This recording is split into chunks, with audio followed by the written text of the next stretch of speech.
So we need to applaud them also. Just give them a round of applause. And the Polytechnic team are saying just give we give them just one more before we go to the next stage.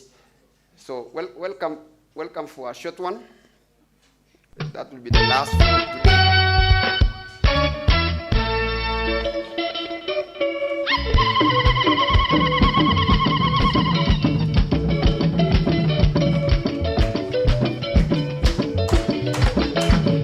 Mwana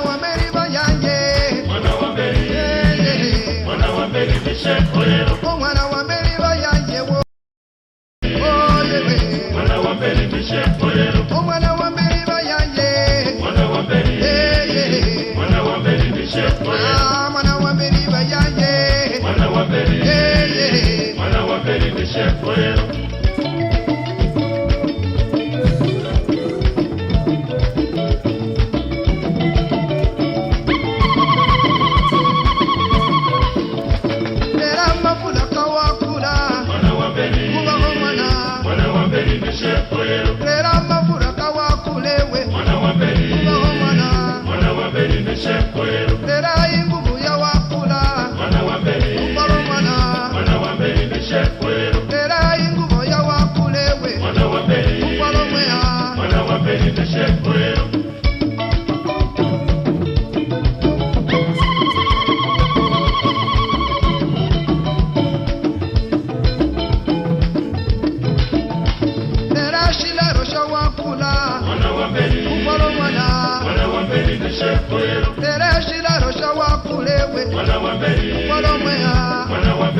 great. Another round of applause. Okay, we are going to the next stage of the program, where we are going to have our North Rift RCE coordinator, that is Professor Vincent Sudoi, giving us a brief introduction of the program and the activities that we envisage to go through during the 3 days of the conference. So I want to invite Professor Vincent Sudoi. Welcome him. Yes, that's our coordinator.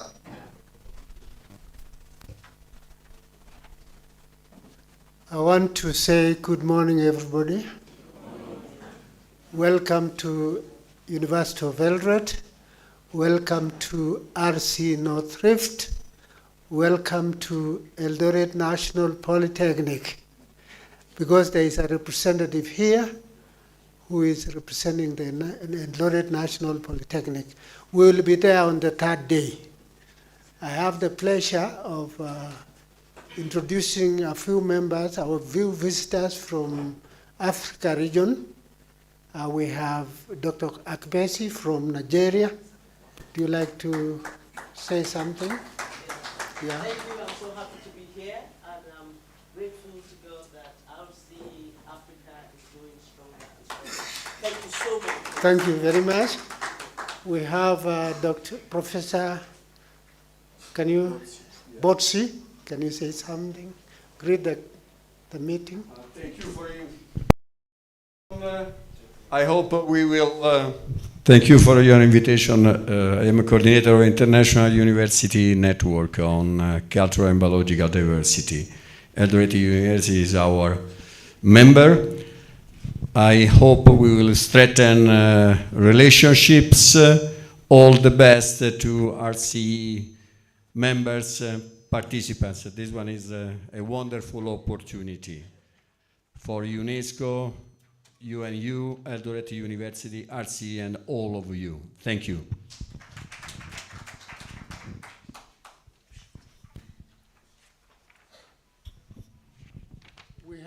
We have a guest from Nigeria, Dr. Adeolu Odipol. Welcome. You want to say something? Good morning, everybody. So nice to be here, and I just look forward to a time of being with everyone, particularly the youths this place, and I can feel the energy. Congratulations. Thank you very much, and we clap for him. We have a visitor from Somalia. You can say hi to us. RC representative. Hi, and good to be here. Thank you. Thank you very much. We have members of NEMA who have come to join us. I want to give Catherine to say jambo. Good morning, everybody. Yeah, we are happy to be here. It's good to just see all of you. I look forward to a very interesting engagement with you. Thank you very much. I have my colleague Ruth. She's somewhere. Ruth. Yeah. Thank you. Thank you very much. We have the Deputy Principal, Eldoret National Polytechnic, can say hi to us. Can you give him the microphone? Good morning, everyone. I'm Mr. Emmanuel Meres, the Deputy Principal of the Eldoret National Polytechnic. When we had the other short forum, I introduced myself as an alumni of this institution. I'm also an alumni of the same Polytechnic. Thank you. Thank you very much. We have Kaiboy National Polytechnic.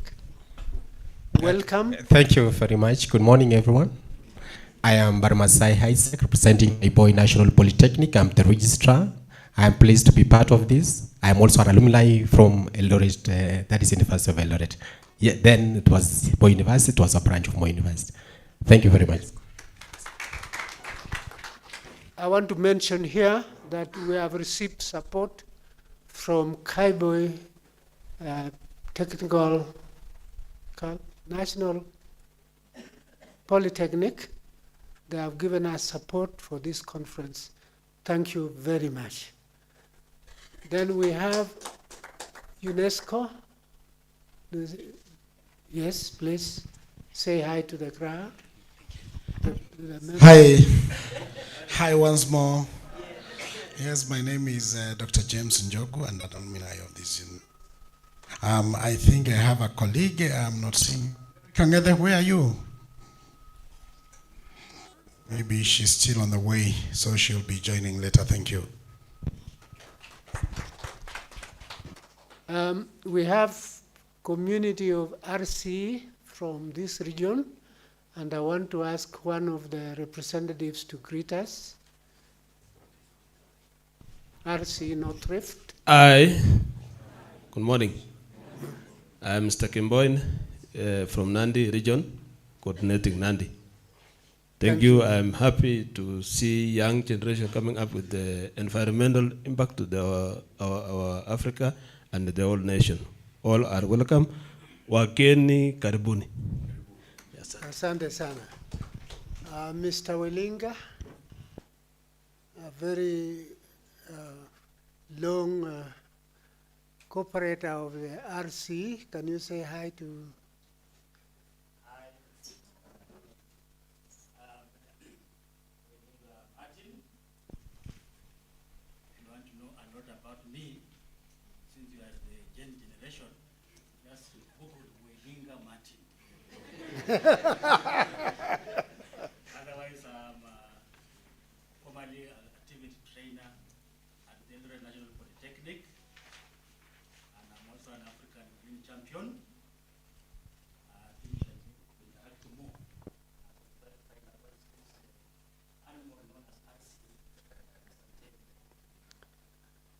Thank you very much. Have I left anybody else? Who is our guest? Youth representative for Kenya, for North Rift. Youth representative for North Rift. Who is the youth?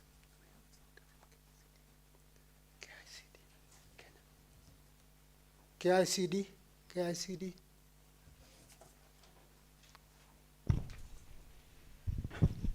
Chair, our guests, good morning. Yes, my name is Dr. Miheso, representing the Director of the Institute of Curriculum Development. We do develop curricula and curricular support materials for all levels of education in Kenya, apart from the university. Welcome.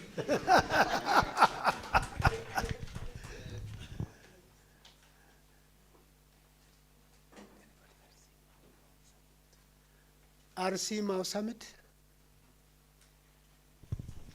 RC Mao, not Mao Summit, Mao. Good morning, everyone.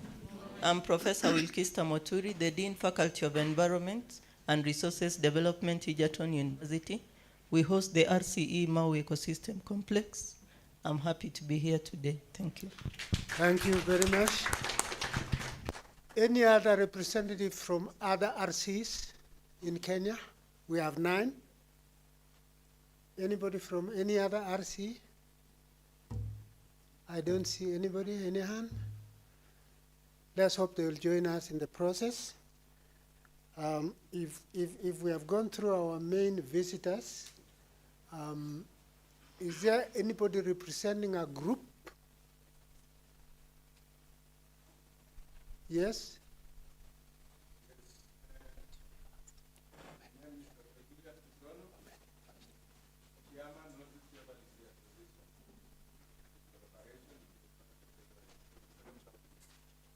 Thank you very much. Can we clap for them? Bomet University College. Bomet. Thank you. Good morning, everyone. My name is Dr. Clement Nkabu. I'm representing Bomet University College. Thank you. Thank you very much. Anybody from Moi University? Moi University? Any other college around here? Yes? Good morning, everyone. My name is Emmanuel Rongoe. I'm representing We Center. Apparently, my team is coming from Nairobi, and we will be having a participation tomorrow. Thank you. Thank you very much. Clap for him. Yes? God is good, and all the time. I'm Vivian Atieno, representing organization called Ngarisha Dada. Be blessed. Can we clap? I had requested for the youth representative, RCE North Rift. Yes? Mister? Oh, Nyanja. Okay. So, hope, yes? Good morning, everyone. I'm Bila Halumba, a student from Eldoret National Polytechnic, representing SDG, and I'm the SDG champion.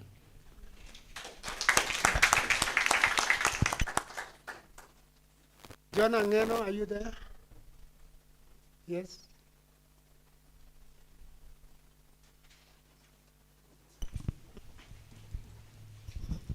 Good morning, everyone. I am Jonathan Ngeno.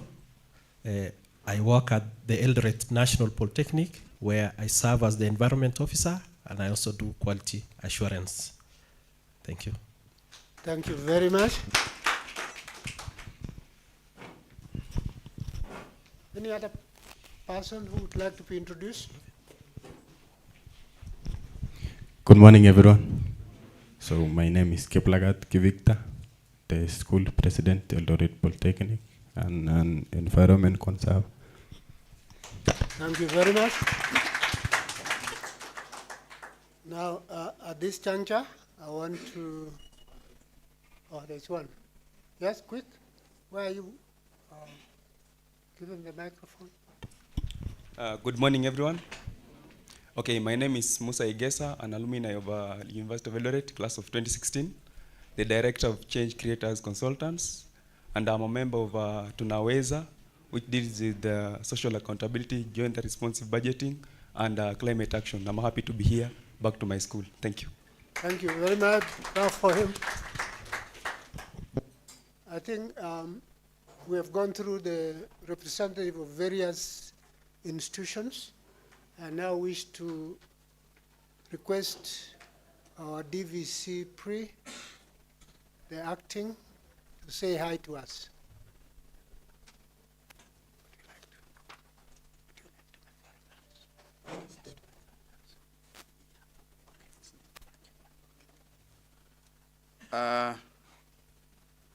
Good morning, colleagues.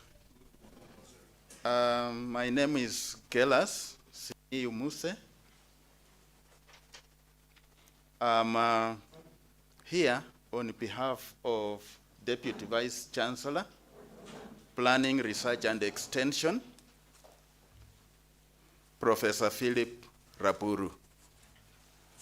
As you might have heard, the university is at the moment, actually this exercise has come together with many activities that are going on in the university. First, we have admissions going on. Two, we have the PC setting, and therefore we have stakeholder participation going on. So there is a meeting now going on with that exercise. And that is why we are here representing the offices. So, most welcome. I'm happy first for the coordinator, Professor Sudoi, for making this arrangement. Personally, I'm here as a member of the School of Environmental Sciences and Natural Resource Management, where the RCE North Rift is housed. And we have the Dean here, Dr. Mark Kiptui.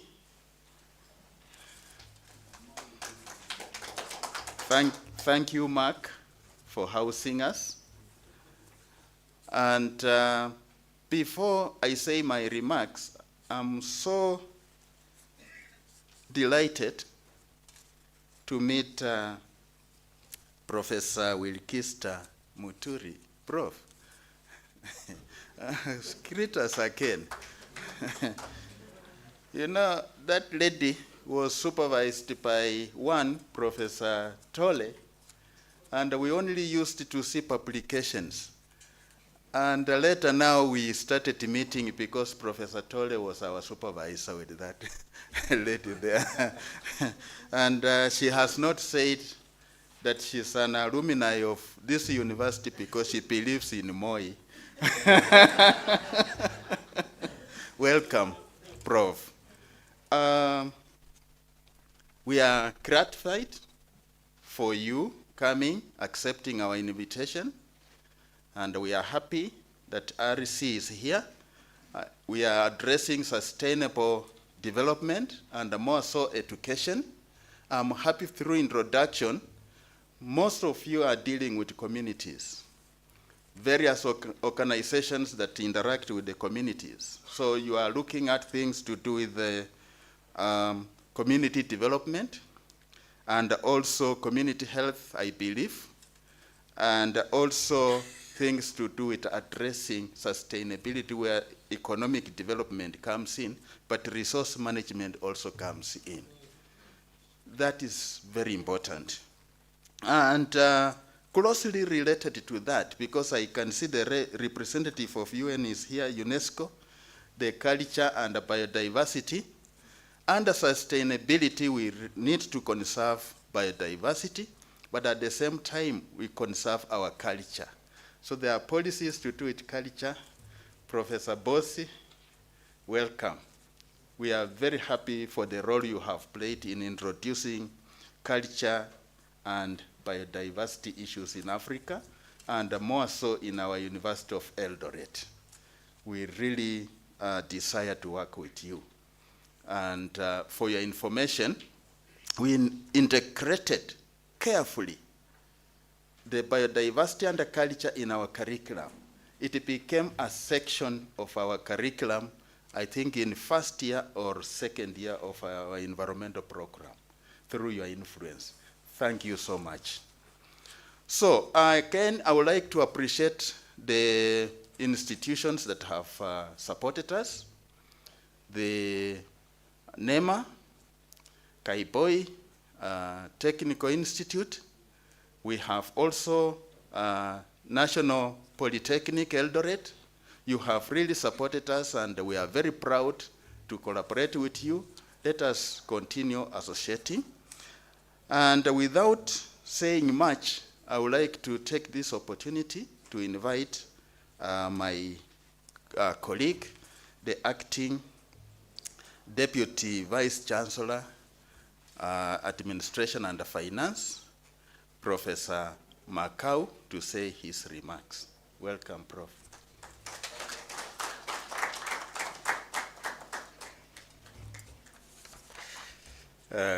Good morning, everyone. Habari zenu. Okay, that's the Swahili one. I hope the ones who are not from this region, you try to learn a word about the greeting. That's also a greeting, which is very important. I'm Nicholas Makau, as you've been told. I'm representing the Deputy Vice Chancellor in charge of Administration and Finance, who is away today because of the many activities that are taking place within the university at this particular point in time.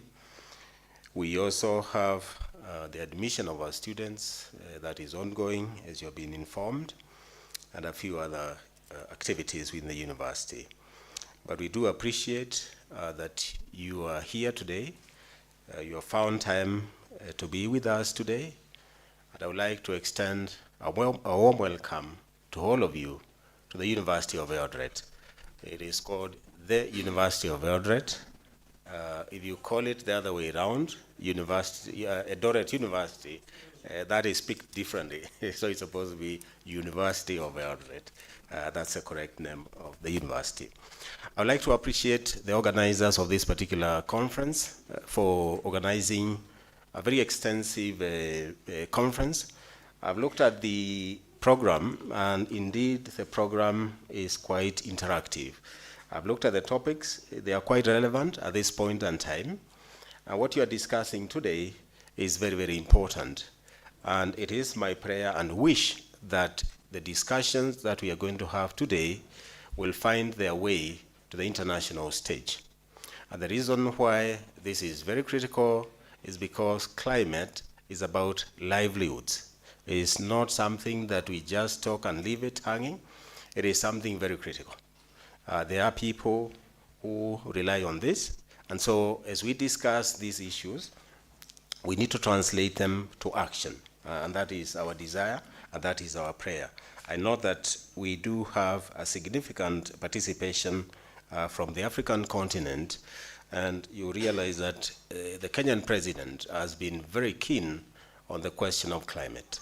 And this is part of those activities that we support that agenda, the African agenda, so that the voice is heard, and it is, we speak with one voice, and the moment we speak with one voice, Africa will be taken seriously, and the position of Africa will be listened to, so that Africa is not just a source of minerals, a place where we extract minerals, and then we don't care what happens after that.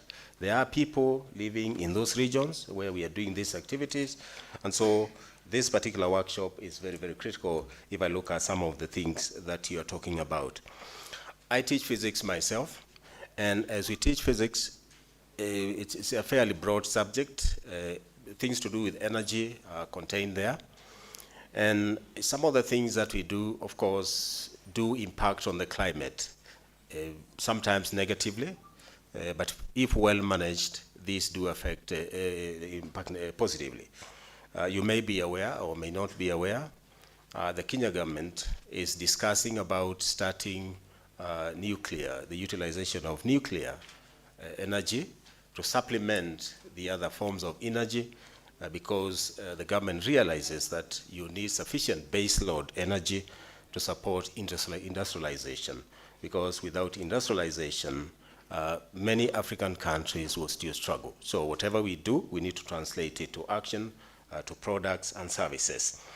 And therefore, it is my wish that the discussions that we are going to have today will be fruitful interactions, and I'm very glad to see that we have a significant participation from the young people. And this is very important, because we need to pass that which we know from these people who will take over after us to push the African agenda. And once it is picked by the youth, I believe that there is going to be sustainability. When those of us exit the stage, then we have people whom we can trust. They can be able to take this agenda forward. And that is why I'm very pleased to have this, and I'm very glad about this. Of course, in any discussion, history is very important, that you realize that in this discussion of climate change, there are those people who thought that that is just a myth, and that is in history. If you check, you see that. But at this point in time, we are fully convinced that climate change is real. And unless we participate actively, we shall be passive participants. And if we are not on the table, then we are going to be on the menu. And therefore, we have to speak what we feel about the African continent as a whole, because you are privileged to be here today. But there is somebody in the village who is not privileged as you are to be able to speak. And therefore, God has given you the opportunity to be here today. And I request that you're going to speak on behalf of that particular person, so that at the end of the day, all of us move together. We do not leave any person behind to the extent to say that me, I'm comfortable, therefore I don't care about the other person. That is wrong. Even the Bible will not accept that. So those were my few remarks that I wanted to make.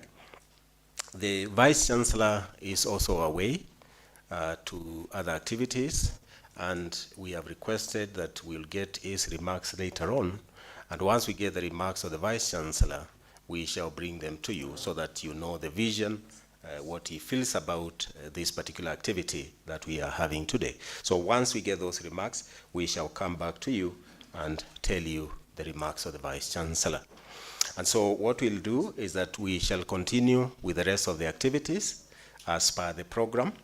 And at that point where we get the remarks of the Vice Chancellor, we shall convene again and listen to them. So from my side, we shall continue with the discussion as per the program. I don't know whether this is hybrid or whether it is face-to-face purely. Beautiful. That is beautiful. Thank you again, the organizers. This is most appreciated. Thank you.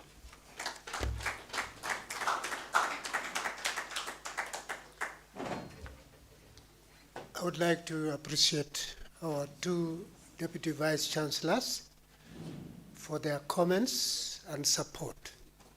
We have worked with them in every aspect while we are organizing for this conference. Thank you very much. We have our Dean, Dr. Mark Kiptui. Dr. Mark Kiptui is the host in North Rift. I want him just to say a word before we move to the next program. Dr. Kiptui. You are not ready, yeah? Yeah, just come and greet the people. Okay, good morning, ladies and gentlemen. I will be very brief. My name is Dr. Mark Kiptui, currently the Dean, School of Environmental Sciences and Natural Resource Management. I am very delighted and I want to welcome you to this place for the 14th RCE conference. I look forward to very warm deliberations as we discuss action to manage climate change and to mitigate its impacts on livelihoods. I am highly interested in, sorry for that, issues of livelihood because I did human ecology, and ecology is about, human ecology is about wrestling livelihood from the environment, so we will be able to discuss together how to move about that. Otherwise, most welcome. Thank you, Prof.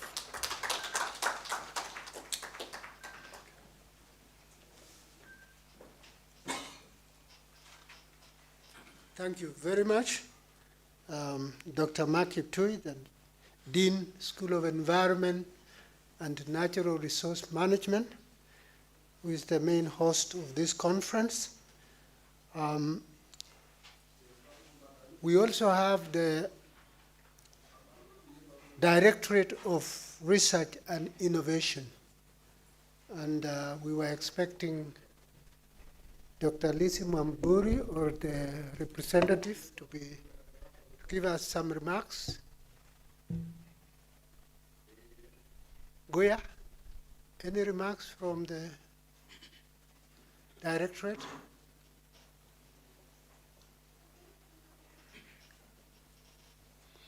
Directorate has really helped us in planning.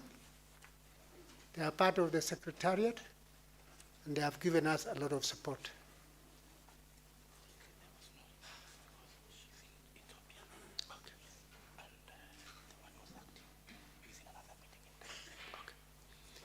I've been given the apology of the director, Professor Lisi Mwamburi. He's in a conference in Ethiopia as we are talking now, and the acting is in another meeting in town. So with those few remarks, I want to now welcome Professor Dr.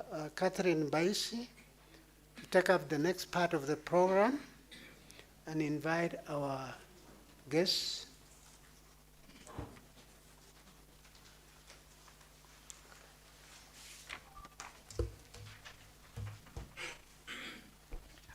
Thank you, Professor Studoi, for giving me that chance.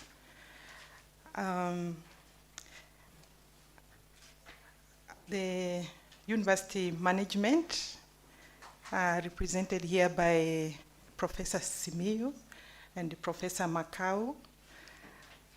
Our guests, Daktari Akpezi, welcome home. And the guests that have come along with you, all other invited guests, good morning.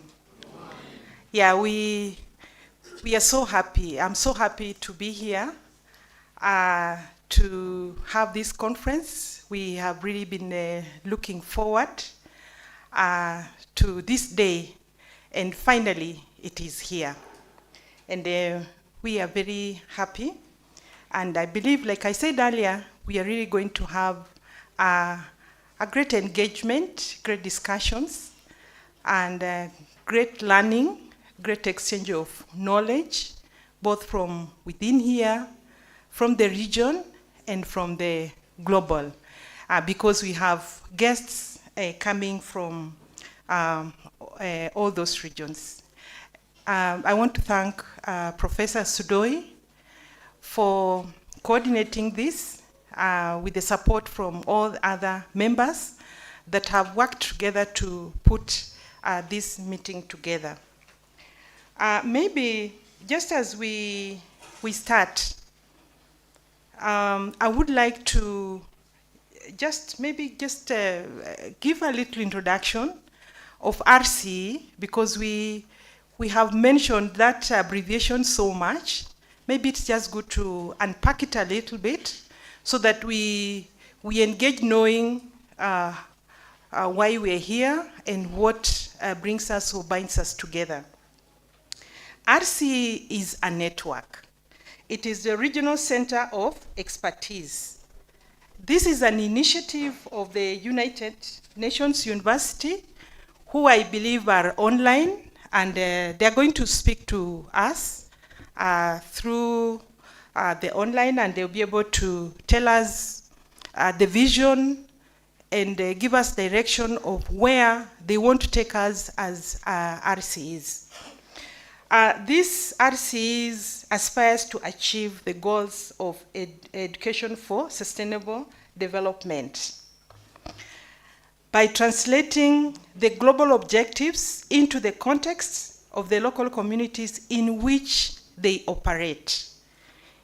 As you are all aware, we have global objectives or global goals for sustainable, for education for sustainable development. We have mentioned here the SDGs, and Dr. Njogu is here, is tell us a little bit more, but they are at the global level.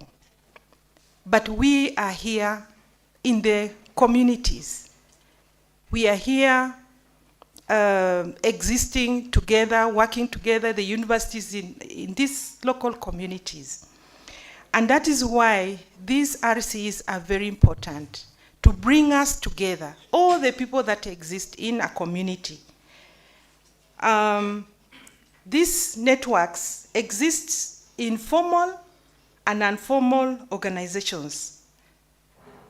And it is about facilitating learning about sustainable development in the communities they exist. So the membership includes education or learning institutions, like we are gladly here in University of Eldoret. Community groups, we have heard about community groups, we have heard about the herbalists, individuals who have passion, who are doing great things, who are driving processes, government agencies like ourselves, businesses, business communities, and other organizations that work together to advance sustainability in education. This network actually exists worldwide, and it helps us to have a global learning space for sustainable development.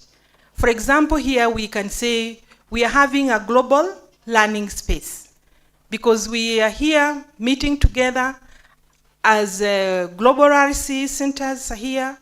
We have the African regional centers of expertise represented by Dr. Kipeze here. We are here at the national level, and we are here also as the North Rift RCE. So this now forms that network of RCEs. Globally, there are about 154, and we are still counting.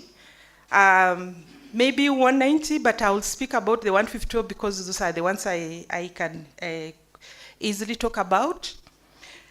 And they are promoting sustainability education across the world. In Africa, we have 39 RCEs. Now, back here home in Kenya, we have 9 RCEs. And this one, starting with the home, North Rift RCE, which is hosted by the University of Eldoret. We have the South Rift RCE, hosted by Masai Mara University, professor is here. We have the Western Kakamega, that is hosted by University, Masinde Muliro University of Science and Technology. Greater Nairobi RCE, hosted by Kenyatta University. Central Kenya is hosted by Dedan Kimathi University of Technology. Mount Kenya East is hosted by Kenya Methodist University, and then Pwani RCE is hosted by Pwani University. So those are the 9 RCEs. In case you are here and you come from any of those regions and you don't know that they exist, you can reach out to us, or you can reach out to those institutions and give your contribution as a member or as an academia or as a researcher, because we are looking at local solutions to address environmental challenges in our midst. Now, what is the main objective of RCE?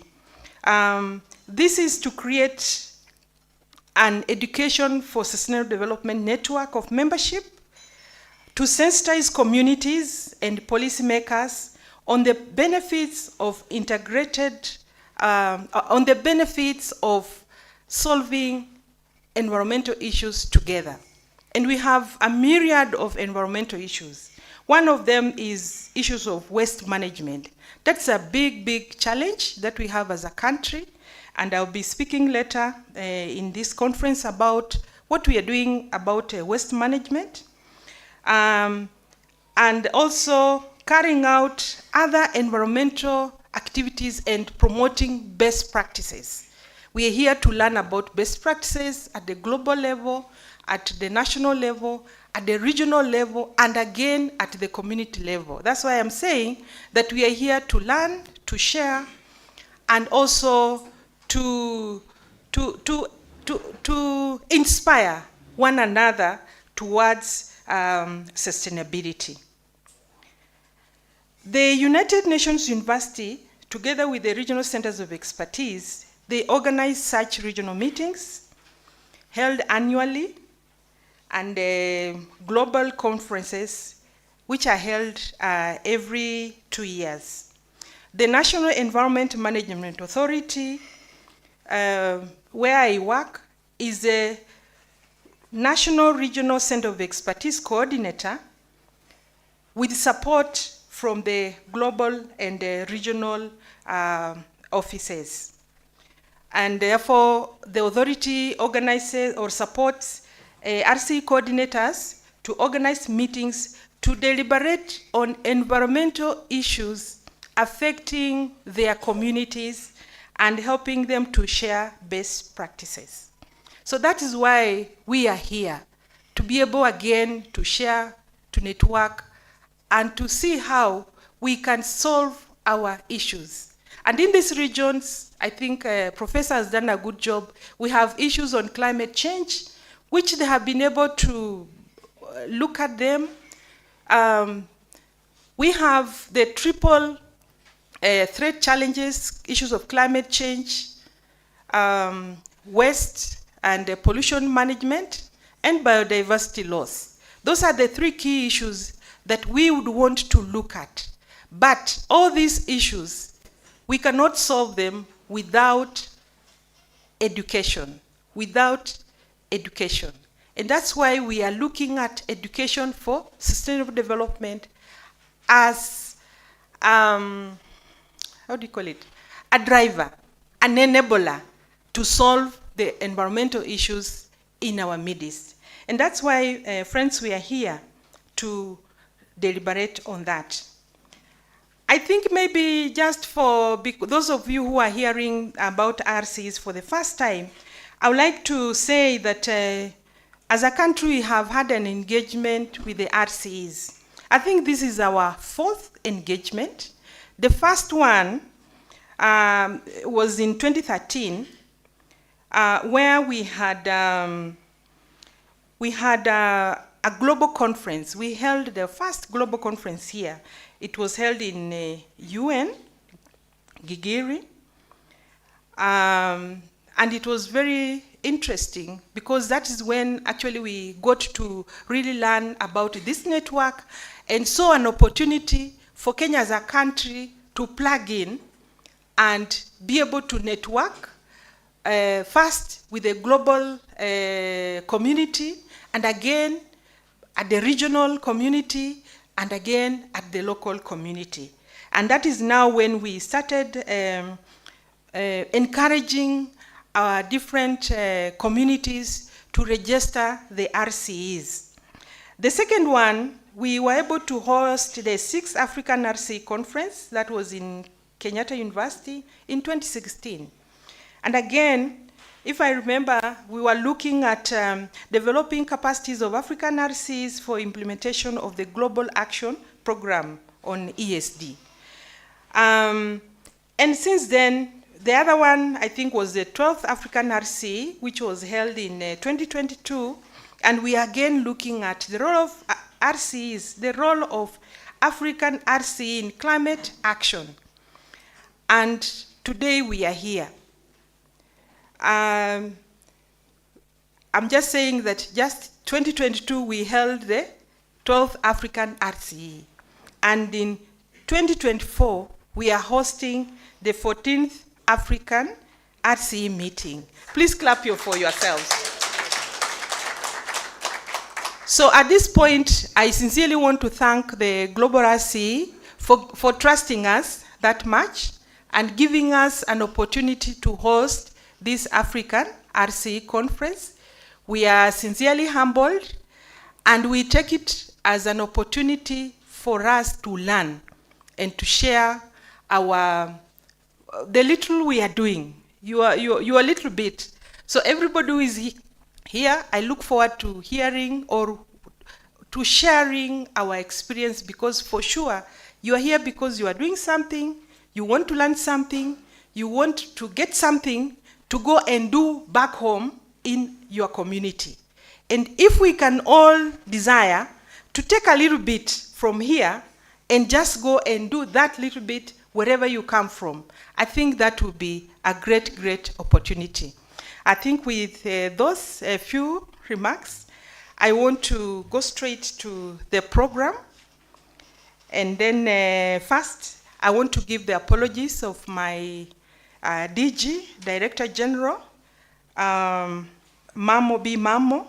He is away on official engagement, but tomorrow he may be here to personally give his remarks, because he is very committed, so committed to this, to the success of the RCEs.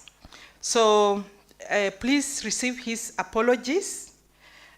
We also have apologies from Dr. Rose Mwebaza. That is an E. She's Rose Mwebaza. That is the Director, Regional Office of Africa. She's away. As you all know, we have the AMSEN conference, so she's attending to that. But for sure, she is committed to this process. And then also from apologies from Professor Hubbard. He's also away, but he has given his apologies. So with that, members, allow me to welcome Dr. Akipezi, our regional advisor to the African RCEs, to make her remarks and give us what they are thinking about our African RCEs and give us the next course of action and help us to move forward. Karibu sana, Daktari. Thank you so much, Dr. Catherine. Okay, thank you.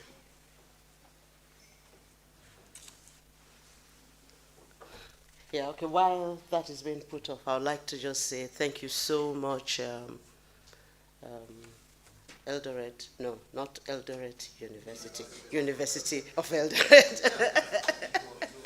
Yeah, but do you see how to explain, I was trying to say, what is the difference? What can it be?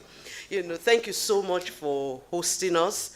And I know all that goes behind the scene. It's a lot of work, it's a lot of sacrifice, it's a lot of, and you have done this. So representative of Mr. Vice Chancellor, we are so appreciative of all that you have done. Thank you, Professor, for all the work that you did behind the scenes and all the emails back and forth. We are grateful for being here. I would like us, first of all, before I continue, to really thank NEMA, because like she said, the first time they attended the RCE was in 2013 in Nairobi. I was there. And there were many other countries that had representatives from their governments. But NEMA has been the best. NEMA has been forthright. They caught the vision. And year after year, they have made sure they included a budget, for the RCs in Kenya. And I think if they had not played the role that they have played, RCs will not be as strong as they are in Kenya. So we want to say thank you. Thank you for your persistence. And I think one of the ideas behind RCs is this collaboration. Maybe we should have a meeting of NEMAs in Africa, so that the learnings you have gotten can be shared, and we can now encourage the growth of RCEs, strengthening RCEs all over Africa. I think it's important so that you become a leader in this field. So we'll be very, very happy maybe when the Director General comes tomorrow, and if you can push this forward, it will be such a good contribution. I want to thank God for making us meet here again, and the team from Nigeria, we're expecting more, so everyone is welcome. Can I have is the PowerPoint up? It's just a short presentation. Thank you. Oh, okay, thank you. Yes, so I put those pictures for a reason, because we are looking at climate action, we are looking at sustainable development goals, we are looking at education for sustainable development goals. And I put that there. Africa is a rich continent. It's good for us to look at the context. We are not just doing RCs or activity on its own. It's within a big picture. There is a goal. There is something we want. We want that continent to be transformed. We want that continent to be a lead voice. Like someone already said, I think it was the representative of one of the VCs when he was talking earlier, and said, are we just going to be mere followers? No, we want to be there in front. And that is why we are here, not just ordinary players. Again, let me see. All right. So I included some facts about Africa so that we are reminded of who we are, how rich we are. Let's not be misled by what we see in our countries and how we fight and the poverty and the challenges. No, that's not who we are. It's a rich, very rich continent, and you'll see from the UNEP, if you go on the UNEP website, you will see this data there. 30% of the world's mineral reserves, 8% of the world's natural gas, everything is here in Africa, 12% of the world's oil reserves, 40% of the world's gold, and up to 90% of its chromium and platinum, the largest reserve of cobalt that is essential for our phones, and so many others, all in Africa. These are just basic facts that we know. But it's good to have the context so that we have an eye. And then human resources. Human resources. We have people. It's not an empty continent. There is no reason for us not to be leaders, of the world. Then in this context, so we see Africa, we see the challenge, we see the wealth, we see the richness. Then today we are talking about Sustainable Development Goals. And what is this after? We are saying that in that continent that I showed you, we no longer want poverty. We no longer want hunger. We no longer want the climate change destroying our environment, destroying our cities. Sorry. So whatever you're seeing in these goals, these people, those plenty people we saw, and the resources, we need to know how to manage it. I think someone also already mentioned about managing natural resources. We need to manage it in such a way that we achieve these goals. And it is us doing it. And that is why universities are there. That's why we are learning on this together. Okay.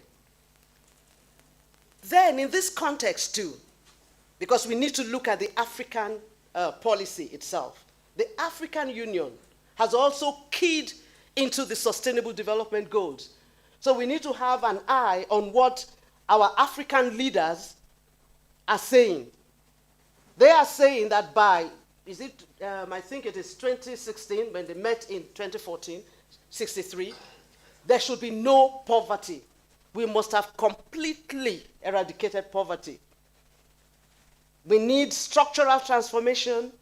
We need to increase and improve the productive capacities of Africa. Then that's not all. They also came up with 7 aspirations for Africa. That Africa should be prosperous. So when you come into Africa, you see the greens, you see everything, you see prosperity, it speaks to you. You see the people. You don't see poverty. You don't see corruption. He said there should be an integrated continent, politically united. Again, I think Catherine talked about that. The need that for a unified voice. Yesterday when I arrived and the car came to meet me, the first thing they asked, okay, where are you from? What part of Africa? I said, no, I'm just from Africa this time. I don't want, yes, you had better see me as a Kenyan, or don't say, oh, there are these people from here. No, we need to be unified. We need to see ourselves as one and begin to respond to our problems with that kind of heart.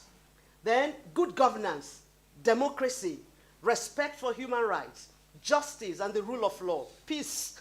I mean, you can see all these things. If we don't have them, we don't have a continent, we don't have a country. So we are not here just to do our projects, plant our trees.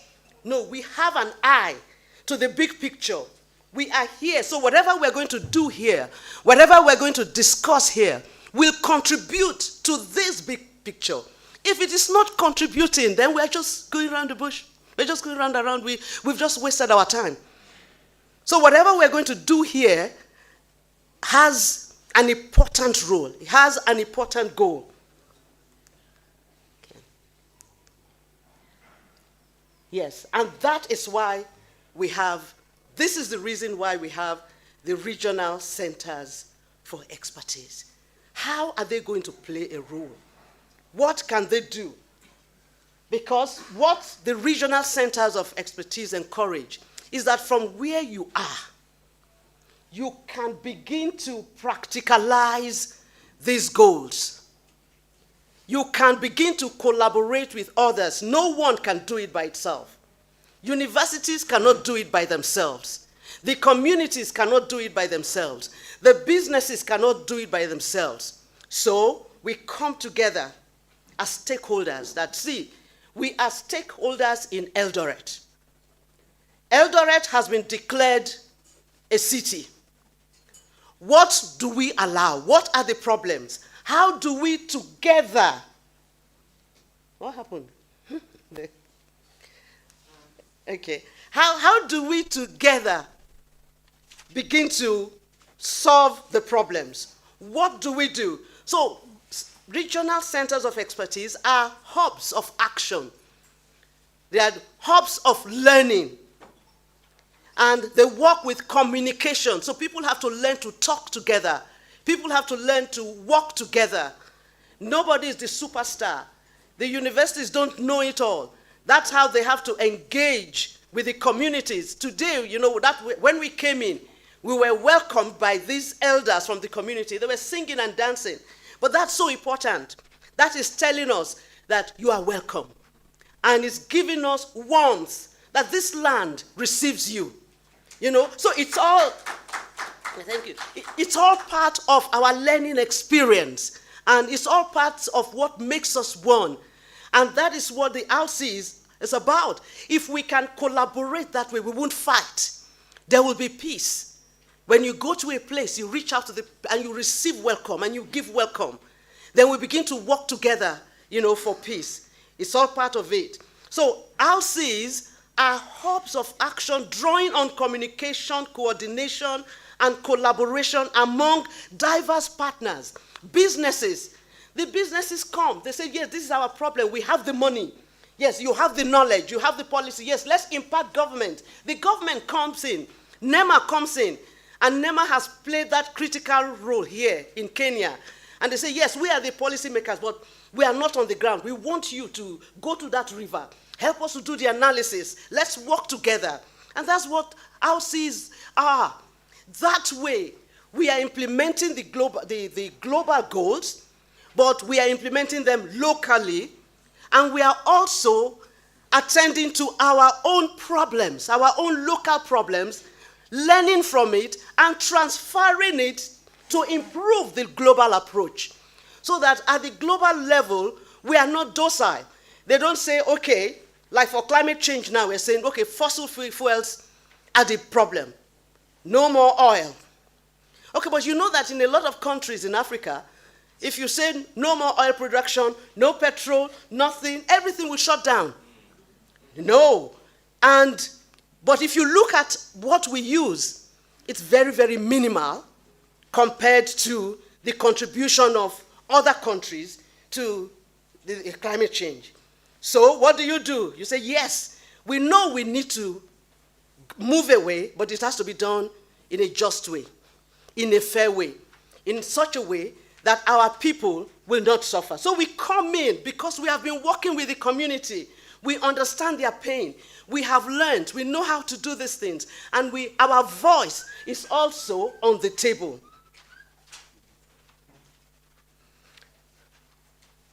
Okay, sorry. All right. Okay, sorry. So what we do now in activating the Sustainable Development Goals, we need Goal 17. Goal 17 is talking about partnership. We need to come together, not only locally, but also regionally as the African region. We need to come together to look for the money. Our governments need to give us money, give universities money, give the RCEs money for research, money for action, money for our students' projects, you know, and others. We need to come together to share technology. And here again, we know that a lot of the areas from the local communities, we have our indigenous science.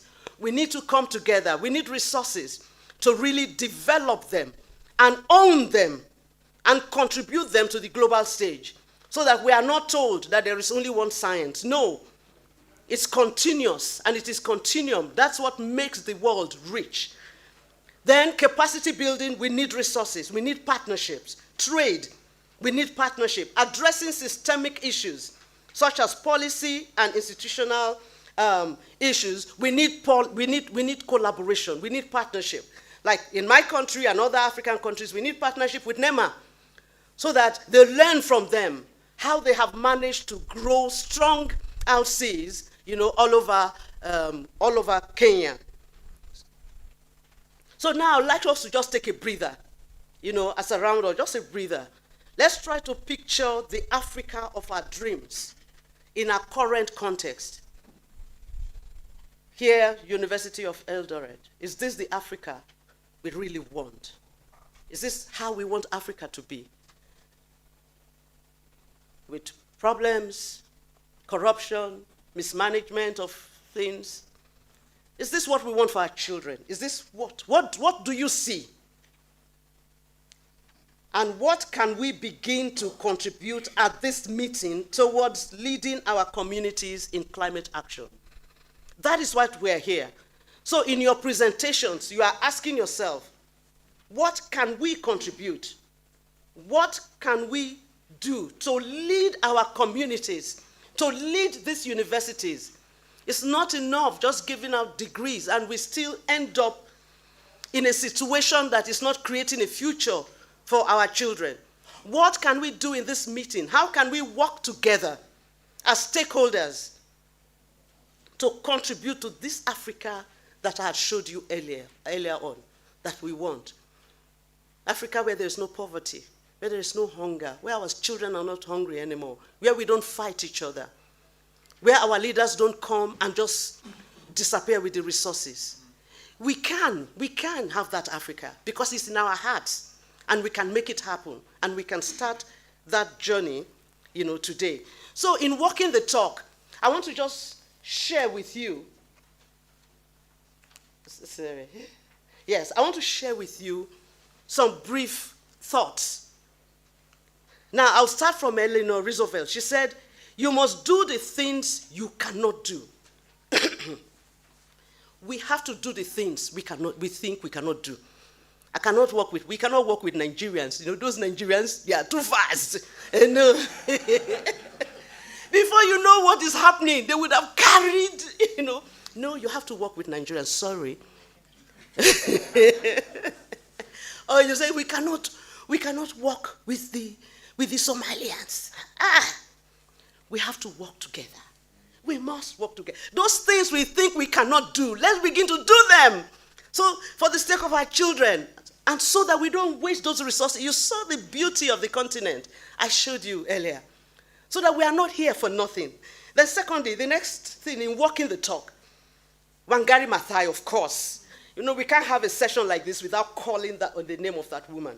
She said, I'm so happy that I had, for a number of years, I worked with her when I was in the UN. You know, a great mind. She said, human rights are not things that are put on the table for people to enjoy. These are things you fight for and then you protect.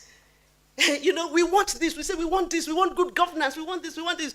No, we have to fight for it. We want a rich country. We want good government. We don't want poverty. We want to have food. You have to grow your food. Can Africa feed itself? Yes, we can. So why are we not doing it? We have to do it.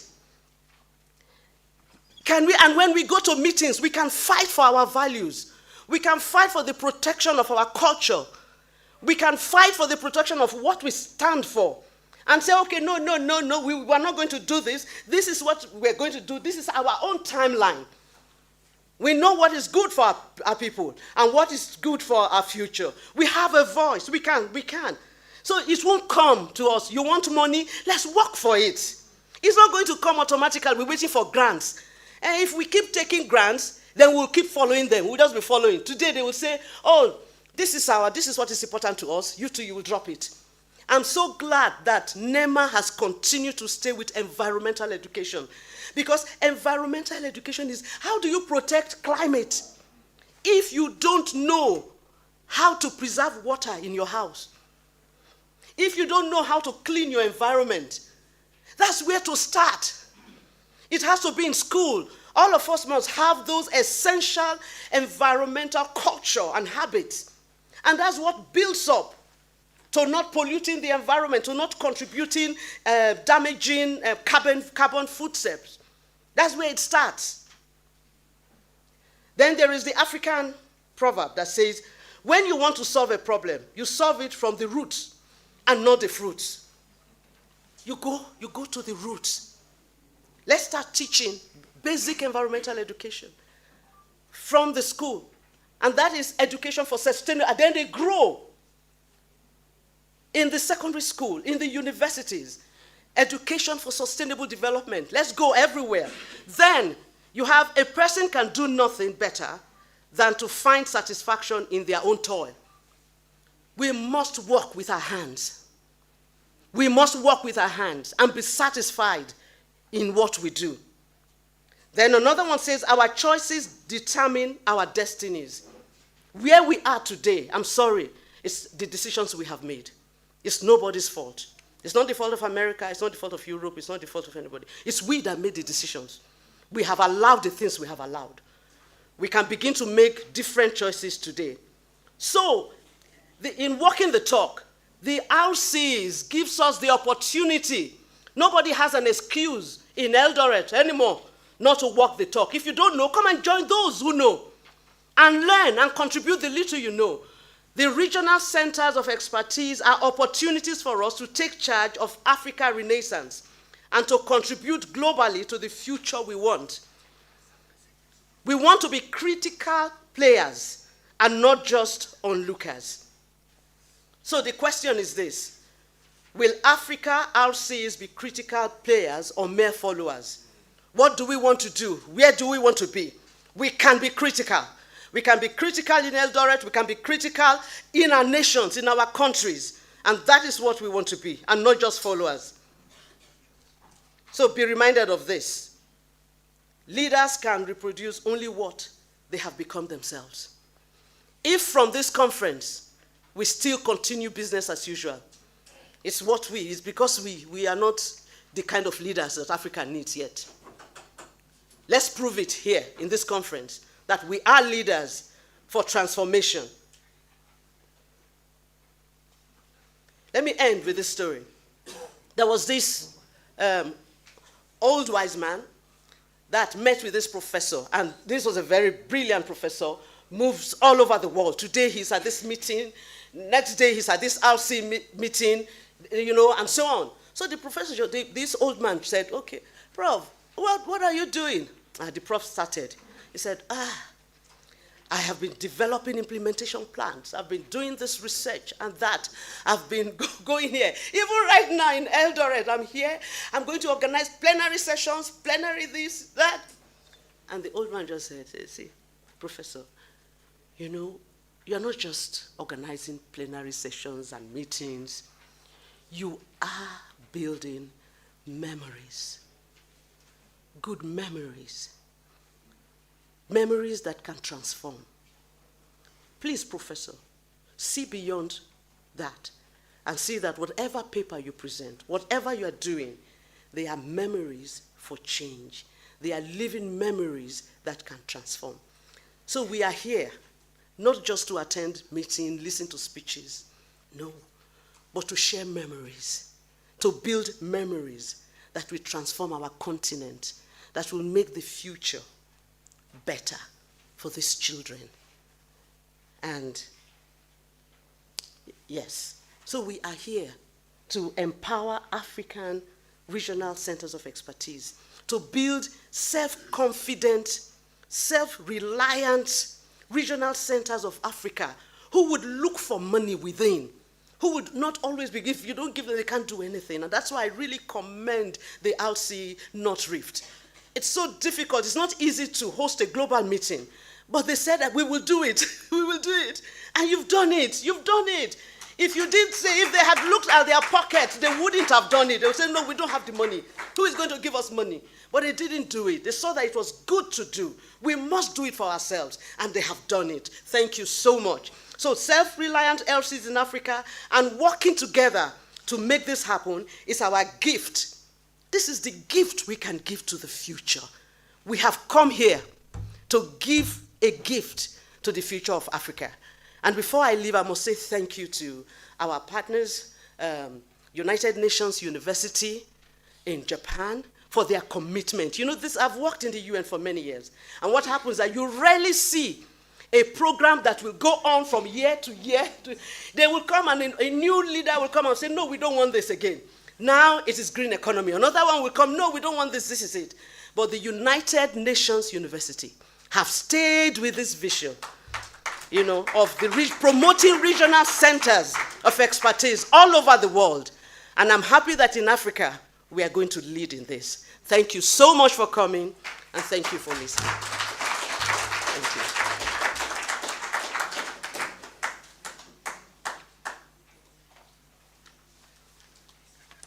Wow. Thank you so much, Prof. Another round of applause. Yeah, but because I'm here, we don't do noise because we enforce noise regulation that is beyond allowable levels, that is a nuisance, that disturbs our neighbors, okay? So we are going to give, how do we appreciate Prof? Can we give her, yeah, that? Or we give her flowers? We can do flowers for her, right? So let's do flowers for her. Nice flowers, beautiful flowers, right? Please pick the best, the shiny ones, the fresh ones. And let's put together and make a nice bouquet and... Wow, thank you so much. Thank you. Thank you so much. Wasn't that wonderful? Yes, I hope you are catching the vision. I hope you're catching the vision. It's just coming back to you and me, right? Okay. So I don't want to expound on that. I just want to move to the next presenter. We have our African RCE coordinator. Now.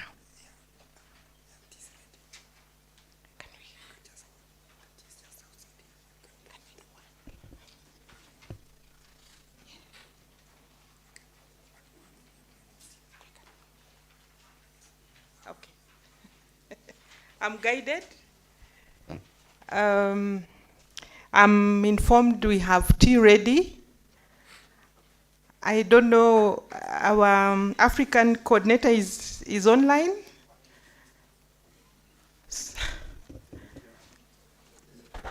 Ready?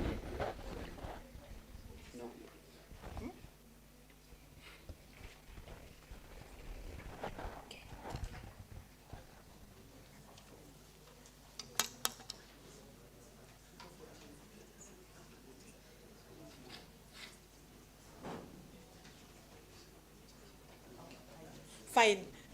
I'm advised we break for tea. How many minutes? 15? Yeah, just outside here. So please just grab that tea. Some of our members have been waiting online for some time. So let us be kind to them so that we come back, they deliver their remarks. We can, but there are some members who are so keen with the time. So kindly, just pick your cup of tea. So 15 minutes, 1:15. Kindly be here. Thank you. So our members online, please, let us resume at 1:15 midday. Thank you.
We have 3 presentations that are online. They are short, but I think that they are important. We have a presentation from the Global RCE Service Center, the United Nations University, Institute for the Advanced Study of Sustainability. I really wish to, and then we have a presentation from the RCE coordinator. I think they were ready.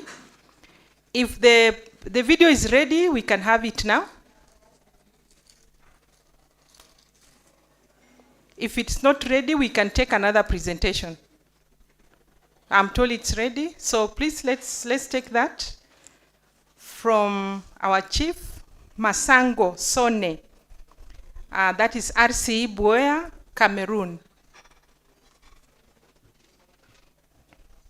Good morning, everyone. Okay. All protocol duly respected. Distinguished ladies and gentlemen, I am delighted to be part of this 14th African RCE meeting. Permit me extend a word of thanks to the United Nations University Institute of Advanced Studies for Sustainability, RCE North Rift, the University of Eldoret, and all those who have worked hard to make this meeting possible. I would have loved to be with you in person, but I can't because of circumstances beyond my control. Please permit me use a few minutes to highlight to you the indispensable role of regional centers of expertise in addressing the interconnected challenges of climate change, promoting education for sustainable development, and contributing to sustainable development goals in Africa. African RCEs are uniquely positioned to bridge the gap between global policy and local realities. Through their comprehensive approach, RCEs are promoting climate change education and awareness. By raising awareness amongst communities about climate change impacts, such as rising sea levels, extreme weather events, and biodiversity loss. RCEs organize workshops, seminars, and campaigns to educate the public about climate change and its consequences. In supporting research and innovation, RCEs are fostering research in climate change adaptation and mitigation strategies, such as renewable energy, sustainable agriculture, and climate-smart technologies.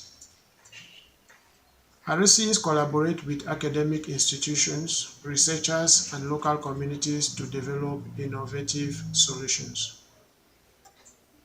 In empowering local communities, building resilience and capacity of communities to cope with climate change. RCEs support community-based projects, provide training, and facilitate access to resources to help communities adapt to changing conditions. In advocating for climate-friendly policies, RCEs are influencing decision makers at local, national, and international levels to adopt policies that promote sustainable development and mitigate climate change. RCEs engage in advocacy campaigns, lobby for policy changes, and participate in relevant forums. In the promotion of ESG, some African RCEs are developing ESG curricula, creating educational materials that integrate sustainable development principles into school curricula. RCEs work with educators to develop lesson plans, teaching resources, and extracurricular activities that promote ESG.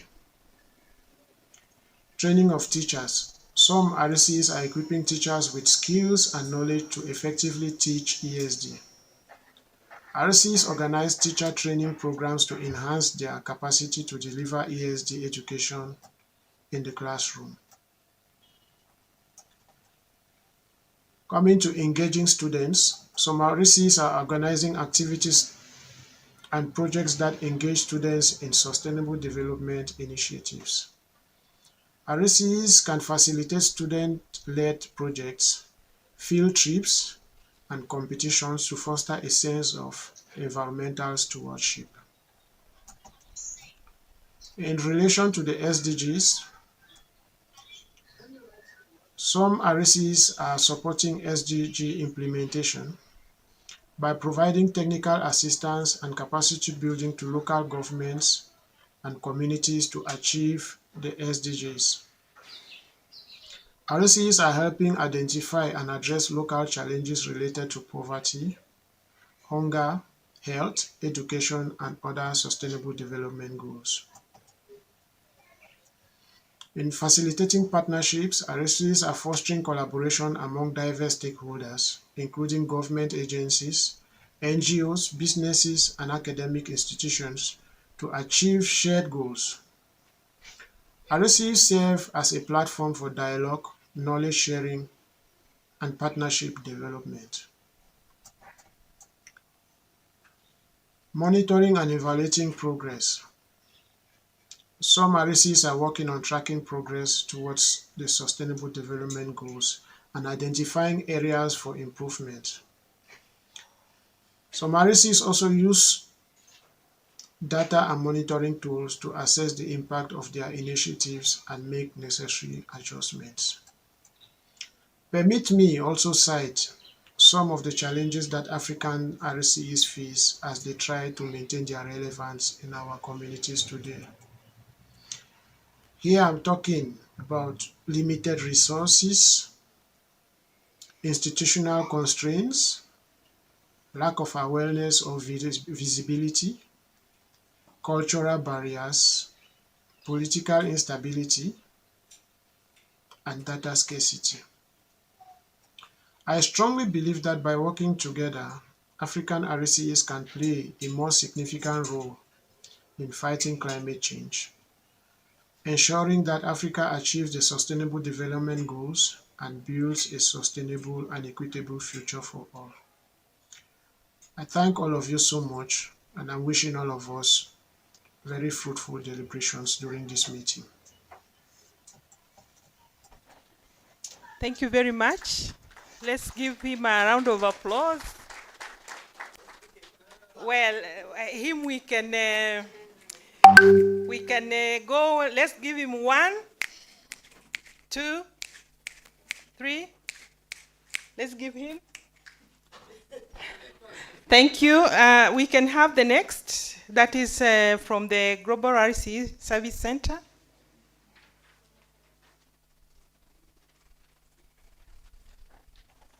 Okay, thank you.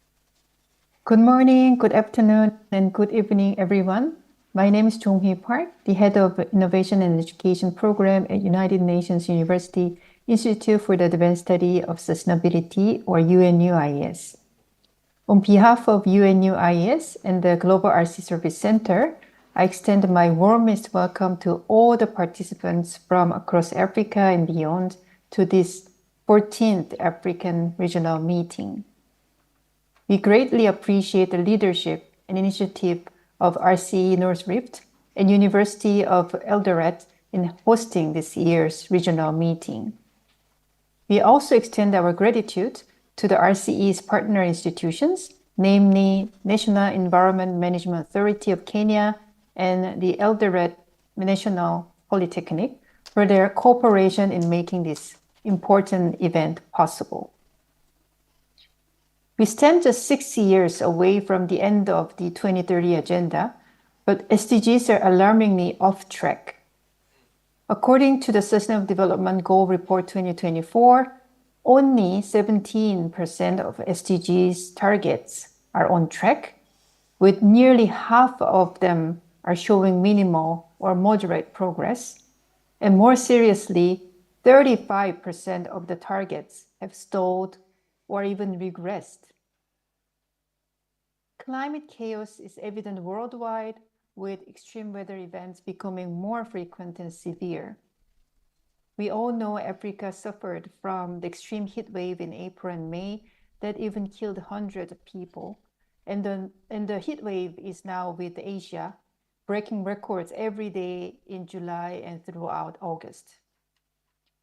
Yet many climate scientists warned us that this summer in 2024 would be the coolest summer in our lifetime if we do not take any immediate actions to reduce greenhouse gas emission. We need this immediate urgent action and solidarity across the world, across the sector, and by people from all walks of their life. In this light, this year's African regional meetings focus on the roles of RCE in climate action, ESD, and SDGs cannot be more timely. We are proud that RCEs are at the forefront of local climate action through various community initiatives, such as ecosystem restoration, waste management, and sustainable livelihood. Your practice inspired the world to build a more sustainable future, and we look forward to learning from your insights on the concrete actions you have been taken within each RCE for the next 3 days.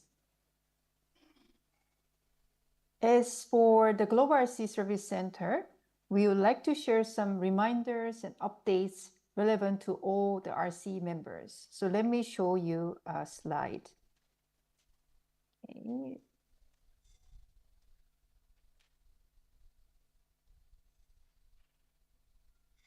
I hope you can see the slide now. So the first update is RCE logo renewal.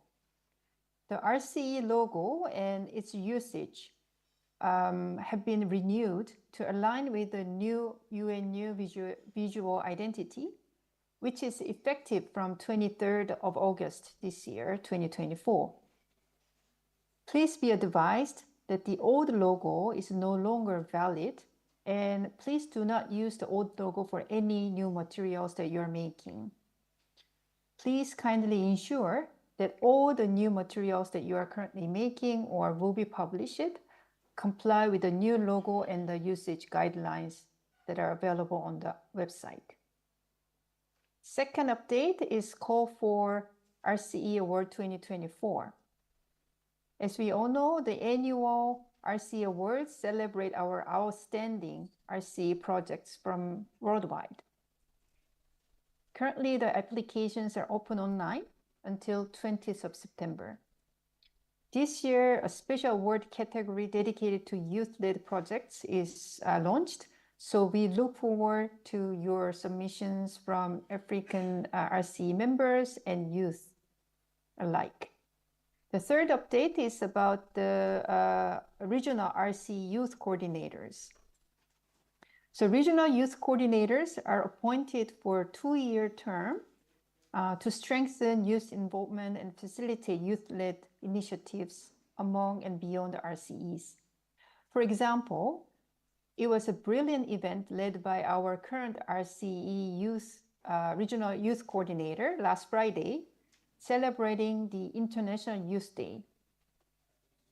They had a great opportunity and enjoyed the opportunity to work with the UNU-IS students, youth from Thailand, and also various youth leaders in digital innovation around the world to organize this International Youth Day event last Friday.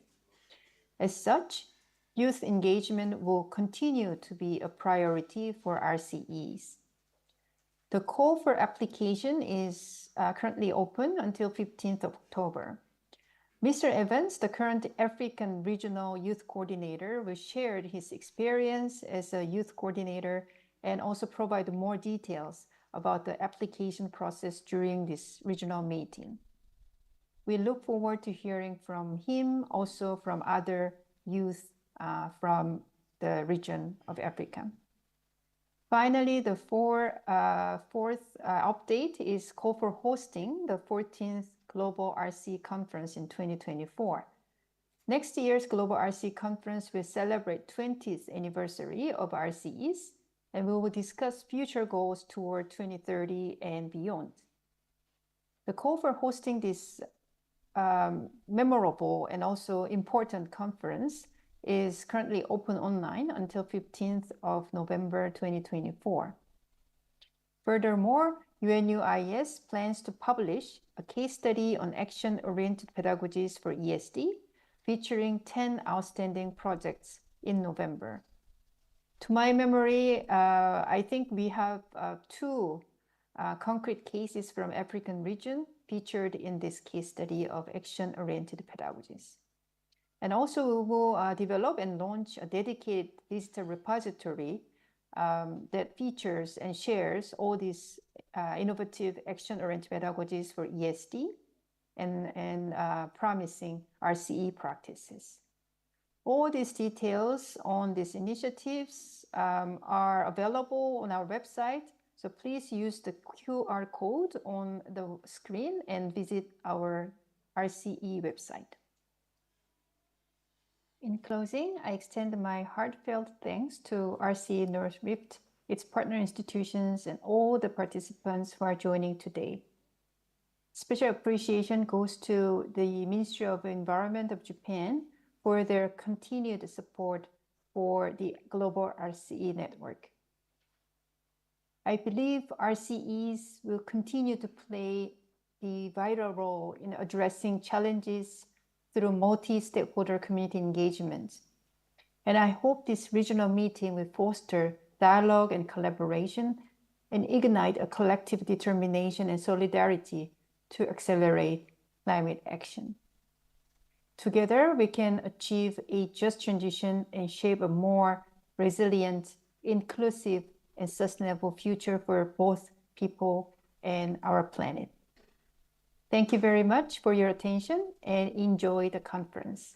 Thank you. Thank you. Let's do flowers for her. Thank you. Let's give bouquet in there. Thank you. So the next video, please.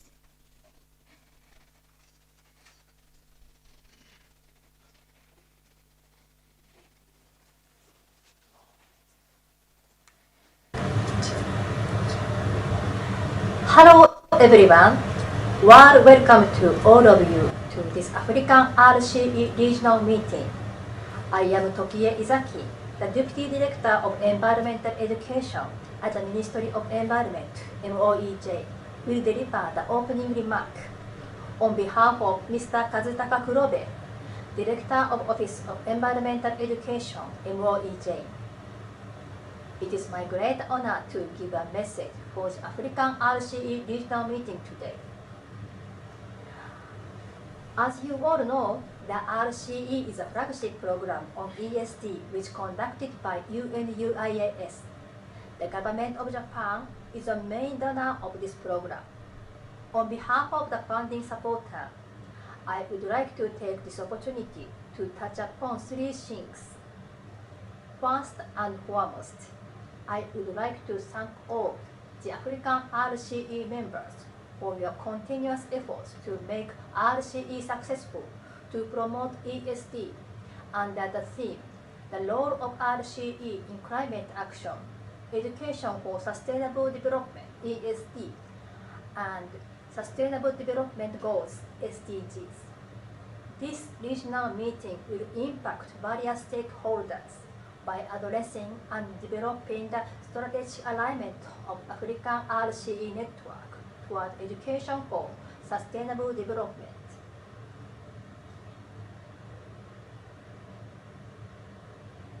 Secondly, I would like to express my gratitude to UNUIAS, especially the Director of UNUIAS, Professor Yume Yamaguchi, Head of Program and Administration, Dr. Akibo Takemoto, the Head of Innovation and Education Program, and Dr. Jong-Wee Park and her team for their engagement with this flagship program on the ESD project during almost 2 decades.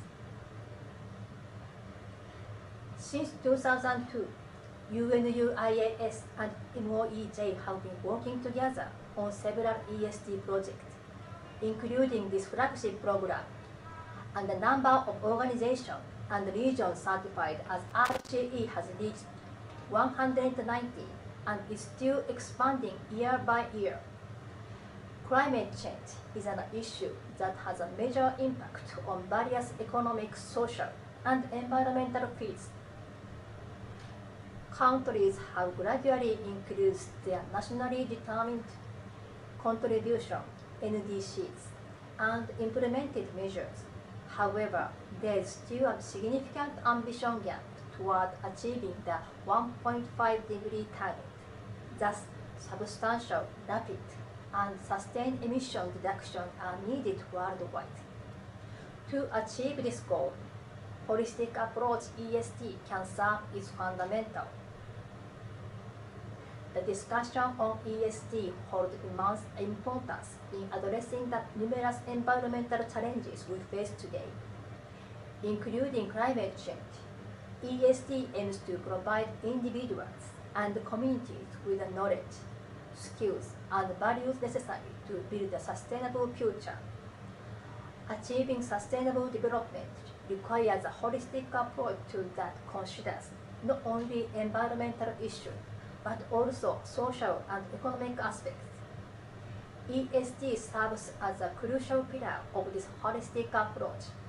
By sharing this knowledge and enhancing mutual understanding, we can work towards a more inclusive and equitable pursuit of sustainability. We sincerely hope that this African regional meeting today could nurture the connection and synergies between RCEs through sharing updates from each RCE on their latest developments, identifying opportunities of cooperation between RCEs in Africa.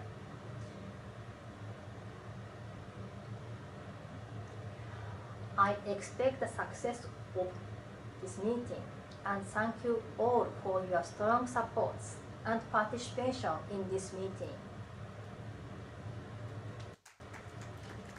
Thank you very much. So let's go 1, 2, 3. Let's give her.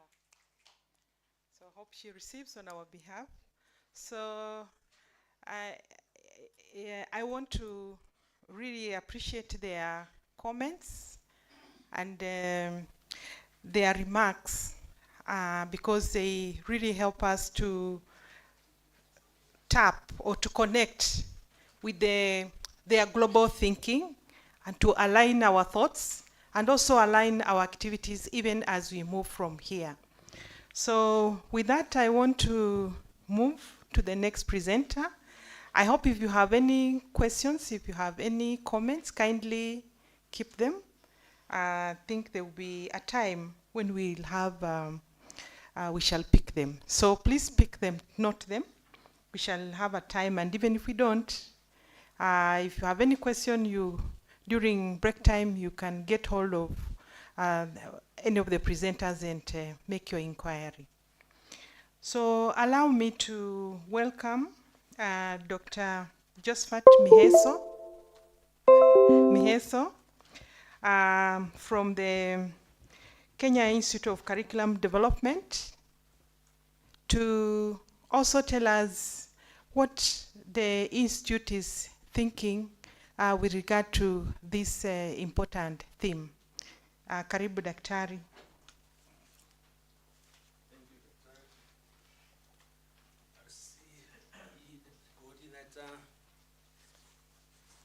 Our guests and all stakeholders, good afternoon. I think there was something else to share. I'll share what we do at the Institute of Education because we are central in integrating EST in our education system. So we are key stakeholders in this, and we do it across all learning areas. Which one moves? This one. So at the Institute of Education, we have about 16 core functions. I'll read the fourth. Develop, review, and approve programs, curricula and curriculum support materials that meet international standards. So we do develop curricula and curriculum support materials that meet international standards. Can go back.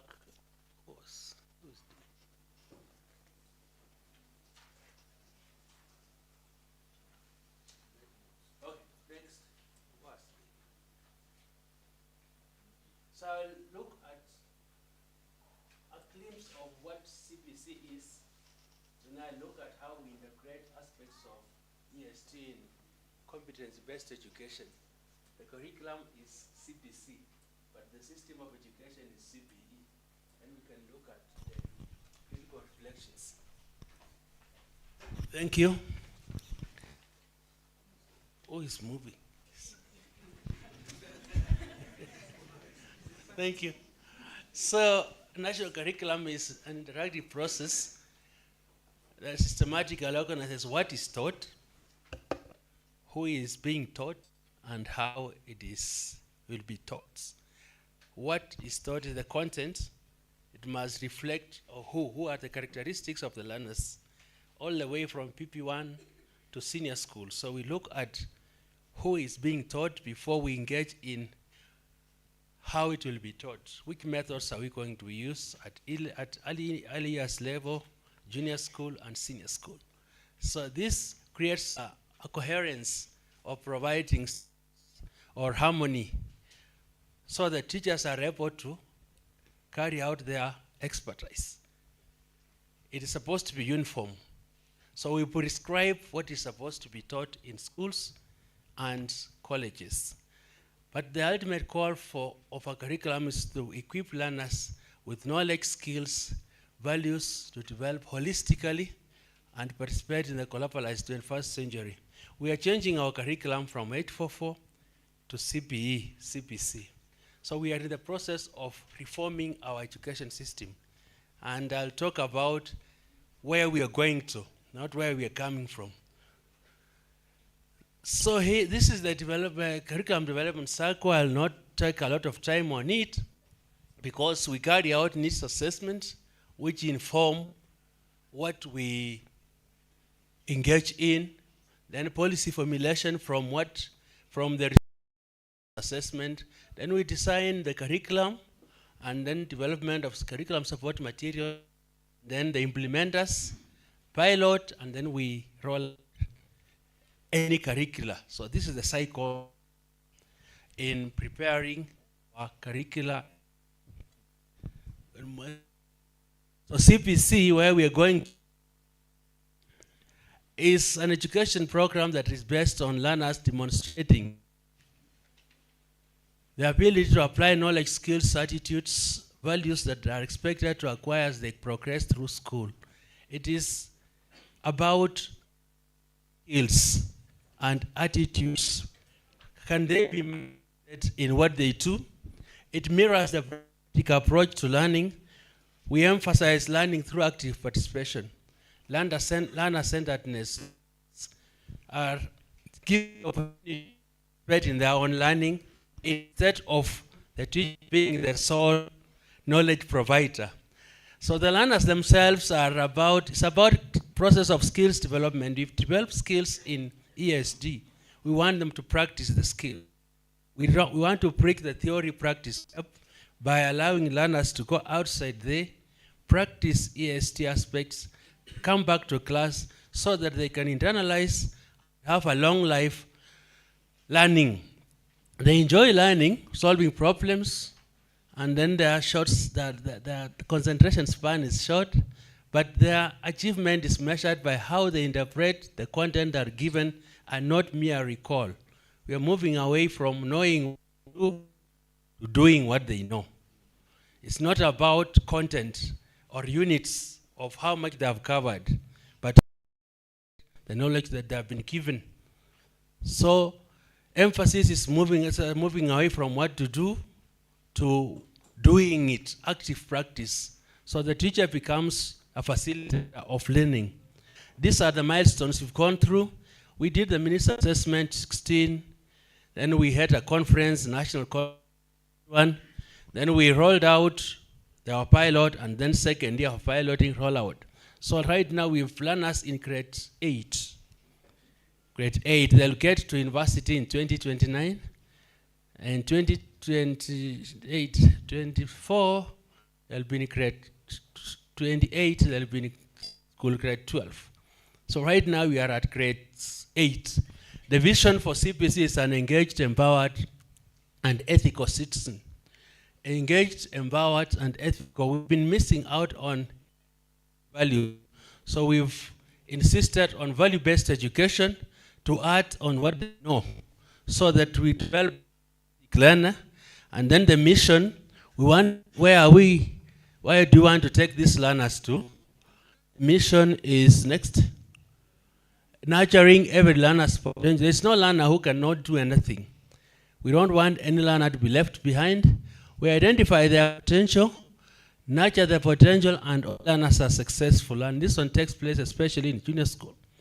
We have spread so many learning areas and want to have learners exposed to opportunities so that every learner can nurture whatever they have.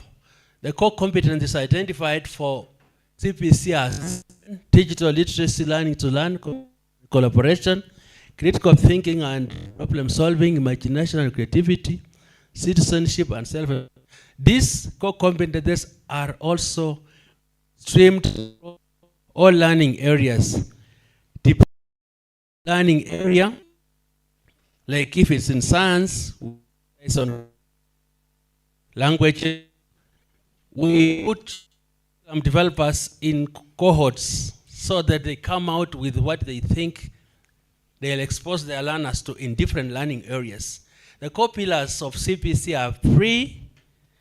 We emphasize on, and this is where EST comes through, responsibility. We want to be responsible to the environment, responsible to what they do themselves, respect, unity, peace, patriotism, social justice, and integrity. So these values are 8. They are mainstreamed across all learning areas from PP1 to grade 12, and then in teacher education. The guiding principles are opportunity, so that all learners and no learner is left behind. It's at senior school. We have about 46 sub-learning areas. Everybody must get something out of CPC. Equity and inclusion, as comprehensive schools, then parental empowerment and engagement. You want the parents to be engaged in their learners or their children's learning.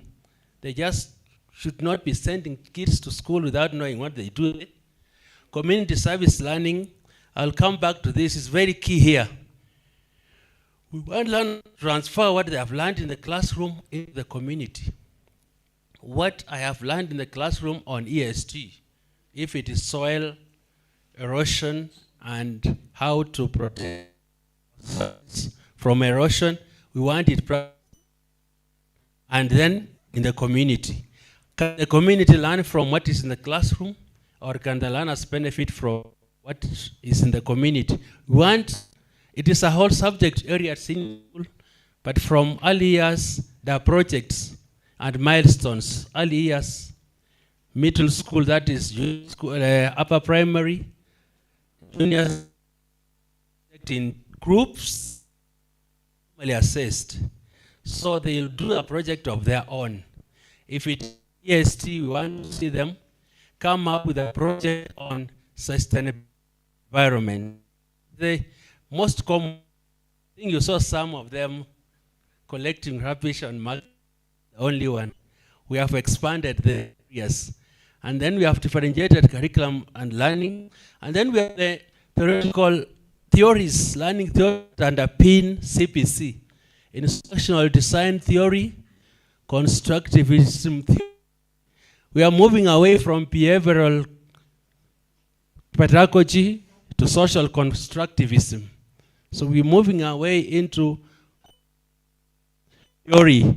Then we have got theory, intelligence, where the learners, we use all sense organs, those who are good in visual, musical, everything else. That is why we bring in Gardner And then PJ, we look at the different stages of development as we design curricula. So these are the pillars to use. This one is important. These are pertinent and contemporary issues. We used to call them emerging issues. It's key because this is now where EST comes through. They have been classified into 3 broad areas: health-related issues. Even in mathematics, even in physics, we must have health-related issues.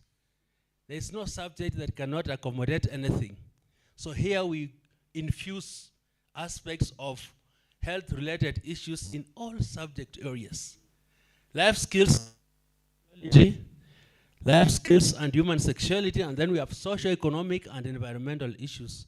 Here is where EST comes through: sustainable development, environmental education, disaster risk reduction, safety and security education, gender and animal welfare education, financial literacy, terrorism, violent extremism.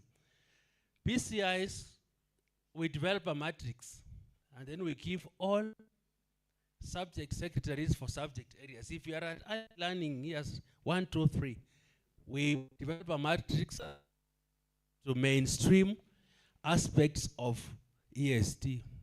Then they will tell us how they are mainstreamed. Have they mainstreamed them in the career areas or subjects, or they have infused these aspects in learning? So this is a very key area for EST in education. You can move on. This one I think is just a shift in CPC. We are emphasizing on competencies, focus instead of contents, flexibility, balance between formative and summative assessment, and emphasis on education from teaching to learning. From the CPC is not an examination-oriented learning area and any curriculum, because assessment is done both formatively and summatively. Even at grade 12, at least 60% of what will be assessed will be from the national examiner and 40% from the classroom, so that we don't have a high stakes, competitive, rigid system of education. This is the structure. On the right, you have the special needs learners, and then on the left is age-based primary education, lower primary, upper primary, and then junior school, that is middle school. From PP1 to lower primary, grade 3, that is early years education. Then from grade 4, 5 and 6, upper primary, 7, 8, and 9 is junior school. So 4 to 9 is middle school. Then we have senior school, where we have pathways now.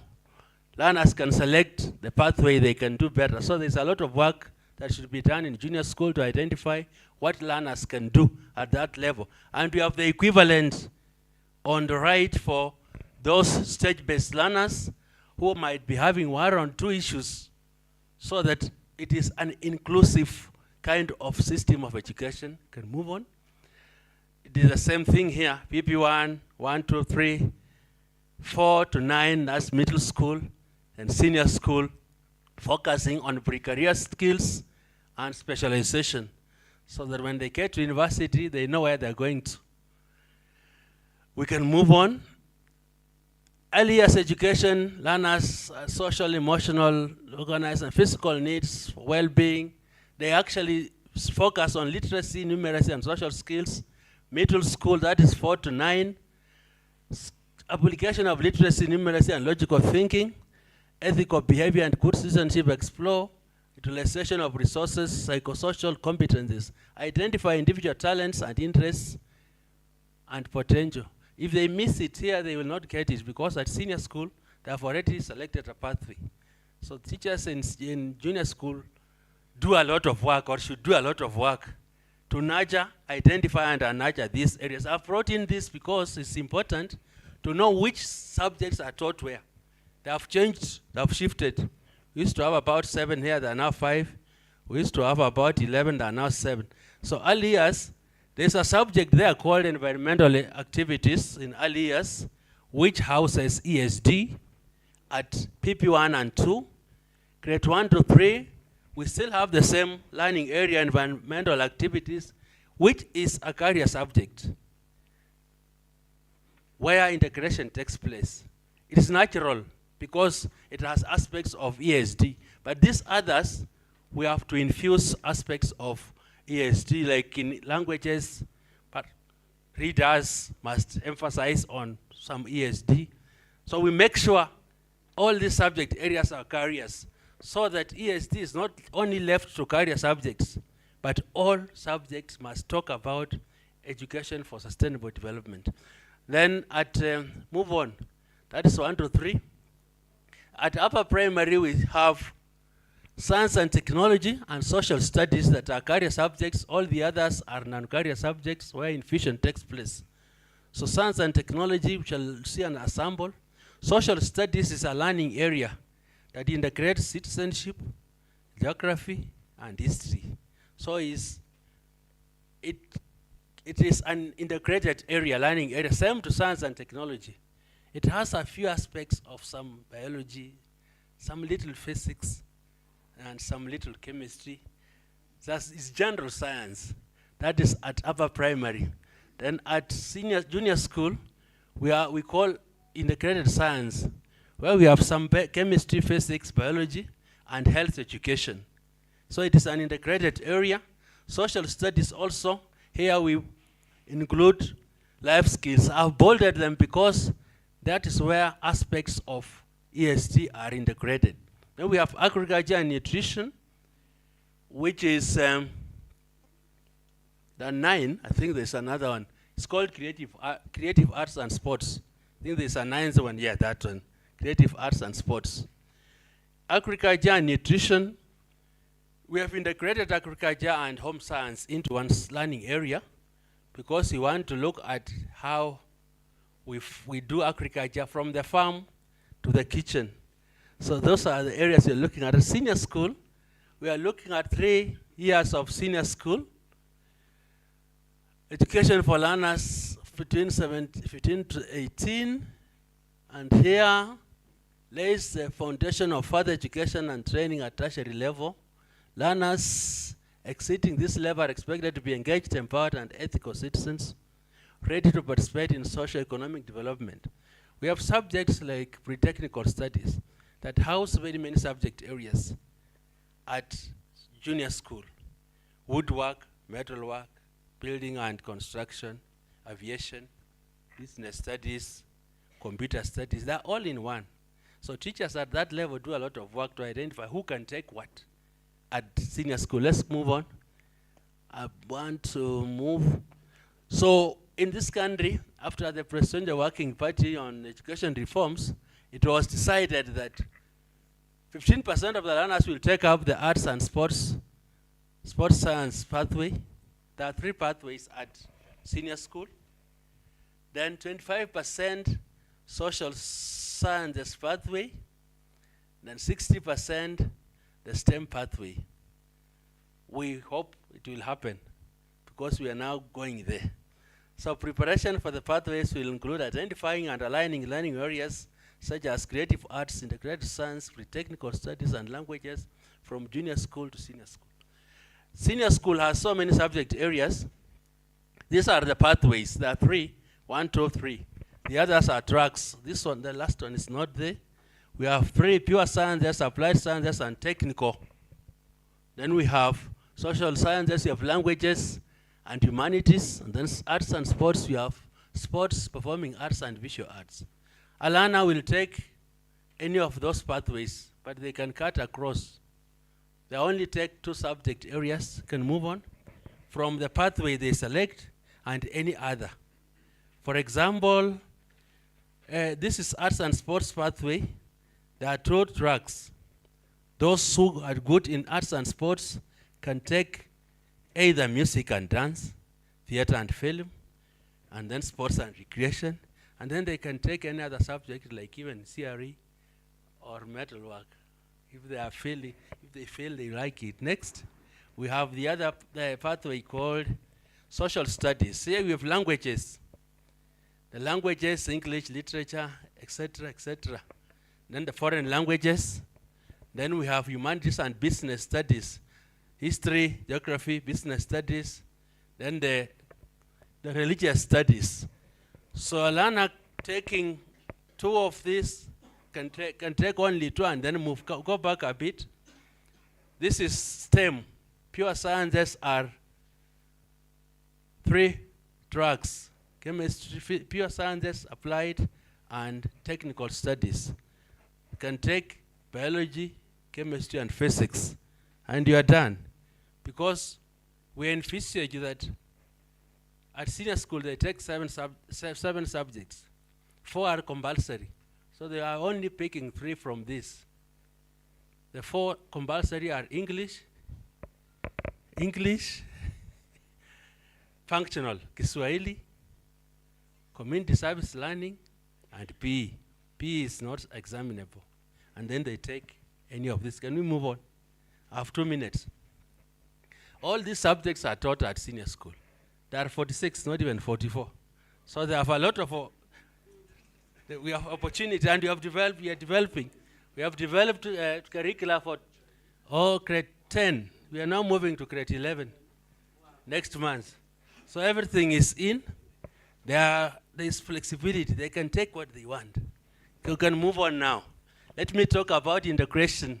Effective integration of sustainable development in CPC is essential in ensuring that learners acquire essential knowledge, skills, and attitudes, but also develop a deep understanding of environmental sustainability. We don't talk about the same thing.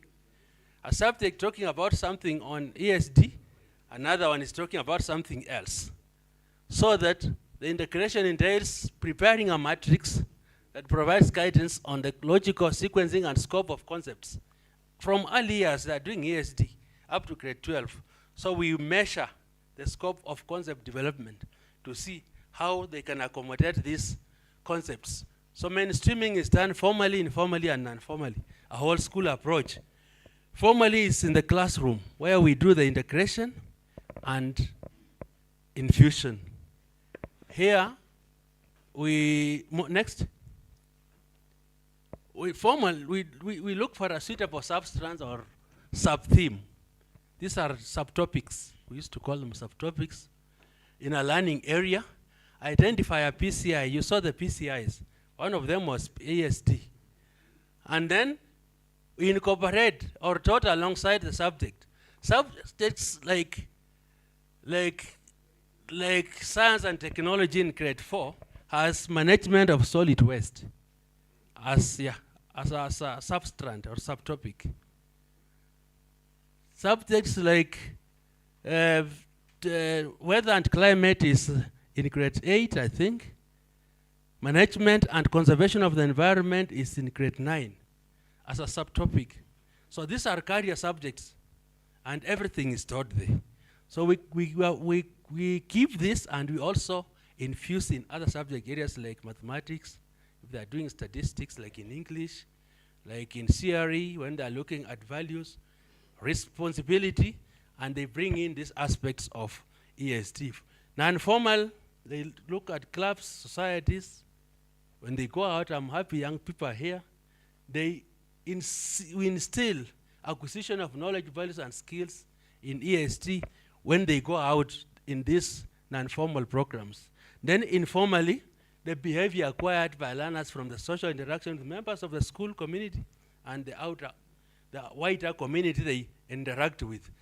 So behavior and appropriate values can easily be emulated from members of the community. A whole school approach, even the watchmen, even those in the kitchen, must bring out the informal aspect of learning.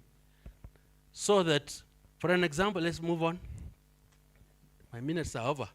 So integration and climate change entails in the cooperation, course of basic education, by aligning strands and learning outcomes of individual learning areas with, so the learning outcomes is the heartbeat, is what is prescribed. In the design, it is only one that we give. But the experiences, we say, they are suggested learning experiences. but the outcome is given.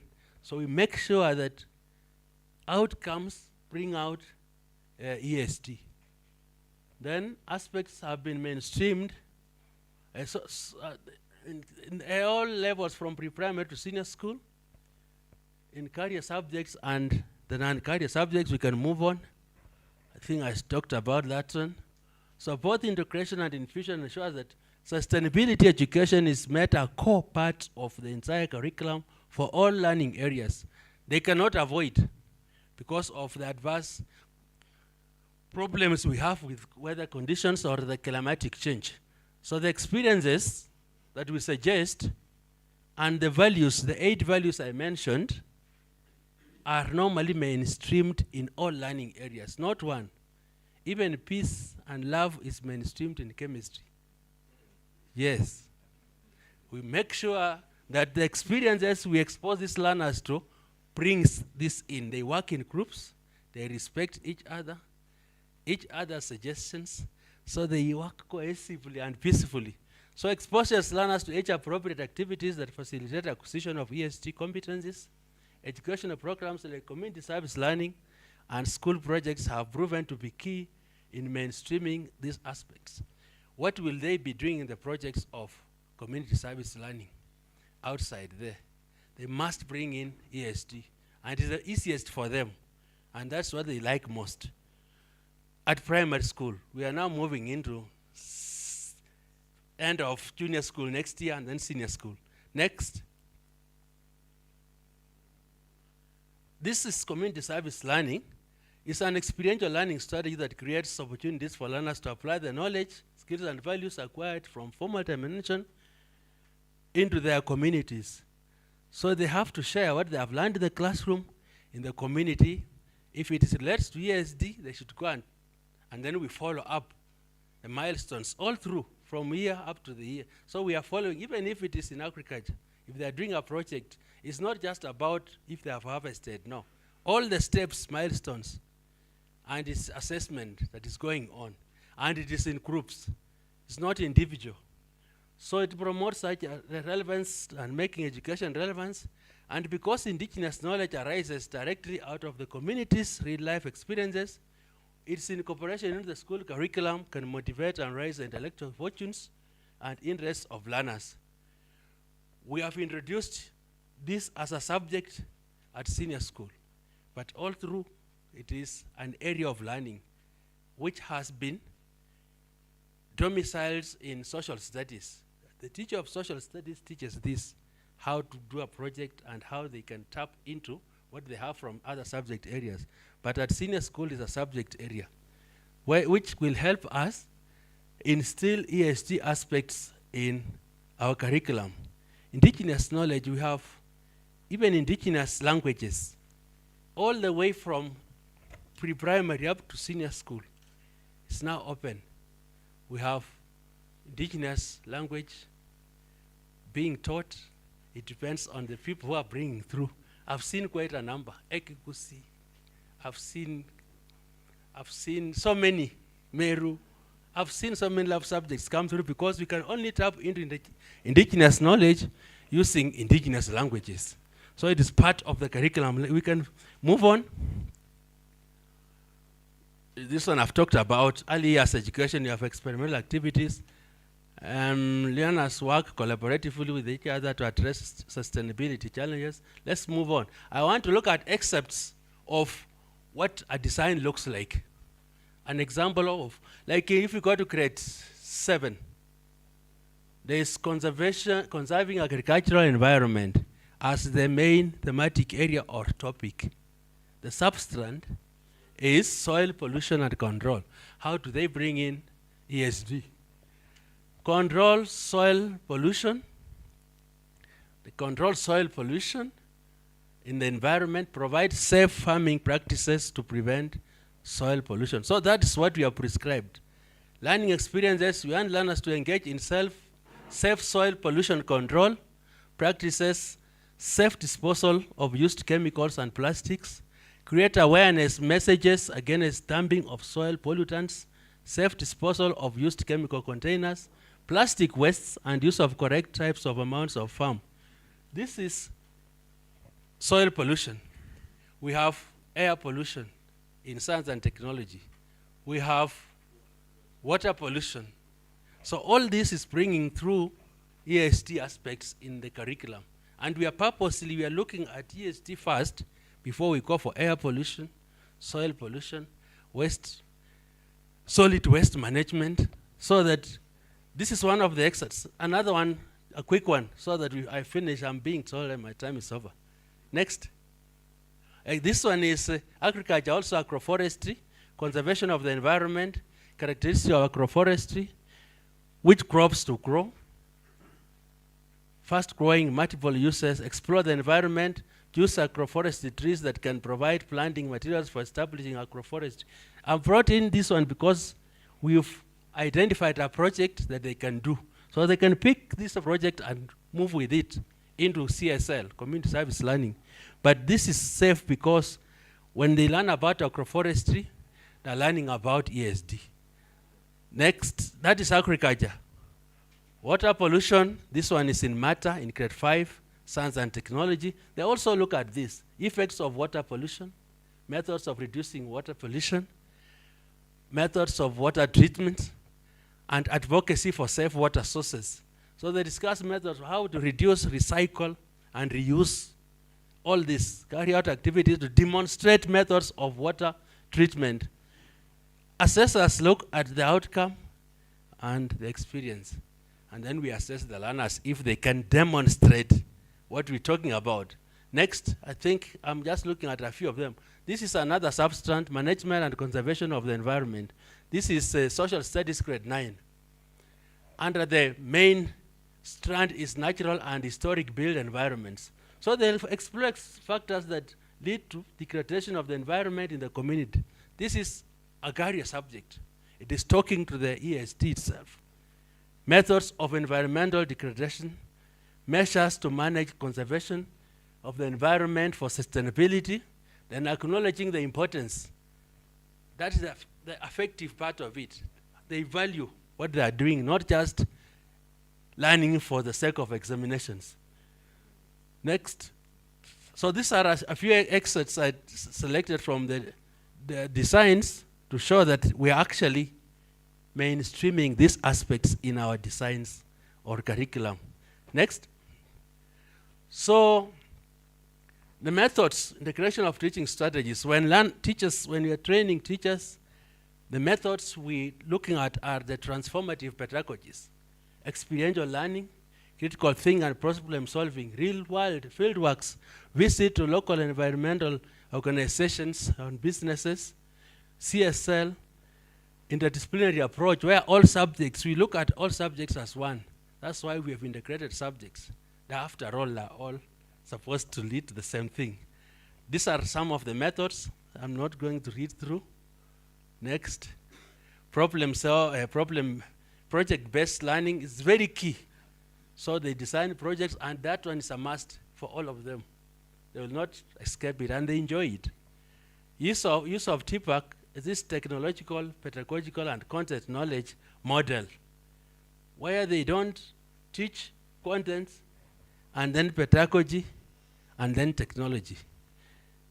It is an amalgam. They fuse technology, pedagogy, and content so that they incorporate digital tools into the learning process for easy understanding of the learners, guest speakers, green campus initiatives within the environment, resource mobilization for sustainable materials. And then lastly, as I conclude, KICT has continuously aired programs through. We have a channel on television called Edu Channel, Edu TV. We have a radio station, then we have materials on Kenya Education Cloud that address aspects of ESD. These programs are geared towards increasing awareness on environmental issues as a means to an end. Then we need continuous partnerships and professional teacher development, because they are the educators who will instill the ESD aspects in the learners. So they must know them first. Then resource and support stakeholders to offer resources and support to help design and implement sustainability-focused curriculum and assessments. This way, we shall manage to sustain our environment and reduce effects of climatic change. I think this is about it. Lastly, if you give people something to do, not something to learn, the doing is of such a nature that it will demand the thinking, and then learning will naturally ensue. That was John Dewey, some years ago, almost 100 years ago. Thank you for listening to me.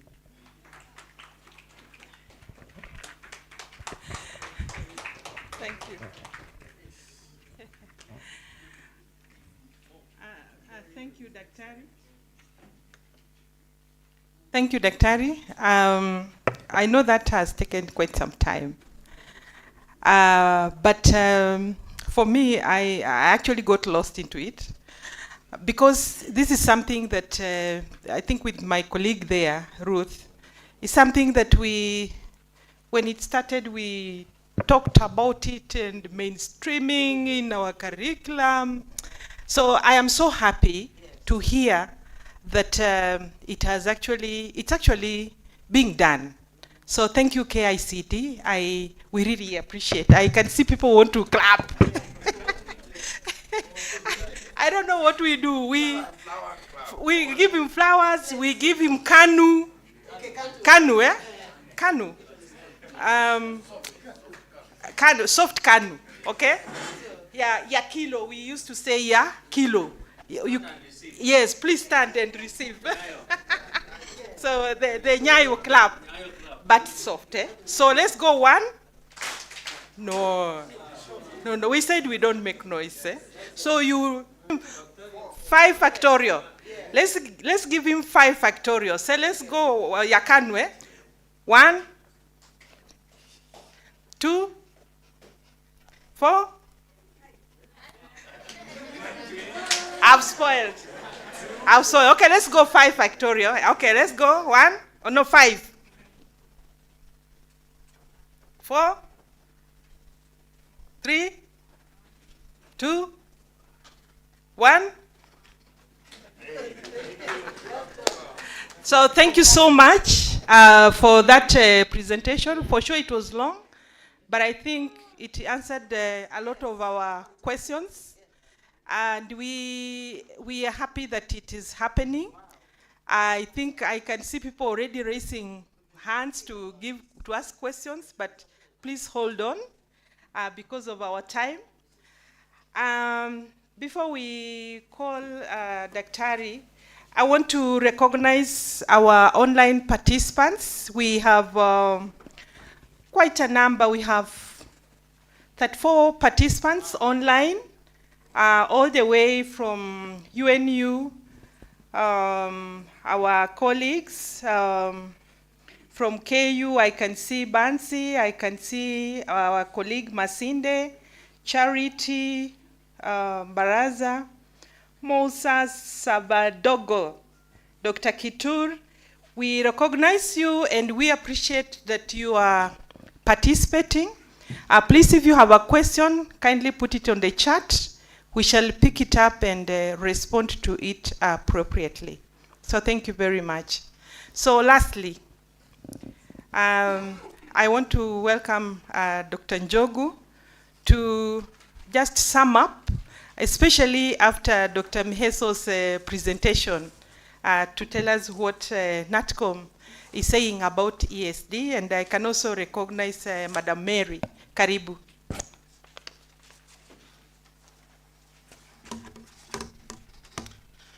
Thank you very much, Baisi. I think I'll go by the protocol established by recognizing those who are present.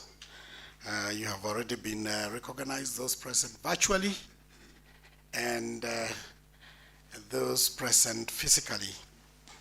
So I think mine will be very short. I won't stand between you and lunch. Looking at your faces, I can tell the energy level is fairly low.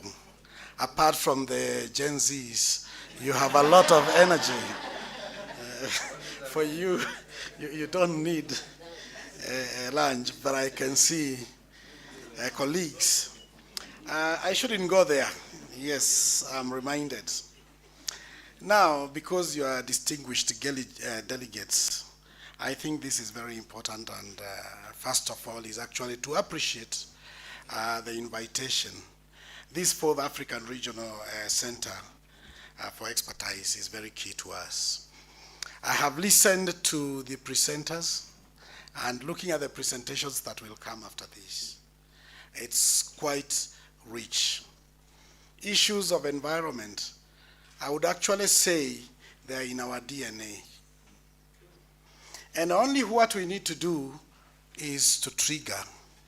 Survival skills are part of us in living and minding about our environment. We all need to live and let others live within this generation and the generation to come, and then ensure equity. That defines sustainable development. And it is out of this context that we had the 17 SDGs presented. And for us, National Commission for UNESCO, we focus on 5 programs. One of it is education. Second is natural science. Third is social and human sciences. Fourth is culture. And lastly is communication and information. I'm pleased by what has been presented by Daktari from KICD. It is not about mainstreaming environment in education, but integrating. SDG 4 is very key to us, and indeed are very useful in advancing education for sustainable development. And in addition, what we do at NATCOM, we also do the global citizenship education, especially in the universities. Going by the theme of this conference, the role of RCEs in climate action, education for sustainable development and sustainable development goals. Actually, it is more timely because we are discussing issues of climate. There are more challenges, and we are talking about whole of Africa, not just about Kenya. That DNA in us that has an aspect of the environment, we really need to trigger it, and a good way through the curricular development presented. But there is more to do it. We need to enhance the roles of REC. We need to support them. And as they play their mission in serving as a catalyst for local action and global thinking. They bridge the gap between academia, communities, policymakers, and play a pivotal role in fostering a kind of interdisciplinary collaboration. And this way, then we'll be able to address the contemporary problems facing today's generation, and that also certainly will face the future generation as we ensure that we transmit, just the way we transmit the genes, we transmit the knowledge required to mind about our environment. Now, a little bit about National Commission for UNESCO. And I'll focus mainly on ESD, not what we do in the 5 programs. I'm sure you'll learn more about NATCOM, and most of you do know. The Kenya National Commission for UNESCO is a commission under UNESCO, created through the UNESCO Commission and the Charter of National Commissions. Under UNESCO, we have 194 countries that are member states to UNESCO. Out of that, we have 199 National Commission for UNESCO. They are more than the countries, and the reason why is because some countries have territories that are not in the mainland. And these commissions are actually a mirror reflection. And UNESCO is the only UN body in the whole world that has an appendage that is nationally based to be able to link the interests of UNESCO that are international and national interests. When shared that way, then the UNESCO becomes even more vibrant compared perhaps to all other UN agencies. In those programs, and especially education program, we play a crucial role in advancing education for sustainable development, that ESD in Kenya, and promoting the integration of sustainability. And we do this by undertaking various capacity building initiatives, working closely with KICD. KICD will always tell you, they have not developed this alone. They have done a lot of community, they have done a lot of stakeholder engagements, they have done a lot of consultation with the practitioners and with other institutions, including the National Commission for UNESCO. And it is at this point where then the tenets of UNESCO are brought in, so that then we are not just moving as a country, we are moving as a global citizen. We are moving as Africa. Akipensi, you really are very passionate about Africa, and indeed, because we can't live alone in this situation of the globalization, then it means we have to work together. When I was coming here in the morning, we were discussing with one of my colleagues about education system in some other countries where there are no boarding schools at all, and every student comes from home. It happens, and it makes a big difference, cost cutting and so on. So perhaps somebody needs to do a good research and see the values between this and that, and what then that can be. So basically, we do that as a National Commission, equip educators, administrators, policymakers with both tools needed to effectively deliver ESD and fostering a generation that is conscious and committed to sustainable practices. Because it's not just minding about the environment, but also those practices. We have discussed quite a lot about consumerism, whether it is sustainable or not. And indeed, some levels of consumerism in developed countries are not sustainable. So in the realms of global citizenship education, which I mentioned earlier, I know this has not been mentioned, but it is key within ESD and beyond, because we want to see ourselves in context of the whole globe, not just as Kenya or Africa. So in the realms of GEC, NATCOM works to cultivate a sense of global responsibility among Kenyans and beyond. This is by incorporating GCE into the national curricula, and the Commission ensures that students are not only aware of global issues, such as human rights, cultural diversity, global interdependence, but are also equipped to act as responsible global citizenship, or citizens. So NATCOM supports various youth empowerment programs, many of you who are here, and especially within the environment, there are quite very many institutions. And we support this empowerment, including even on enterprise development.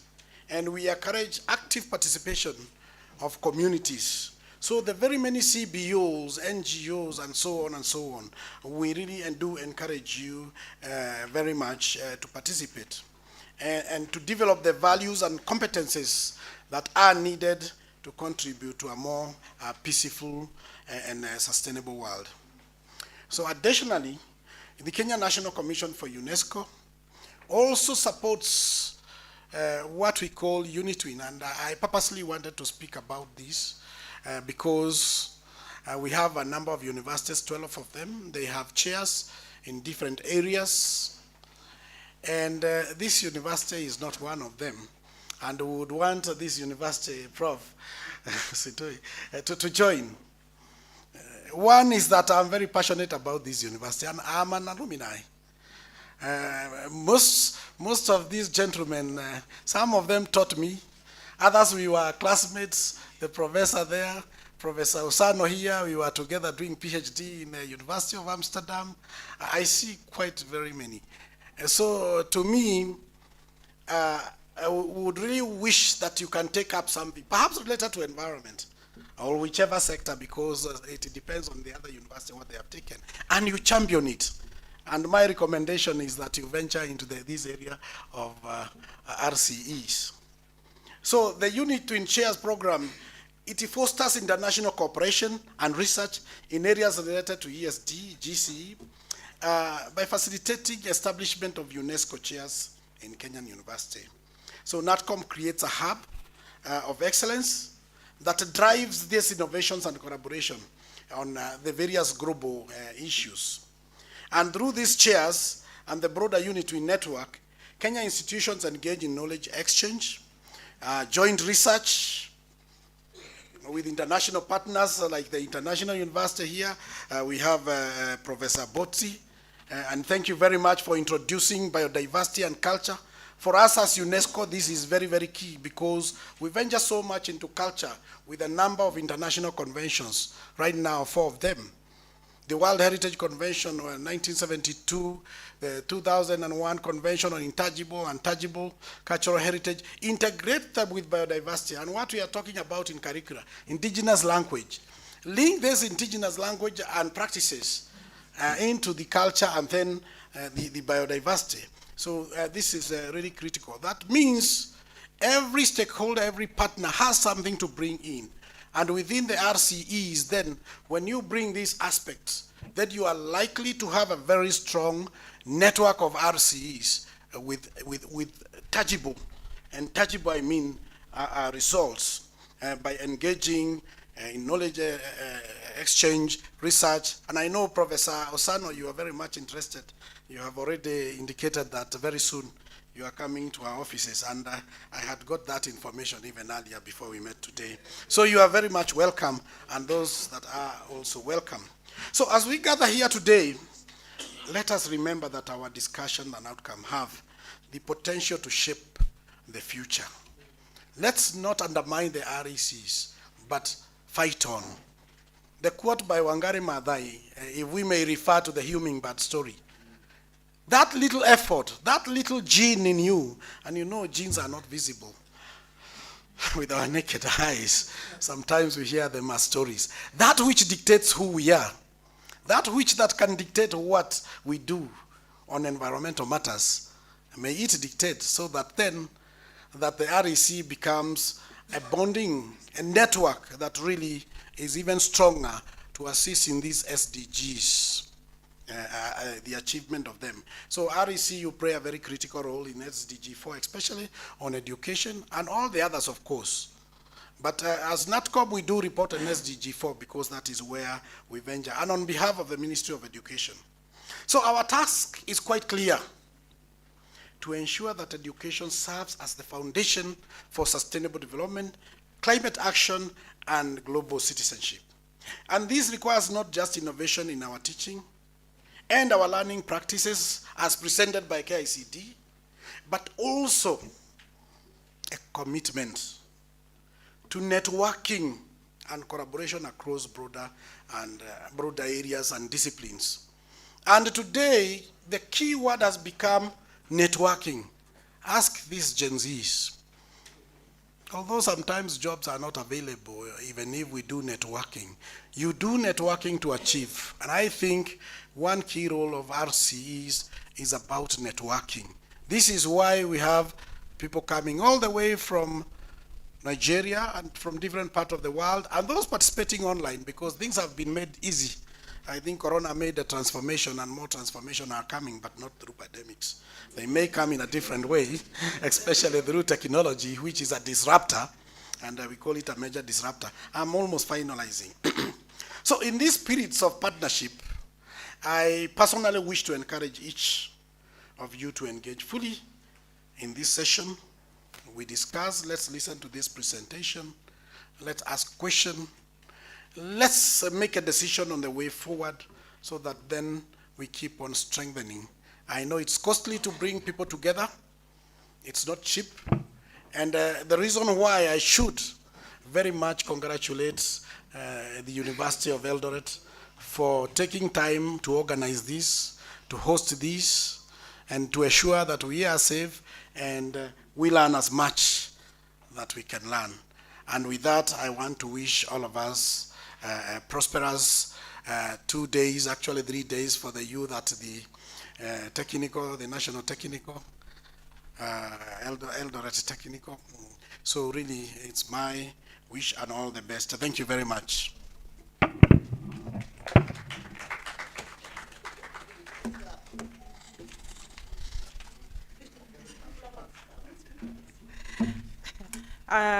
Thank you so much, Bwana CEO.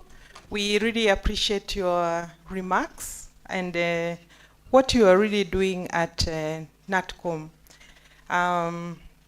We hope that you will be around so that we can raise our questions, because I see people are really raring to go.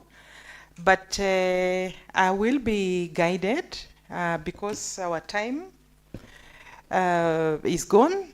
I think we just do first appreciate the CEO, and then we can get guided. So I don't know whether we give him some kilo, or we give him flowers. Sir, do you like flowers?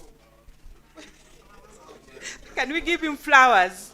Yeah, because we are good at gender. We don't only give flowers to the ladies, eh? So let's get some good flowers, eh? Yes, please get them, and let's make a nice bouquet with all the colors and give him. Thank you. Thank you, sir. I think I can get guidance.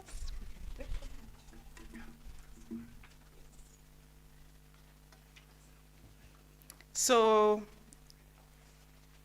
we can break for lunch, okay? And I can give Daktari, it is 2. Then he can guide us. Thank you. But thank you so much for that session. I think we have all learned something.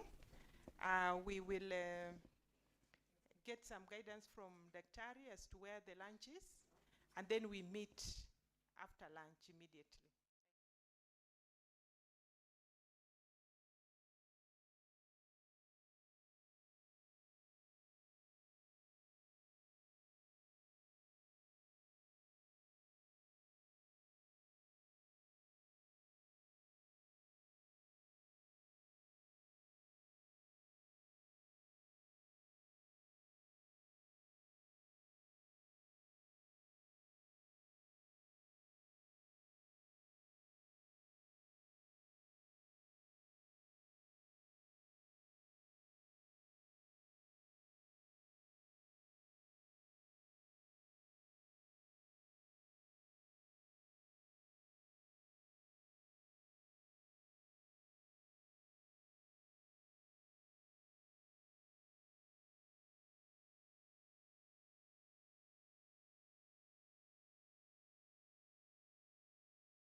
And then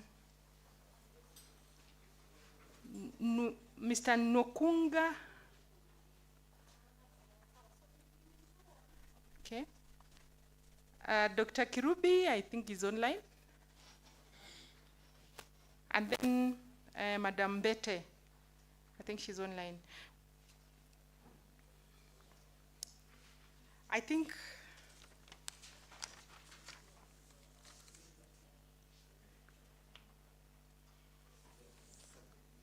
pardon? 7.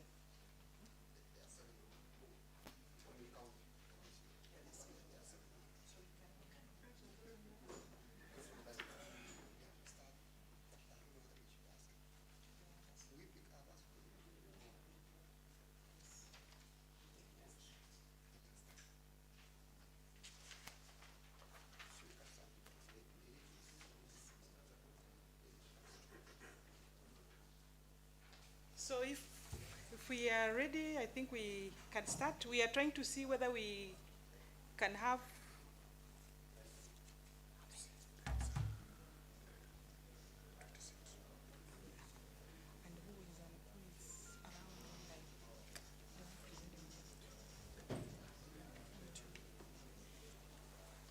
so maybe we can ask those who are here presently, because we have the online presentation, we only have one facility.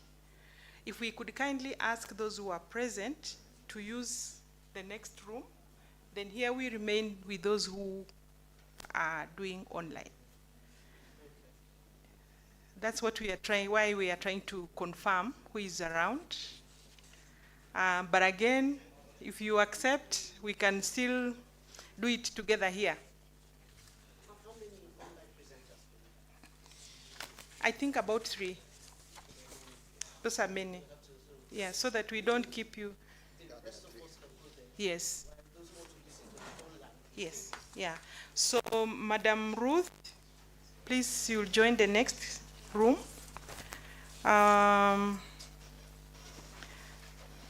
Mr. Odusote, also you can move to the next room. Mr. Justus Kipkogei, you can move to the next room. Okay? If that is okay. You're going, wait. Unaenda na wewe ndio uko na online.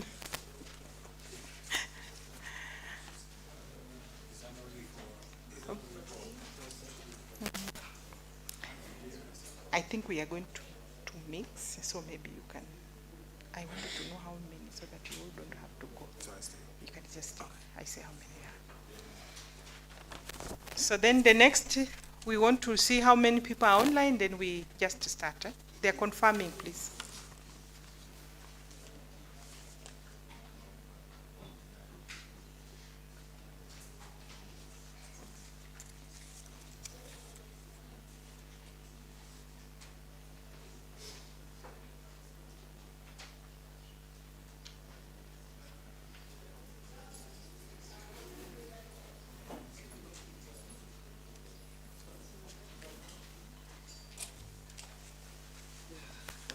I think we have, there's no projector there, so we may have to do it together. No, let them come, we start.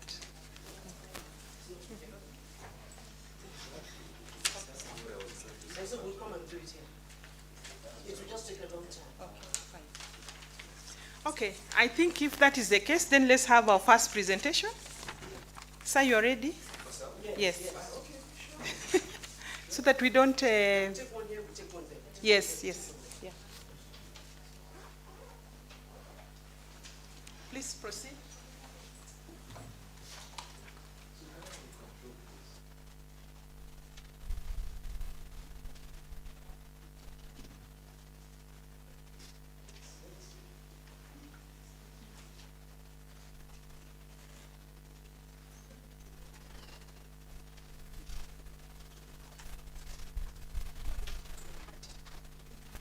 How much time? I find about 10, 15 minutes. 10. I hope so. Well, good afternoon, everybody.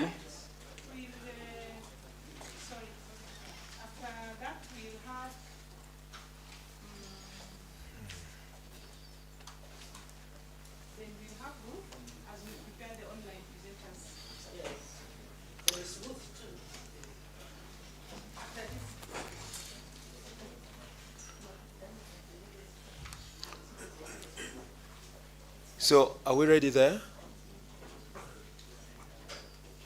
It's not controlling here, so, okay. Good afternoon, everybody. And thank you so very much. We'll just go straight into the presentation of what you have on there, innovative solutions to plastic waste management, the youth perspective. You'll be hearing a lot of next, because I can't control from here, but that's all right. Please go to the next page. Well, I want to start by greeting, and then to just be appreciative of the fact that I'm in the midst of this community that I've called the RCE community, that we've been talking about a lot of things related to that since morning. I know along the line, remotely or here, we'll be talking about the UN University that for about 20 years or so I thought so much about regarding their work. I was in Hayama, Japan in the year 2000, and I moved from the Institute of Global Environmental Strategies and move on to town, and we passed through the university that is UNU, and that was very exciting to start to think about what they were doing, even from that time, in education for sustainable development. I was like, hey, that's the kind of thing that's brought me here. That's the kind of thing I want to see my future engage in. And here we are, somewhere along the line, just being brought into what is happening. I want to appreciate particularly all the different contributions today, and thank Dr. Uwigwe for giving the opportunity for me to be here today, because as you would know later, a lot of things that happened from Nigeria onto my coming here has been because we're related. Please go to the next slide. The next slide. All right. I've done this in transitions, but we can take everything on. You see the picture there is the pictorial of the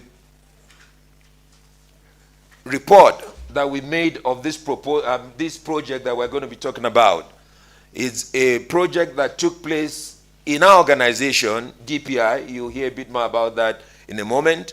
Last year, all through, we ran with a small grant project of the United Nations Development Program, that project that I'll be mentioning. I have 10 minutes, 15 minutes, so I'm going to be running through this. And the thing that I want to look at would perhaps not be the science, the project management side of things, but particularly look at the lessons that were learned going through that project last year. But there was a build up to that. Next slide, please. So let's talk a bit about DPI. And that organization is Digital Peers International. It started in 1999, and it was all about, at the time of the World Information Systems Development at that time, my wife, Mrs. Ibuko Dushote, was looking at coordinating a lot of things about the use of the internet.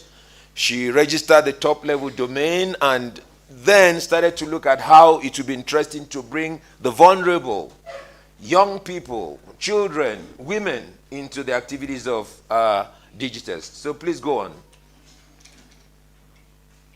Well, Digitest had as its plan an annual reach out to young people. Every year at around summer, some 250 people will come together and do different things as young Nigerians. There would at times be up to 750. I said 250 or so because there was a year that there were about 750 in the camp. And all they'll try to do is bring their different understanding of computers to what exactly would be used in in developing various areas like problems in agriculture, problems in challenges in power provision and all that. However, there came a time when there were political distractions and we couldn't do what we would do every summer in bringing young people together across the nations. So we got to the point where the Pulse Learning Hub was established. Pulse Learning Hub became a place for young people to learn and to make different trials at what IT could do. And that was how we got last year to the point where we started to galvanize, particularly the ability of young people in the use of IT for solid waste management. Go to the next slide. It appears to me that we're using the wrong presentation, but maybe this will make it faster. The other one had all the pictorials and so on. Now, last year, what the project was all about was to look at how young people can actually come together, bring different aspects of their understanding to dealing with how to minimize the use of plastics, and then how also to manage the wastes coming from plastics. At that time we had collaborating 50 young people, 60 facilitators, different places, teaching young people what to do, the understanding of the science, and then the processes involved in recycling and so on, site visits and all. We had 5 businesses that were visited, recycling places and all that. And then we had the Abuja Environment Protection Board also coming in to join in to give the understanding of what they were experiencing in the different areas of the management of plastics. 5 schools, secondary schools were involved, 1 university, the University of Abuja. And you remember I talked about Digitest, which gave the idea of using this at this national level. The year's program last year was also dedicated to having some 250 young people join that group to bring their ideas into the results. Please, can we go on to the next slide? The key thing I want to do here is just to talk about the lessons that were learned working on the project. The first thing that we found out was the advantage of focused attention. For 20, 25 years, it looked like what we're just doing was asking young people to work with IT in dealing with problems. But last year, we started to see the results, because over time, it was proven that if you give young people the opportunity, so much can be done in what they will get achieved. So engage young energy. Over the lunch table this afternoon, we're talking about things happening all over the world. Gen Zs in Kenya, and not Kenya only, all around in Nigeria and so on. There's so much energy there that must be tapped into. And we discovered that. If you saw the particular presentation that I wanted to use here, you see young people sitting down in brainstorming sessions, thinking of how to work together, thinking of what to do to resolve problems. We're teaching how to really leverage technology, and that is so important as one of the things we are taking away as the things we learned. Using the computer, using applications, using websites and so on, and today, using AI. If you've been listening since morning, you know that one key thing is collaboration. And that's one takeaway out of that too. The main issue in Africa and around us had been that everybody had wanted to just be in his own silo. And you want to think that the solutions to the problems you're looking for are things you can get living in your own house only. But it's time to break down those barriers and know how to reach out, know how to include other people so that the work can be more robust and things can happen. We encourage critical thinking. You've seen different diagrams about how you need to start to clarify what the issues are, learn exactly how to deal with them, know how to bring in fresh ideas, test them, quickly know what is not working. And I just wished I had all those pictorials that I'd put on the other presentation, but that's all right. This speaks to the main things. Manage incentives for young people.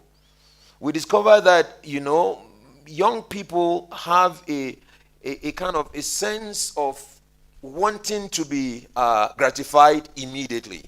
How do you pay me for what I'm doing now?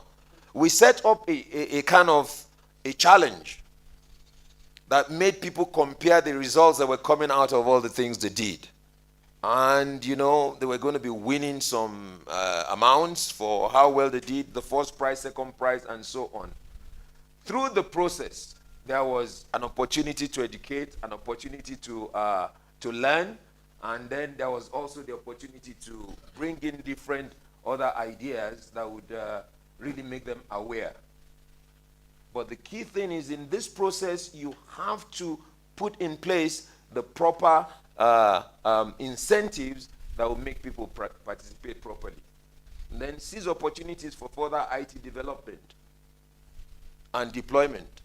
You probably had used websites, you had used other things like different apps, but today we're talking about AI.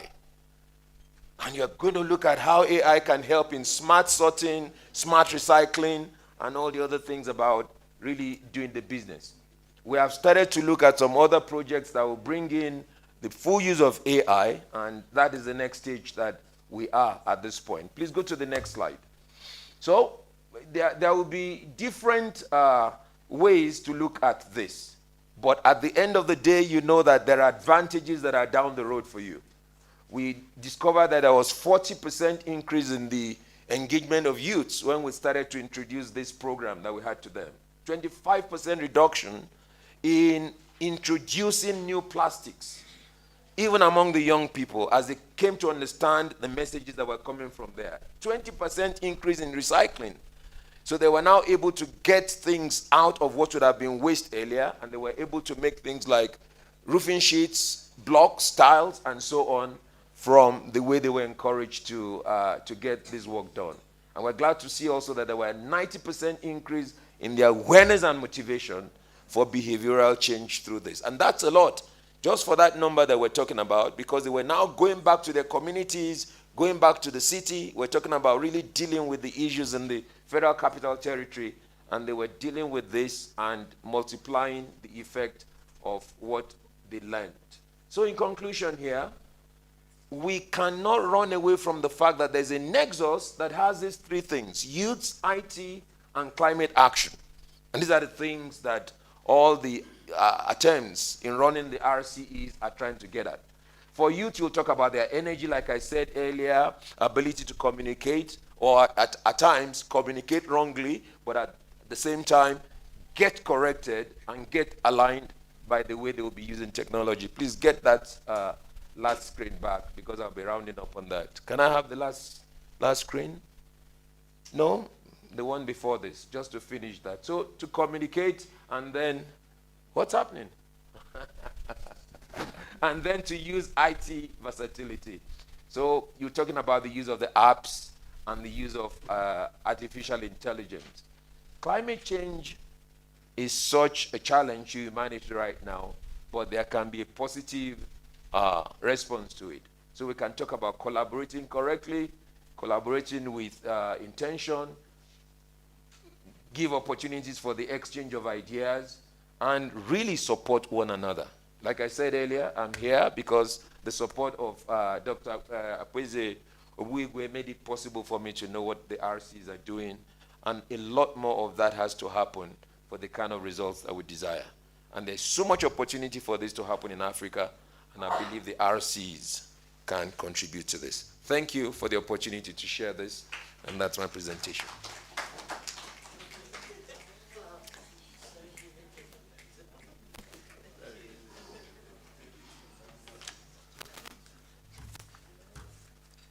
Thank you very much. We need to appreciate our presenter. How do you appreciate the flowers? So we pick the flowers. He's busy. Let's wait for him to face the side.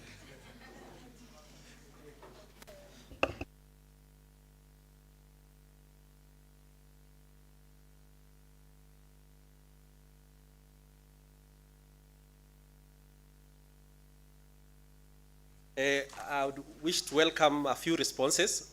My name's Jonathan Ngeno. I will be assisting to chair this session. So I wish to allow a few questions or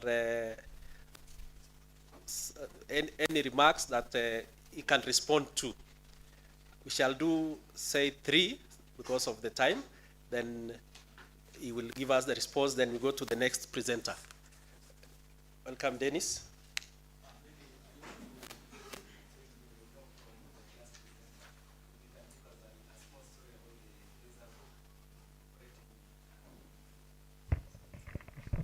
Thank you for the presentation. I would like to learn from Nigeria about the GICO. There's a group that is doing something on GICO. It's a renewable energy stove. So if you can give us a highlight on that so that we can also learn. Thank you. Maybe the presenter just come. A renewable energy jiko in Nigeria. Yeah, stove, that stove. Is talking about a renewable energy stove. Stove, okay. Yeah. Here we call it jiko. Okay. Now I understand. Okay. Jiko, okay.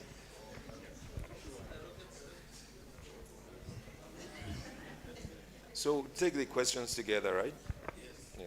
Okay, good afternoon.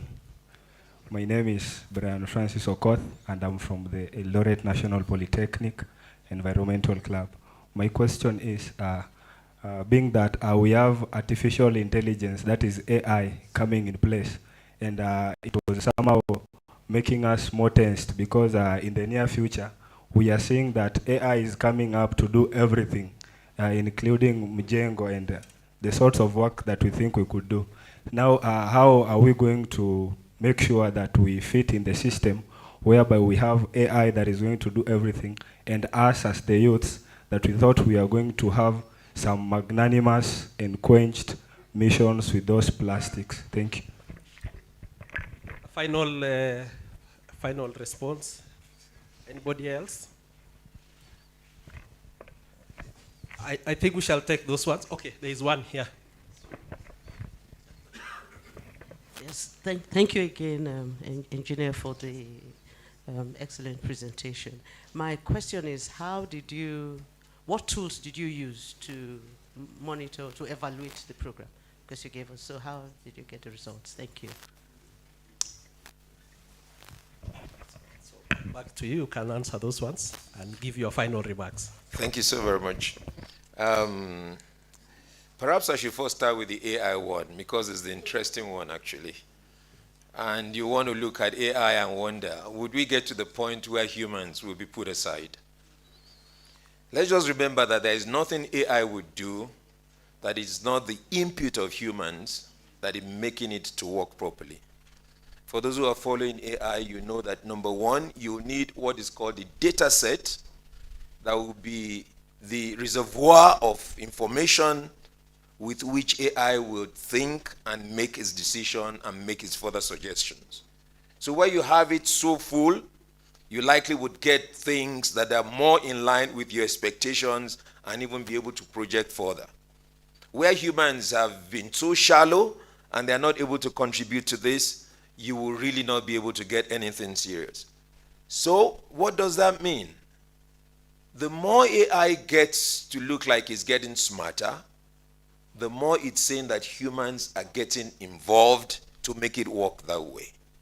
It only means that what you would have been spending your time to do earlier, you are now giving over to AI so that you can now go look for what would make the AI work better for you.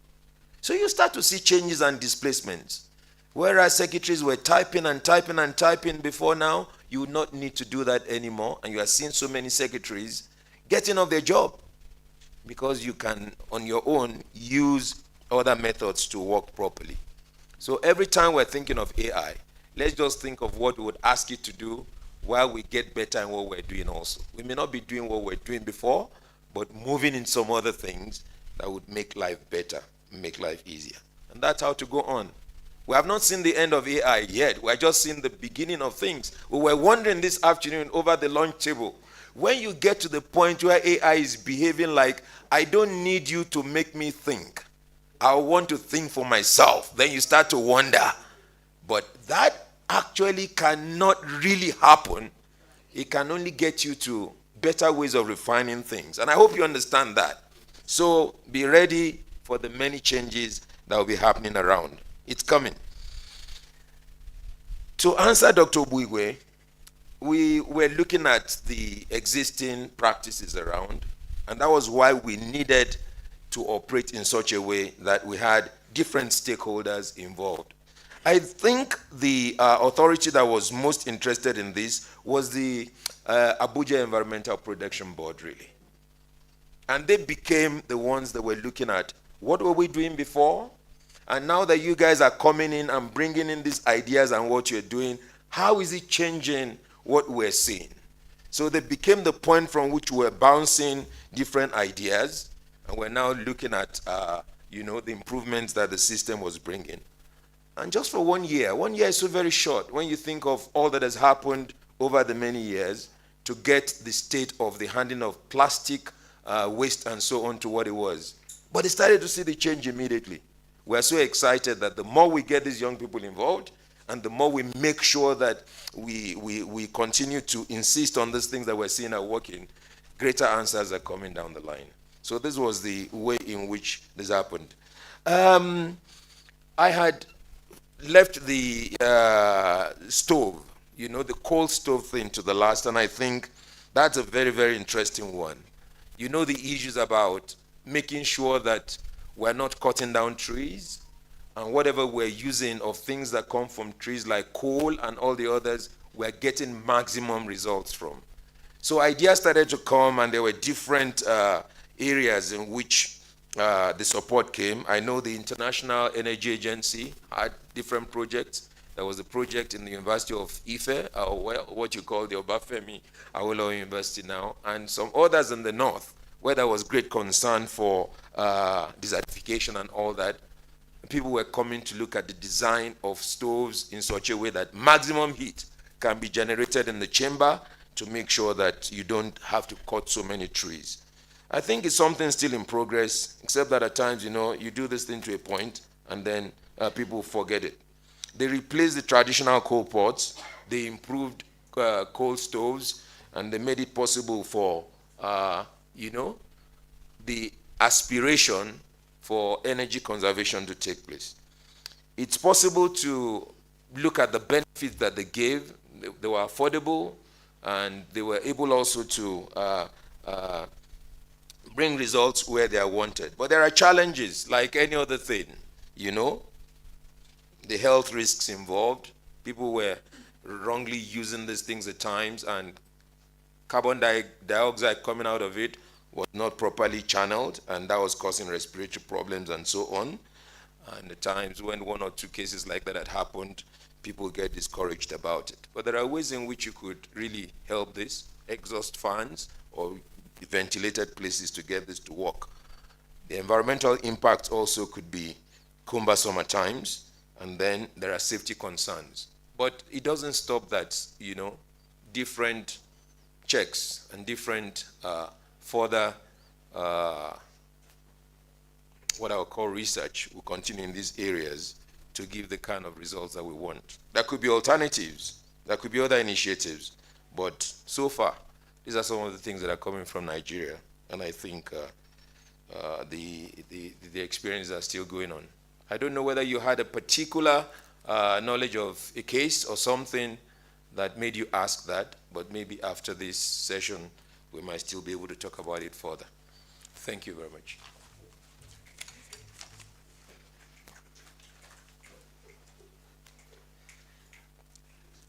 Thank you very much. We are proceeding to our next presenter, and that will be Dr. Ruth Nderitu. So we welcome you to the stage so that you can take us through your presentation.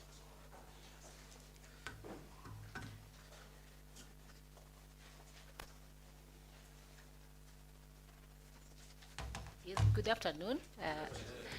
And I want to clarify that I'm not doctor, I'm Ruth Nderitu, still working towards that, but thank you so much. My presentation is about the youth, and I want to give us our story as NEMA, and it is about debates. Actually, how do we engage these people on debates? And it is a dream that we had, and this dream is about how then, these are, okay, we have had the universities, there are people who are working on the universities, and we had also people working in the schools, but then there was this group of people who are called teacher training education, that is for primary and primary schools, and we wanted to know how then do we engage them. And we had a mission 1. They are implementing the curriculum, that is a competence-based curriculum in Kenya. But then, do they have those skills that we are telling them to teach the students? And therefore, we went ahead and we did a little bit of awareness, but then we also want to know, do they really know exactly what they are going to talk about? We were told in the morning that there is this curriculum-based, and there is environmental issues that are supposed to be picked there. But do those teachers who are going to teach their children know exactly what they're supposed to teach? And therefore, we went and had this engagement. And I think somebody is presenting, maybe the next presentation here.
Individuals and companies for claims against the humanity.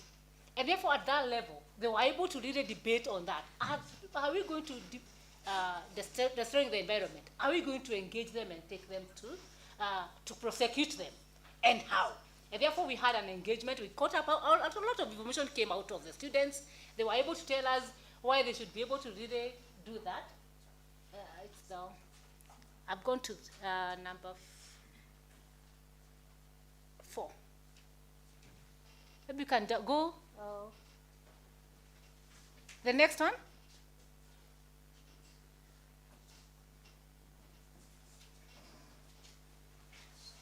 Maybe you can continue.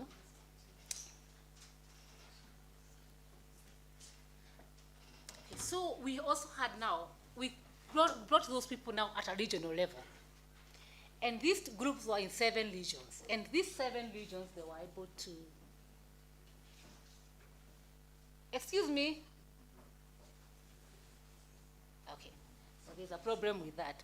So at this regional level, then you told them, they are in teacher training colleges.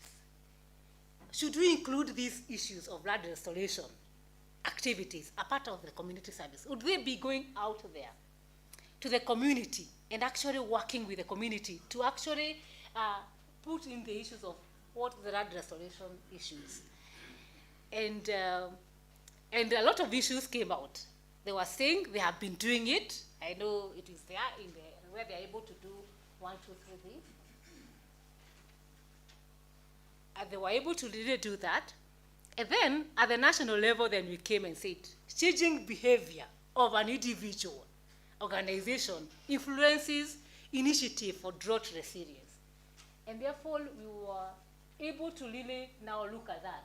That changing the behavior of individuals and organizations influences initiative for drought resilience. So that if you change your behavior, then you can act. And there were quite a number of issues that we're looking at. We're looking at the issues of waste management. If you're able to do that, can you really change the behavior? That behavior change? Will it influence how you behave? Changing the behavior of the individual and organization influences the initiative for drought resilience. So that if you change your behavior in waste management, is it going to end up having issues of drought resilience? If you talk about our farming initiatives, are they going to change that? If you talk about other issues, that whatever we are doing in small bits, even buildings, are we going to change that issue of drought resilience? Are people going out to be more knowledgeable, more doing other things? And also we're looking at the issues of even climate change. Are they going to really have... the next slide, please. You can see quite a number of the way these young youth are enthusiastic to put up their point across so that they can... Number one, of course, there was an award. But number two, we were able to get a lot of information out of it. And this last one is the people who are from Iregi, they are the one who won. They really put up a debate that was really, really interesting because we were able to really see, yes, this, the changing of behavior actually can change this. And then we are awarded, and therefore we had a trophy with our CES environment, Cabinet Secretary of Environment then, and he was able to award those people during the World Environment Day. But more so then, the next slide, please. What are the strengths we observed? And this now tells us there are quite a number of things then we need to really strengthen with our youth. That there was persuasion that was being used. And I'm thinking that even if you're in that meeting on that very day, you'd have changed your behavior because there was a lot of persuasion at telling our stories and using all kind of manner of things in well-researched papers because they really researched on this topic. Then the presenters adequately provided points for both opposition and also proposing the motion. And at the end of the day, there was audible, they were able to represent, actually to come up with the real, they were able to represent themselves and actually give this information in such a way that it was very interesting. And at the end of the day, what were the weaknesses that were noted? Of course, the issue of improving these issues of research requires to be really known, and therefore need for papers. And I was saying that if there were people who are from the universities or from an institution that has done this work, and they were able to really come up with information, then it was very available for these students. Then the other part, there was the issue of need facts, verified facts. Of course, you would come there, some of the facts are not really verified, and therefore it was also an issue. And then proper tone, and then slight improvement of the time management. And therefore, these are things that are there. And therefore, these are some of the laws. The next one, please. So these are the things that we're observing then. But then, the next slide, please. These are the things that are good things or lessons that we learned from there. They are very important. These debates, and I can tell you, maybe as we partner with you and look for other ways of partnering, they are very important for creating awareness for topical issues. So that if you're able to look at a topic like issues of climate change, they are able to really research on it and come up with really, very important information. And awareness is enormous because I'm sure people were tweeting, they were putting on themselves on Instagram and other areas and seeing exactly what they are doing. So the use of this youth to really come up with a lot of information. Then the issue of research, very whatever, and I was telling ourselves maybe we don't have that information readily available at times. And maybe that's an area that maybe as an RCE also we need to really improve on. Then the issue of arguing our points very clearly and saying that yes, I oppose this one because of this, but then I propose this other area of land restoration or having changing the behavior because of that. And then motivation, because at the end of the day there was a certificate. We were able also to give them to actually have a trip to go and have a time with the CS, and therefore it was something that they were really looking forward to. Very important. And then, therefore, and then the issue of acting. I learned later on that most of these students, when they were going out back, they were really saying, yes, I think I can do that. But it's because they were even able to give one another a tree seedling. When the ones who were defeated were given tree seedlings to go and plant in their institution and actually demonstrate that we have come here and we can give you a tree. You go and do exactly demonstrate that you can actually do it. It doesn't require so much money, but then it requires only your effort to do it. And therefore, these are kind of the things that we have learned out of it. Maybe the last slide, please. If there is anything, it's the end. Thank you so much. Yeah, so it's quite a motivating area, and I think it's an area that people can pick to just engage the youth in one way or another. I know there are many other areas. I know Dr. Kipesi likes telling stories, but then this is another area that we can actually take up. Thank you so much.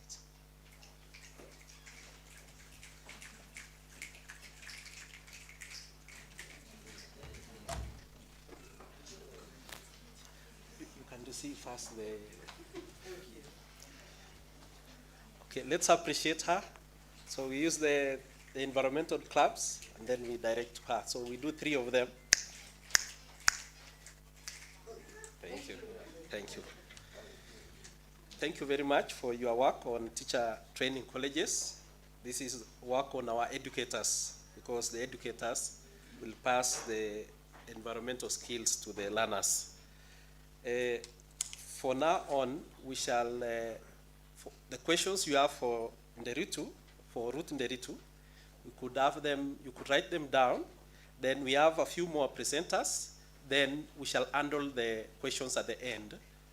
This is to save on time. So all the issues that arose from this presentation, note them down. Then at the end of the presentation, I'll call the presenters forward. Then we shall put forward our questions. So we shall proceed to the next presenter. This is Justus Kipkoge, and he is presenting on empowering youth for sustainable climate action, catalyzing local innovations through education for sustainable development. Justus, welcome.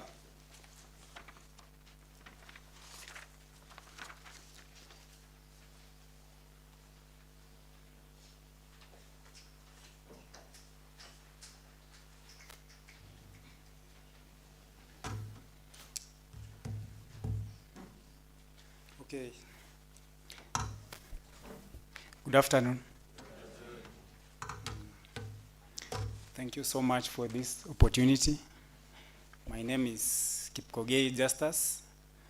I'm a student, a final year student of environmental science at the University of Eldoret, and I'm going to present on empowering youth for sustainable climate action.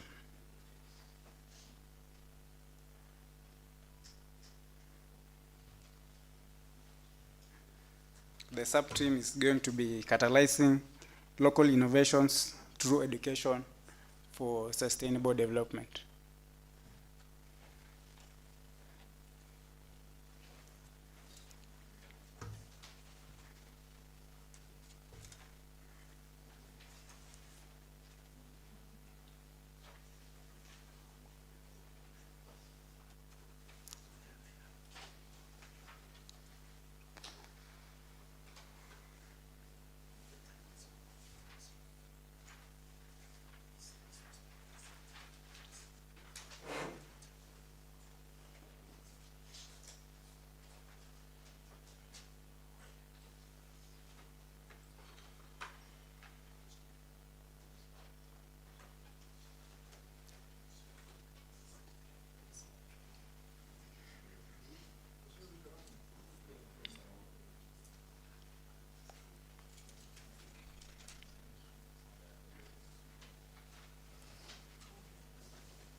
Okay, just a minute.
Okay, we have some technical challenges, but I'll just continue to present.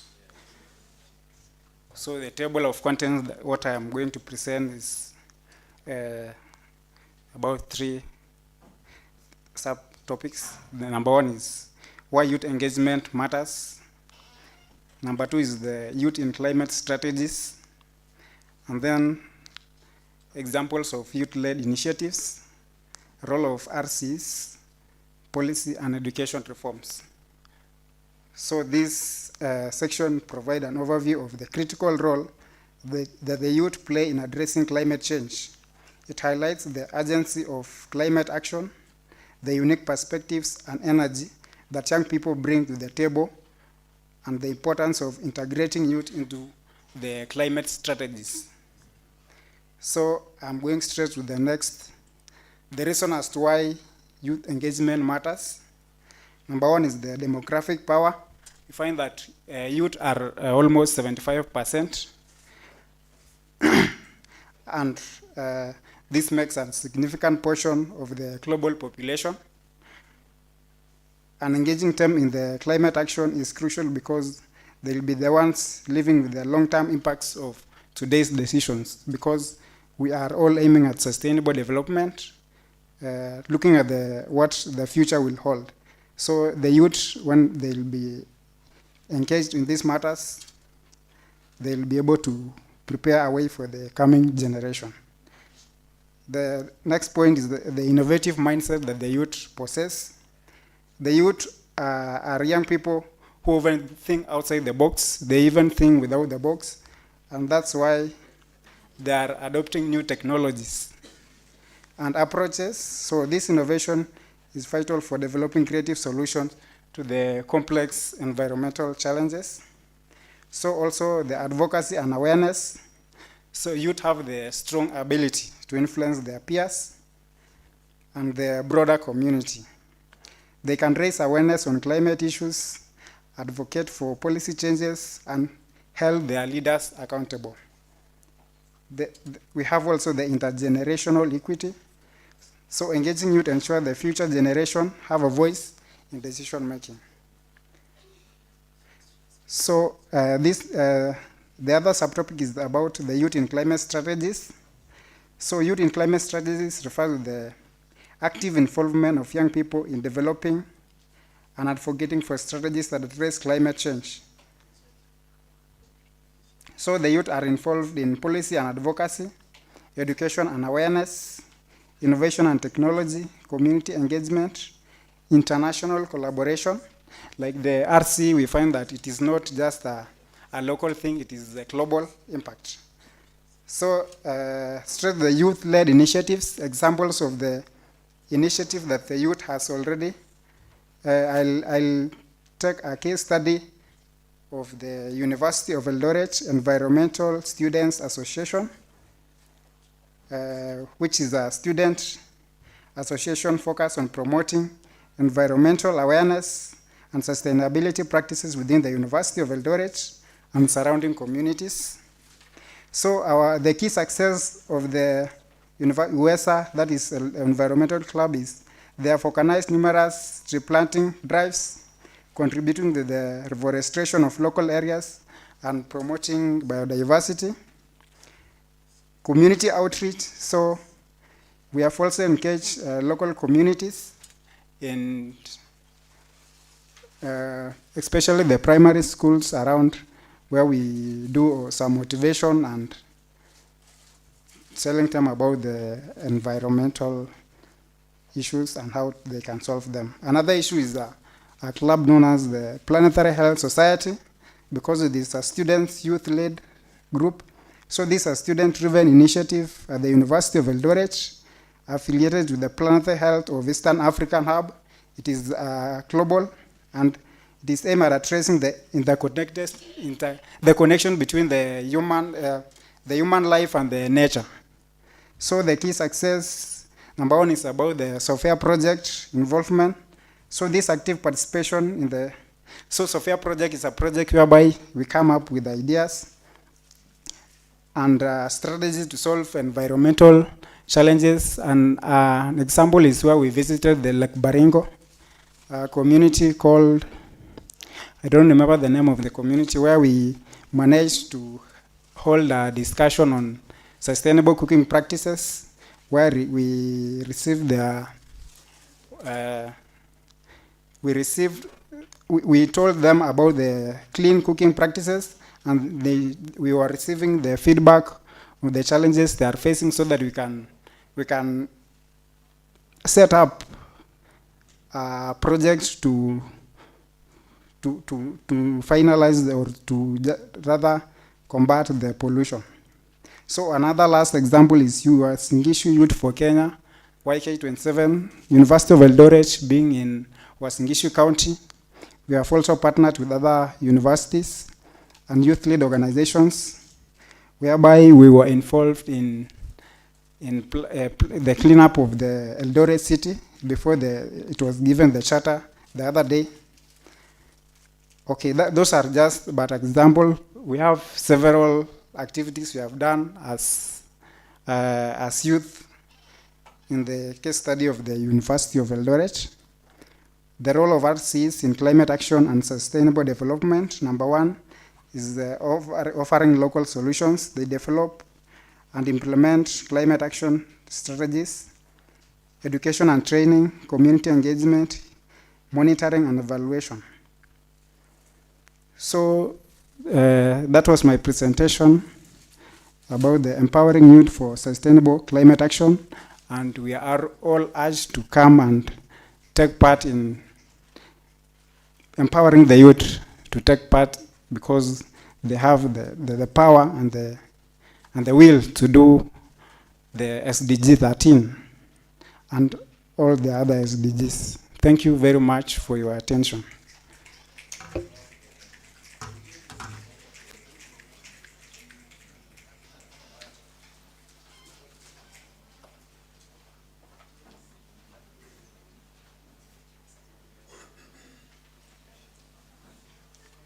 Thank you very much, Justus, for that presentation. Let us appreciate him with the environmental clubs. The fourth one.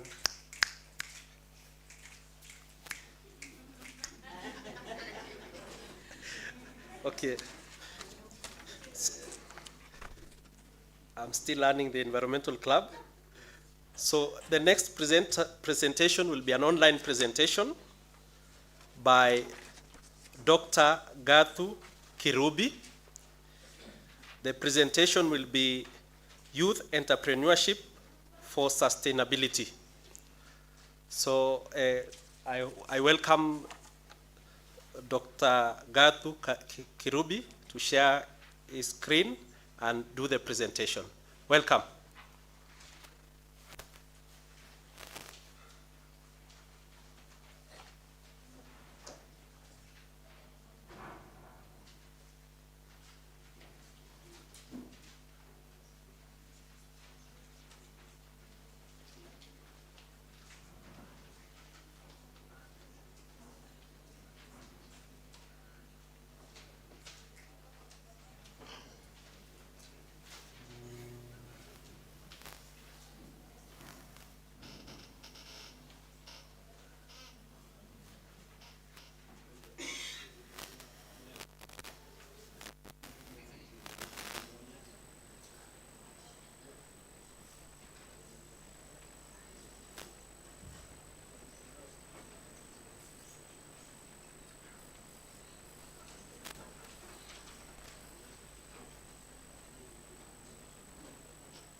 way to get engaged. So all of us have seen things like this. Joblessness is one of the major crises we have in this country facing the youth. Over 60%, 65% unemployed. 3 in 5 youth unemployed Kenyans are the youth. And this has all the issues of hopelessness, crime, political instability. In Kenya, we have a new slogan of the Gen Z. So this is very clear. It's not a problem that is unique to Kenya. It's an African-wide problem.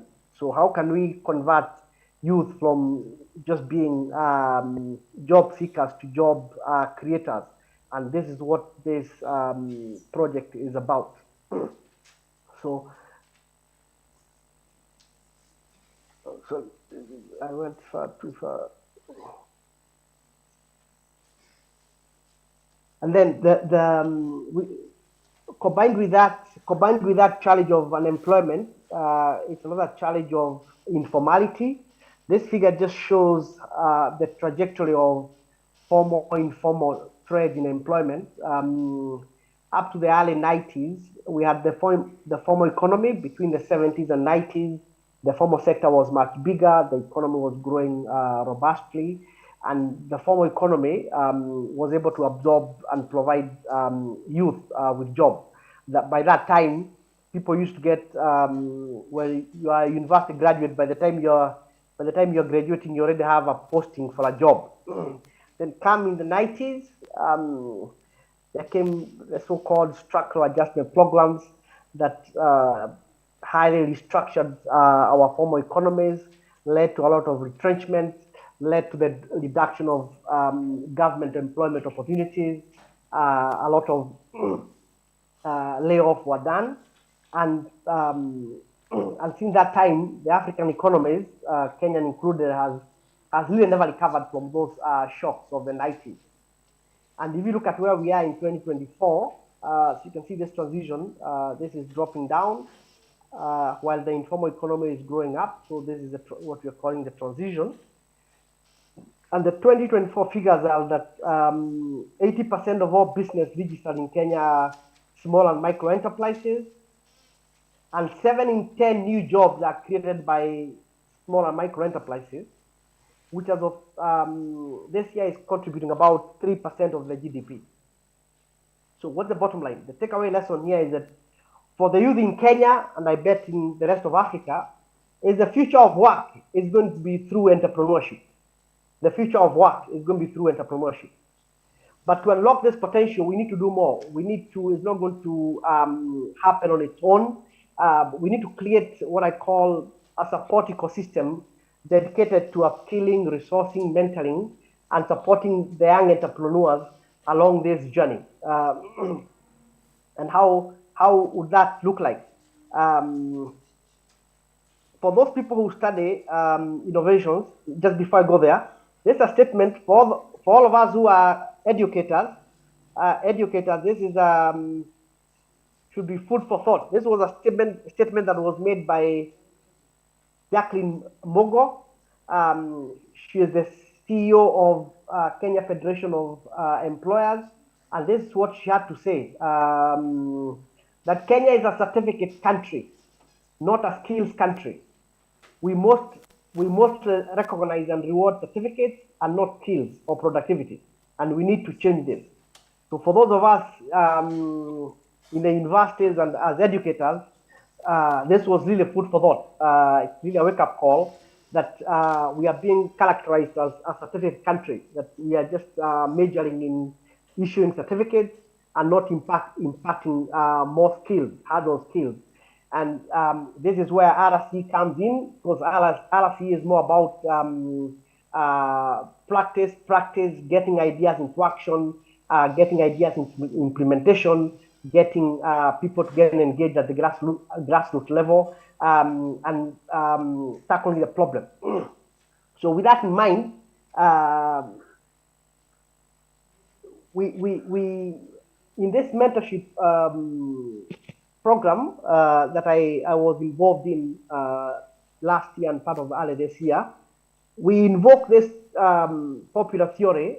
It's an emerging theory called as the job to be done theory. Was pioneered by Professor the late Christensen from Harvard University. And I'll use this to focus on two aspects. It can be expanded in many dimensions, including marketing and customer service. But I'll just narrow down to two elements. One is innovation process for startups, and number two, product market fit for startups. These are some of the, when you engage these youth innovators, they are very brilliant in coming up with innovations.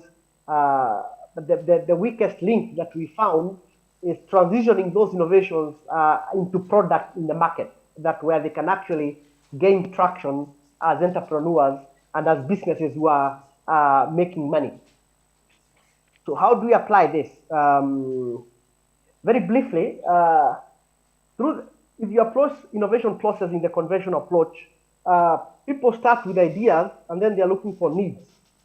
It's like having a hammer and you're looking for a nail. It's like having an answer and you're looking for a question. And this has been the conventional approach into innovation. And this is mostly the way we even teach at the universities. We teach ideas, and then the students or the innovators have to think through how to, once they develop an idea, even a product, and then they try to go out there to see what problem can that solve. And but that has its own challenges because it's very hard to get very good alignment with what the customer needs are, because customer needs keep on changing. Yesterday, the customer may be wanting to cook with an improved cook stove, so you develop an improved cook stove. After 2, 3, 4 months, when you go to sell the improved cook stove, the customer tells you, no, me, I'm not interested in an improved cook stove. I've already moved from my rural area. I'm now in an urban area. I want an electric cook stove. So how do you pivot that?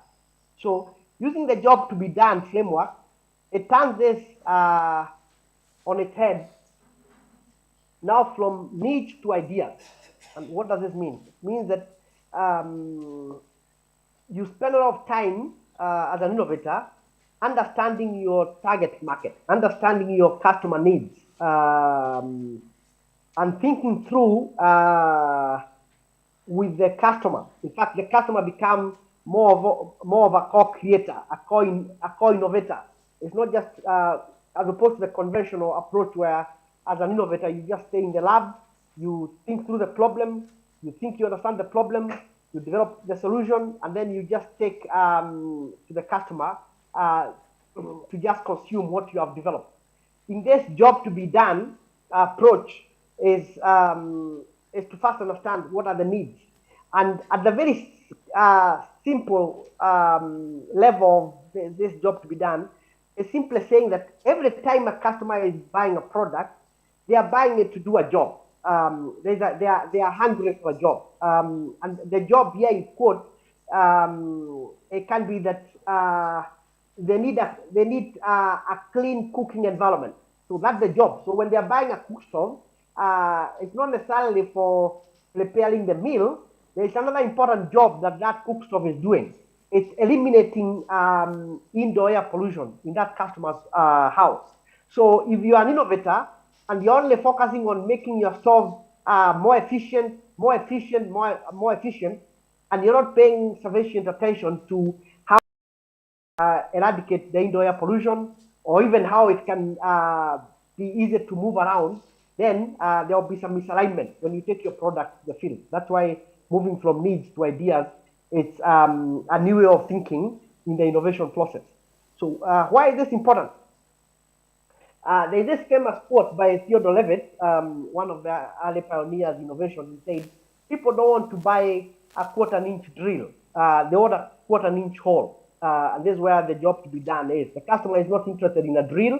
The customer is interested in the hole. Because that's what he's looking for. It's the hole, not the drill.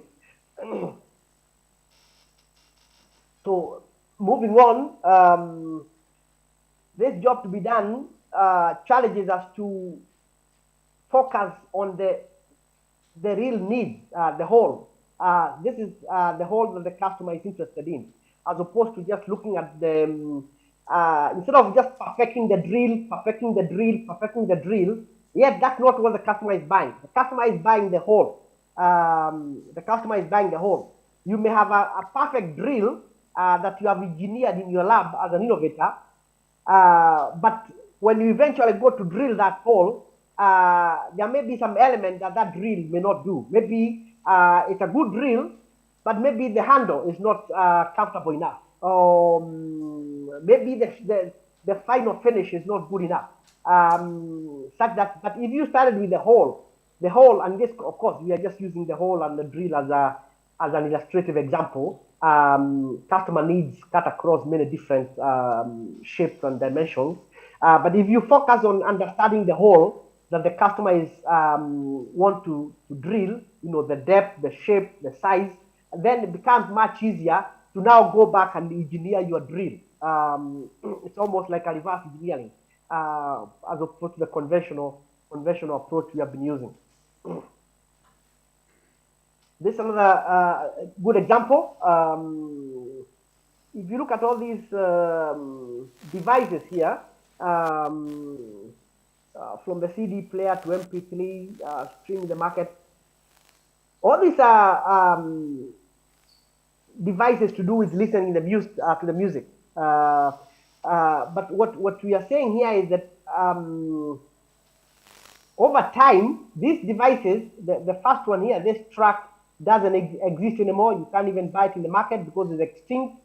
The CD player is also more or less extinct. Many laptops don't even come with CD players these days. MP3 player is there. And now we are in the age of streaming, especially if you're dealing with the Gen Z. Now they are in the streaming the music. The takeaway lesson here is that while the job that is, these devices have become extinct or obsolete in the market, the job for listening to the music still remains. The job of listening to the music, it hasn't changed. Our grandmothers wanted to listen to the music. Our fathers wanted to listen to the music, so they were using this. Currently, we are using this. Our children are now using streaming. So by focusing on the job to be done, it helps to illuminate all those different dimensions and help to focus more on solving the client's problem as opposed to just developing a product that can become extinct or obsolete very quickly. And remember, this is important when we talk about sustainability. When we talk about sustainability, linking this to sustainability, we want to develop products that are not going to be used for 1 or 2 years. We want products that will remain longer in the market because we are worried about this, the side effects of electronic waste and other use of materials. We want to have efficient use of resources and materials. Therefore, the job to be done is also cognizant of that sustainability aspect and material efficiency. So, in a nutshell, what are we saying is that people buy product services to help a particular job get done. And the job is not necessarily a product. It could also be a service. But the job to be done helps to shift the unit of analysis. So the unit of analysis in a conventional innovation engineering process, the unit of analysis has been the product. That improved cook stove. That improved cutting drill or whatever it is. But now we want to take a different dimension. We want the unit of analysis to be the job that the customer needs to do. And what, as we have just seen in the previous slide, a job is going to be stable over time, making it a constant in this innovation equation. If it's listening to the music, different generations will listen to the music in different ways. If it's cooking, different generations will always cook. So that if it's preservation, different communities will always need that preservation. So that's the whole theoretical framework that help to shed more light and very good insight into this innovation process as linked to entrepreneurship and sustainability for the youth. So let's now present one case study to illustrate this application. And it's a solar-powered vaccine developed by this young entrepreneur engineer known as Nora Miguero. She's an engineer from Nairobi University. And I think she has been working on this for the last 7 years now. And the whole idea of what inspired her to come up with this is realizing that in the rural areas, especially where you have the clinics that are off the grid, vaccination is a big problem. Vaccination is a big problem.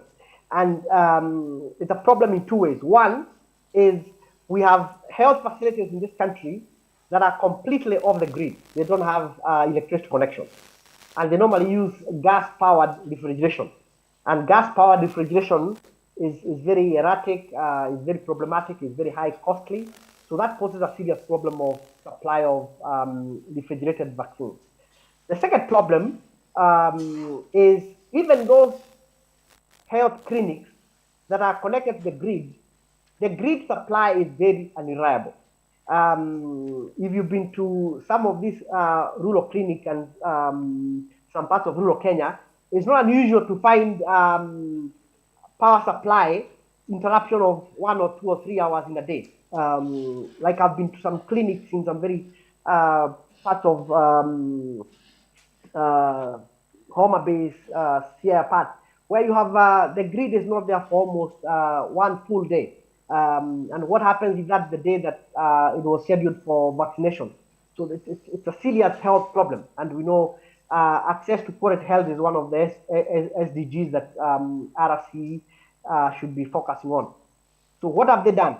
So we have, through this, the job to be done framework, we have worked with Nora and her team to design this product mainly from the health workers' perspective. We took the very early design of these vaccines to Makueni Clinic, who gave us extremely useful feedback in terms of the size, the cooling temperatures, even the locking. For example, even the locking. One very good idea is that the engineers would not even have thought about is what happens if you have a cold fridge like this, and you're a health worker, and you are very busy with your patient, and you leave your vaccine box open like this. And because you are completely off the grid, you are relying on the solar-powered vaccination. But if you go out and you accidentally leave it open like this, you might come back and to find that your temperature is no longer at the right standard, compromising the viability of your vaccine. So this lady, a nurse, told us this is a problem. She told us that they would like a mechanism that would alert them when they have left the fridge open for a long time. You have 2 minutes to conclude. So with that, we are able to incorporate a device, a ringing device, that when the fridge is open for about more than 5 minutes, it rings a bell, and that's a very good innovation device. So moving quickly, other features that have been included is a solar-powered device to improve efficiency and reliability. It has IoT technology for remote monitoring, data collection, and now it has some roller wheels that can be moved around, especially when you want to do door-to-door vaccination. These are some of the. It's also creating jobs. These are some young engineers that are have been engaged in designing the product and also troubleshooting it in the field. My RCE team of Greater Nairobi have been able to visit some of these clinics. This is a nurse in one of the dispensary using the vax box in Kilo Kajiado dispensary, and he told us how this vax box has been instrumental during COVID pandemic. It allowed them to do, because it's highly portable, to do door-to-door vaccination to reach highly remote communities. Another example, This is Victor from Labore Dispensary in Tiwa, a clinic that's completely off-grid, and the Vaxbox is doing a good job helping him to support mothers who are delivering there, about 7 to 10 deliveries per month.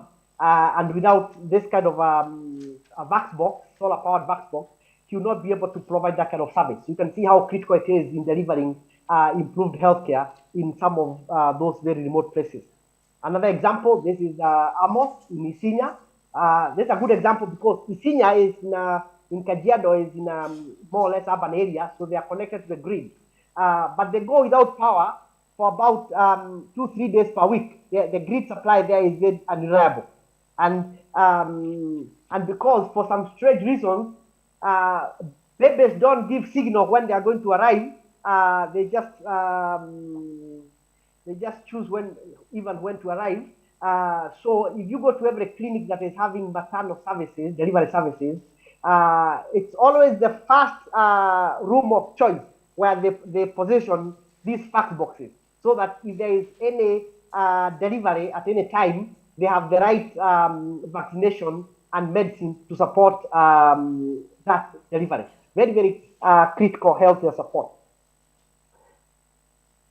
And finally, Vaxbox is moving beyond just human health to animal health. This is their latest innovation, and you can see, given its portability, they are now using it to deliver vaccine in some of the remotest parts to pastoralists who are always moving and portable, making a huge difference, not just for the health of humans, but also for the health of our livestock.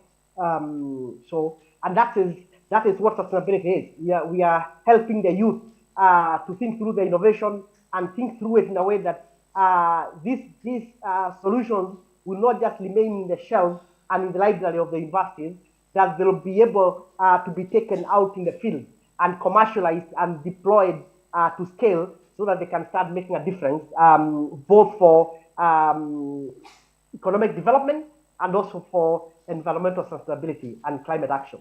Thank you very much.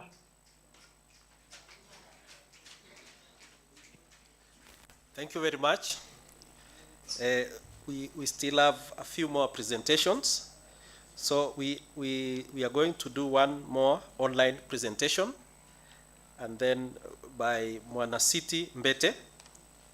Then to conclude, Dr. Obi, who is with us here, will do a presentation.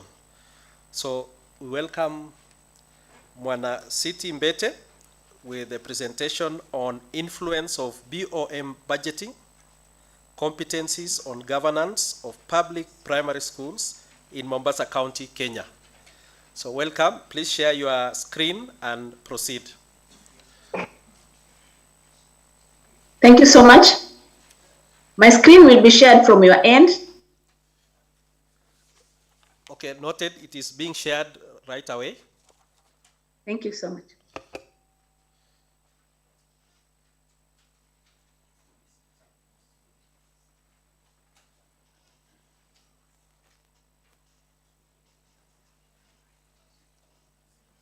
First and foremost, I would like to appreciate the University of Eldoret fraternity for this opportunity. My paper is on influence of Board of Management budgeting competences on governance of public primary schools in Mombasa County. Go on. Now I said this study defines good governance as collection of duties, roles, and practices that an institution is supposed to utilize in order to guarantee its educational goal, to accomplish its educational goals. Several studies have been performed, and most of them have indicated that an institution is expected to establish a trustworthy governance system that guarantees equity, responsibility, and openness in its decision-making and reporting. The Board of Management, being given the mandate to run the schools, are supposed to offer insightful information to the institutions in order to help them accomplish their educational goals. In that matter, The school stakeholders are also expected to give informed decisions and be accountable based on the conditions of the school. Next. Now, the Board of Management normally is expected to have very high levels of competency in different domains, one of them being decision making. They are supposed to ensure that the schools have adequate resources. Decisions are made to the best interest of the students in their schools. But in Mombasa County, there is inadequate incompetencies among Board of Management, as several of them have been blamed for poor governance. This is in mismanagement of resources, and some of them failure to adhere to educational policies in education. Now, there are several studies that have been performed on governance and Board of Management, but none of them had dealt on influence of Board of Management budgeting competences on governance of public primary schools in Mombasa County, and also none included the moderating effect of Board of Management demographic characteristics on the relationship between Board of Management and governance of public primary schools. The objectives of this study was to explain, next, to explain the influence of Board of Management budgeting competences on governance of public primary schools in Mombasa County, and also to explore the moderating effect of the Board of Management demographic characteristics. These include the age, the education, and gender, the board, on the relationship between boards of management budgeting competences and governance of public primary school. Next. This study looked at the RBV theory, that is resource-based view theory, because normally in a school, the budgeting is always done in order to procure resources that are supposed to be used in the school in order to attain better performance of the learners. Next. Pragmatism research philosophy was used. This is because it embraces the mixed methods research, and cross-sectional research design was also used. That 97 public primary schools in Mombasa were targeted. This means that 97 head teachers and 97 Board of Management chairpersons were involved, were part of the target population, and 6 sub-county directors of education. Reason being that in Mombasa County, we have 6 sub-counties, so that's why we have 6 sub-county directors. The sample size was 200, that is 97 head teachers, 97 Board of Management chairpersons, and the 6 sub-county directors. Census sampling procedure was used, that is because the whole population was used in the study. Questionnaires were used to collect data from the head teachers and the Board of Management chairpersons, while the interview guides were used to collect data from the sub-county directors. Piloting was done in Kilifi, which is another county, a nearby county, reason being that the geographical area is just almost the same, and data was analyzed using descriptive and inferential statistics. All the ethical considerations were put in place, that is the consent of the participants, anonymity, intrusion, to mention but a few. Next. Out of the 200 respondents, 175 of them responded. This makes a total, a percentage of 87.5 response rate. And from the interview data, we had 6 sub-county directors, but 5 of them were available for the interview, and this represented 83.3% of the response rate. And according to Mugenda and Mugenda 2012, any response rate that is above 70% is deemed excellent. So we can say that it was suitable, it was a good response rate. In terms of reliability assessment, on budgeting, the crunch bar value was 0.944, and on governance of public primary schools, it was 0.983. So the crunch bar, we can say the crunch bar alpha value was more than 0.7, So that is acceptable and signifies good data reliability. On the respondents, 54.90 were the female and 45.10 were the male.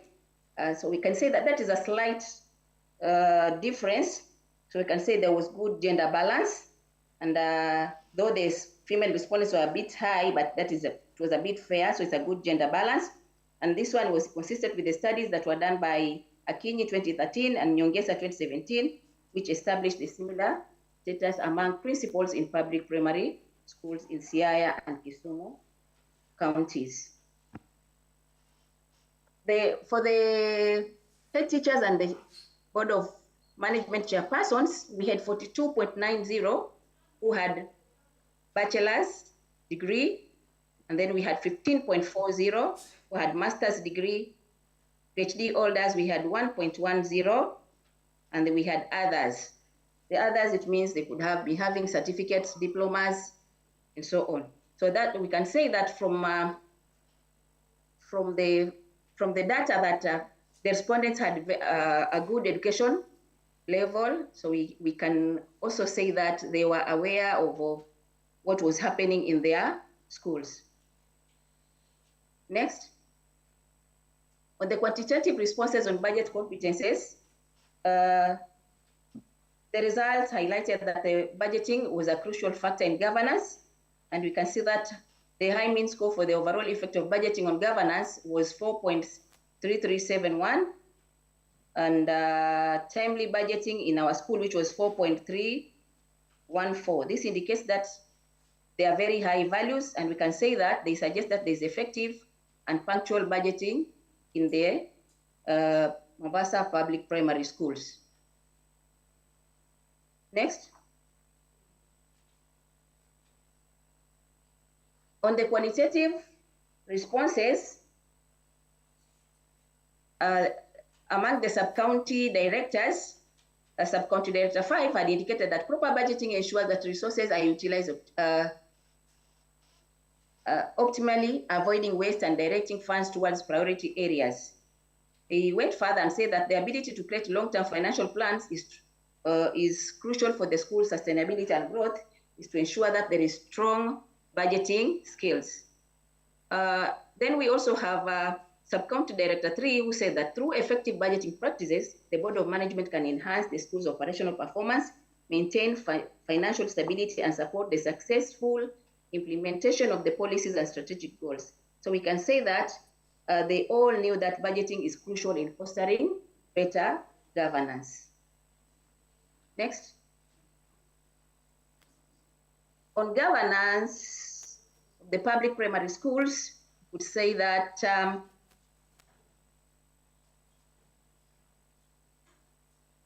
the mean was almost average, because most of them were falling between 3.1 and 3.2. So this indicates that there was a consensus in favor of the agreement.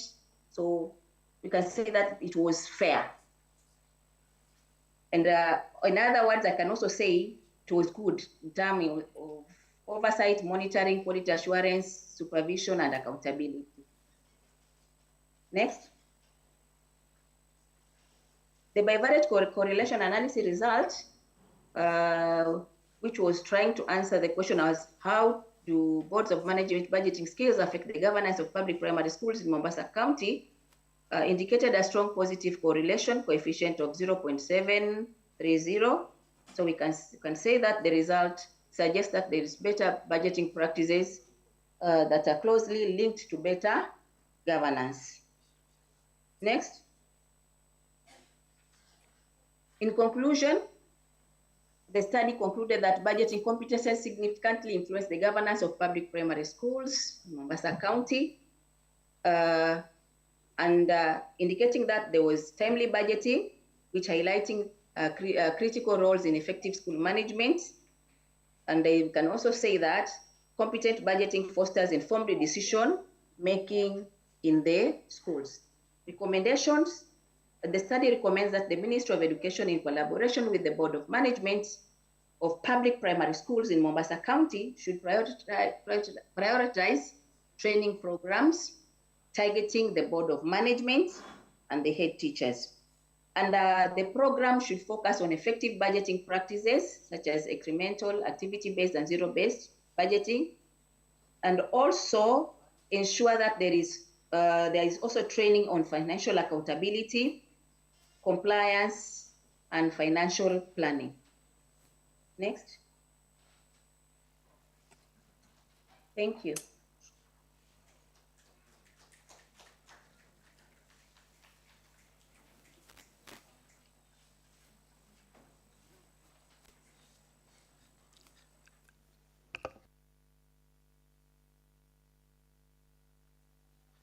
Thank you very much for your presentation. We know that you would be having another presentation, but we shall create time for you in the session tomorrow, which we shall communicate so that you can present the second presentation, because we are out of time. At this moment, I would welcome Dr. Obi to present on indigenous tree arboretum and nursery, restoring health through tree therapy.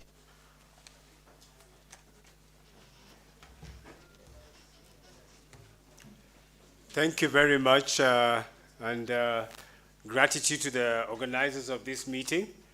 And also thank you very much for staying this late. I know it's been a long day. So I'm going to try and do this very quickly. I'm going to be sharing with you a case study of something that I am doing back in Kisumu County. It's going to be very fast, so if it catches your interest, we could talk at the end of this session. I could give you a lot more detail. We call it an indigenous tree arboretum and nursery. They are two different things, slightly different. Usually an arboretum is where you have lots of trees planted, different trees for various different purposes. Nurseries, as we know them, are places where you just simply go and buy trees. What we have here is a combination of the two, and I'll explain why we thought this was important. Next. Just very, very quickly to give you a background and an introduction, I won't read through this. We find that there's a lot of pressure on land right now because of the population has been growing, because of farming, because of the need of pasture, and this has led to forests being decimated to a very large extent. So forests in general are under a high risk. And you find that people, as a result of the need to survive, have invaded gazetted and also non-gazetted forests. Now, the biggest loss we find when such a thing happens is we lose indigenous forests, and also very importantly, we lose indigenous knowledge systems, people who have survived with those forests for a long time, using them for different things. And so this is important for this particular project, indigenous knowledge and indigenous trees. We also know that why this is important is because the Kenya Constitution has stated a threshold. I don't know if there's any other constitution in the world that states a threshold for forest. But we have 10%, and currently as we speak, we understand we are slightly under. There was a time we were doing quite well, but we are slightly under that target. And this means that we need to then think about foresting. A few days ago, the CS for Environment, Duale, actually did talk about very soon they're going to be asking individuals to start planting forests as a way of increasing forest cover. To make the thing more urgent, we find that the government in 2022 has actually raised the percentage to 30% of tree cover that we need to have in the country. And it means that this then becomes a more urgent problem as we move along. We as a country has committed to 32% reduction in greenhouse gas emissions by 2030. Now this is a tall order. And so forests and forest products tend to be forgotten. Anytime you think about looking at agricultural policy, they tend to forget forests and forest products, although in a lot of policy statements, you note that it is mentioned in passing. Next. So we look at the challenge of sustainable development. And one of the things is climate change, and I think this is why this meeting is crucial. This has resulted in a high level of poverty. And now this is because of the erratic nature of rain, because this is basically an agriculturally based country, and this has created a bit of problems. It leads on to a challenge for young people especially, because of lack of jobs, because of lack of income, and therefore the poverty cycle continues. We also find that the problem is because we've got low levels of specialist knowledge and skills, especially in arid lands use, arid lands agriculture. Most of the knowledge that we have is very focused towards the high productivity areas. So this is an area where young people really need to focus on in terms of finding the correct skill. And this is what we're trying to do. And so you find that farming, unfortunately, has also been left to the elderly, people like me. Young people are all riding borders. If you go to the marketplaces, you find all the young people are perched on top of motorcycles. And agriculture seems to be suffering quite a bit. Now, there's also the problem of lack of access to finance. And so there's a big challenge when we think about the arid and semi-arid areas. So what is the rationale next? The rationale that guided us in making this project, number one, we argue that implementing a well-researched, scientific, appropriate land use method and skills will lead to improved soil health.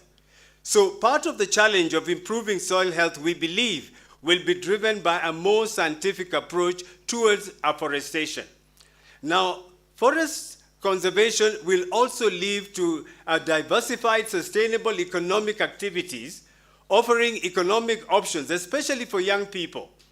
And this will also impact on climate change. So there are opportunities. And we're also saying that the preservation and dissemination of indigenous and modern conservation knowledge will create a cadre of sustainable ecologists and develop a conservationist culture. And therefore it will change the kind of tide that we see with charcoal and people cutting down forests. And therefore, this will also lead to some better use or better exploitation, especially by traditional use of these forests, and especially when it comes to them for being used as medicine. Next. Now, the example of this particular arboretum, I won't go too much into it, but I want to specify very importantly the specific objectives, and these are important. One was to build community capacity through interaction. So interaction becomes very important in the arboretum where we work. The second thing is we're seeking understanding of the importance of trees in the restoration of productivity of the land. Most of our land is going through a very difficult time. So what role would trees play in restoring the health of the land? Number three was we wanted to develop skills in preservation of biological diversity and conservation of water, soils, and biodiversity. These skills used to be there in the past, but many of them have been lost, and hence we are talking about those indigenous knowledge systems. And we wanted to develop entrepreneurial knowledge and skills around sustainable agroforestry and agribusiness. We keep on talking about the need for employment for young people. This is what we were looking at. And then also we wanted to entrench the utilization of indigenous cultural knowledge and practice for local biodiversity, and therefore providing options for those who need them. Next. And so the strategy basically here is that we've established an indigenous tree arboretum. We focus on indigenous trees very deliberately because we're trying to do two things. One is we're trying to bring back some of those trees that have become endangered. Number two is that we are trying to bring back indigenous knowledge. A lot of the trees that were used in the past were used for different things: boat building, furniture, medicine, all sorts of different things. A lot of those skills are dying, and we're trying to bring that back. Now, we also are trying, and we do learning tours around the Arboretum for guests and researchers to build on domestic ecotourism. You won't believe how excited people become when they visit the Arboretum. Just the explanation about the different trees actually generates a lot of interest, and we charge a small fee. And it's a welcome also. We also propagate tree seedlings for sale, and so we commercialize agroforestry. What we have done is we collect seeds and we propagate them, and we're able to sell. And I can tell you, young people, this morning I was just talking with a colleague of mine. One of the things that has not been mapped is the amount of money in tree nurseries. If you think about those tree nurseries, think about a tree nursery with 1,000 palm trees. Each one is sold at 250 bob. How much is that? So interesting job opportunity. And we also have done something interesting culturally. We've established woodlots and mini forests. We're encouraging people to grow forests, not to plant trees, to grow forests in their homes to enhance biodiversity and forest product potential. Now, when you think about forest product potential, you grow trees, you have more birds, you have more insects, and that in itself builds the biodiversity and improves on the soil. So there are several things happening layer upon layer. We try to engage with students and researchers and the community tree enthusiasts, and especially traditional healers. Very important people. We are losing a lot of their knowledge and skill. We need to capture that. Next. And so next, please. So this is just very quickly to show you a little bit of what we are calling the forest economy and the propagation of endangered trees. I deliberately put this picture there because you see the names on those trees. One of the things that we've realized, especially with young people when they come to visit us, when we were studying biology, botany, those names were so difficult, especially for those who are not science-oriented. When young people visit us and they learn the Latin name, they learn the local name, they find it very interesting. So you find young people having a conversation, referring to some of these trees using the Latin name because now it is fun.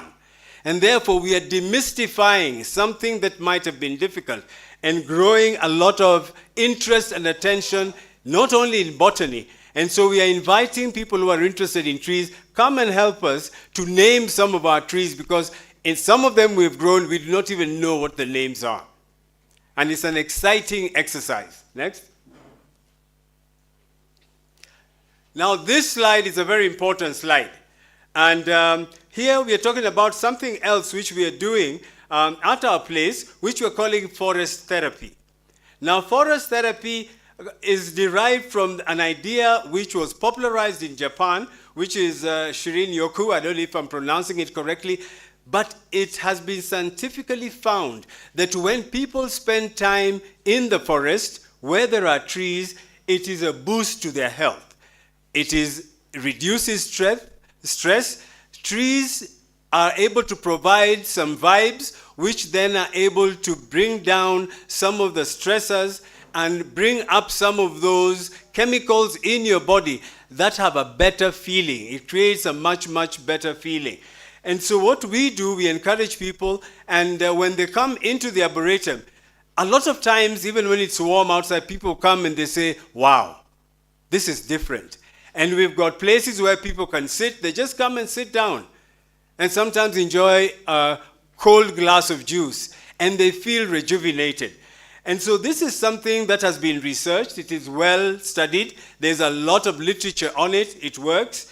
And so this is part of the second bit of our restoring health. So we are restoring health by restoring the health of the land and also supporting the people to become healthy. But we are also then looking at preventive, quote-unquote, medicine, where people can sit in an environment that enhances their health.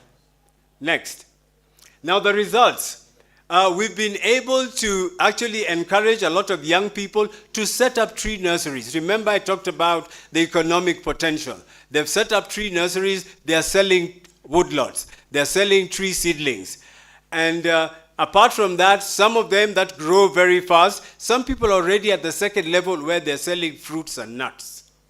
So we are talking about ways in which we can enhance the economy. Now, we have developed, therefore, a robust agribusiness-based propagation of indigenous trees that are kind of have become a bit rare. We are also working towards establishing biodiverse woodlots. One thing that we've done is that we've encouraged people that when you have an event, plant a tree. And so we tell people every time you have a birthday, if you are 15, we sometimes tell people plant 15 trees to commemorate your birthday. And you can imagine if all of you here on your next birthday were to go to the nearest tree nursery and buy trees an equivalent of how old you are, we could actually plant the 15 billion trees that we need to plant. 2 days ago, I just turned 63, and I planted 63 trees. Now, we have also been able to distribute several hundred seedlings of endangered indigenous trees. We've raised the interest in herbal medicine, which was waning. And so today, a lot of people ask, what are the herbal alternatives? We've also created employment for 3 young people who work with us in the nursery, and so we are creating jobs. And also what we have done is also we've established soil health regeneration through the use of composted organic matter. We are producing organic matter. That is also something that you could sell. Next. On the SDGs, because these are important, I will not go through each one of them, but I just noted the ones which are in red are the ones which are not applicable.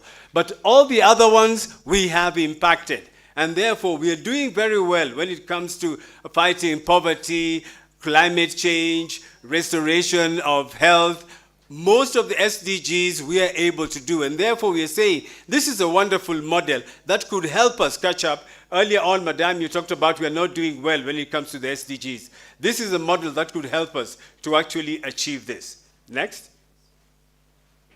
And so the question always becomes, so what? We've got some challenges. And so one of the challenges is that most communities do not perceive the direct connection between harmful agricultural practices and climate change. Climate change is still a strange concept for lots of people because the dialogue and the discourse around it is still couched very much in Western scientific terminology. We have not brought it down to our people. We need to do that. The other thing which is difficult is that there is no practical mechanism for financial compensation for private individuals like us who are working towards ecological restoration. Although the Act says there can be some support, it is not there. When you talk about carbon sequestering, it happens at the national level. So an individual like us, we need to find ways of supporting people like us. But what opportunities do we have? We have a learning site where new streams of economic activities, especially for the youth, this is a model that can be replicated. We are talking about innovation in land management and land use to make it more profitable. We are also talking about study sites for soil health restoration using indigenous knowledge. So we are opening ourselves out to researchers from the university to come and study what we are doing and help in terms of disseminating knowledge. And finally, we're also talking about a model for forest regeneration, especially in arid lands. Usually, arid lands, there's a huge challenge. Next. My message, 2 messages. The future of our planet, our country, our youth, lies in restoration of soil health and use of scientific, ecologically sound, and sustainable agribusiness practices. The second thing is the knowledge, skill, expertise needed is condensed in the engagement with us at TIN, where there's a tree ecosystem model offering a life-altering learning outcome. So we say support for our modern arboretum all over Kenya offers a solution. So each one of us can set up a forest or an arboretum. I think we'll be able to have made a great difference. Next is acknowledgement. Thank you all very much. Thank you.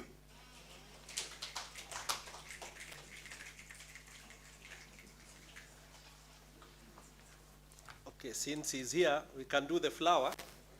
Then you can receive before you sit. So let him receive. Thank you very much. We are coming towards the end of this session.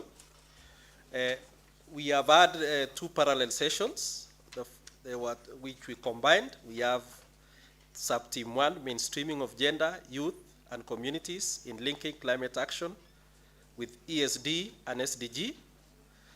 That is where we had a presentation from Ruth Nderitu, Justus Kipkogei, and Dr. Obi. Then we had another sub-theme, RCE multi-stakeholder partnership as hubs for education for sustainable development in climate action and climate financing. That is where we had 2 online presentations. At this juncture, I'd wish to welcome our colleague from the Republic of Somalia, Mr. Abdikadir, to give us his remarks and greet us. Welcome.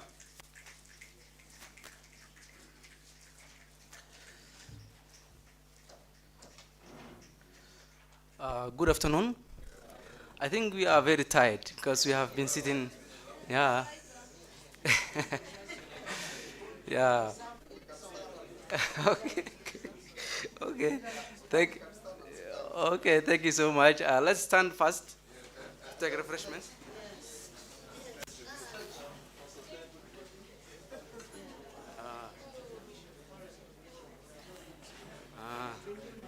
We needed it more, yeah.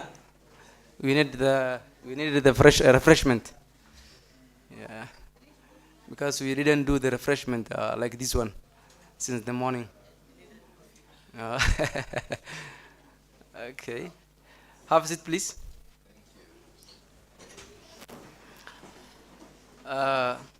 Actually, I was not in the program as a presenter, and I'm not presenting any presentation, but I was requested to give a brief presentation about what we are doing in Somalia with our organization of Somalia Institute and RCE Mogadishu, which was recognized last year by the UNUIS. Actually, what we are doing in Somalia with this organization is basically what you have been presenting or talking about for the whole this day. It is about sustainability and education for sustainable development. Actually, we are very committed about sustainable development goals. We have been doing this one almost last 4 years, and we have been more focused on localizing SDGs in Somalia, which we think it is not enough considered. Well, it's not well considered in the education sector in Somalia, because integration of education for sustainable development is lacking in our curriculum, whether it is a primary or secondary or even higher education. We don't have much focused on education for sustainable development in Somalia. So what we are trying is that to fill the gap of integrating education for sustainable development in our local communities in Somalia in a general, and particularly in the education sector, whether it is primary and secondary schools and whether it is a higher education system. Basically what we do is to work with the local education institutions, particularly the primary and secondary educationists. We give education for sustainable development trainings and seminars, workshops for the higher students, for high school students. And we also do these kinds of activities with higher education students. We also do tree plantation activities in the primary and secondary schools. This we do with the students themselves, the school principals, and also the teachers. Basically, we use the methodology called asset-based community development. Asset-based community development is basically as a methodology which normally based on using community assets instead of searching international finance or international support or donors from outside. We basically focus on our community inside them. We search their assets, whether it is a human resource asset, whether it is financial asset, whether it is other resources. And then we build on all these activities which are based in our community and utilize it to initiate our initiatives and promote our activities of sustainability. Basically, what we do is that we organize the community inside the primary and secondary education. We tell them that every student in the school bring at least one tree, so that we can able to plant almost 300 to 400 trees in that school, in that particular school. So that is that allows us to, minimize the costs of our activities. Instead of for us as an organization, go to the international organizations and look for funding, and then waiting our proposals to be accepted, and then again accepted our organizations.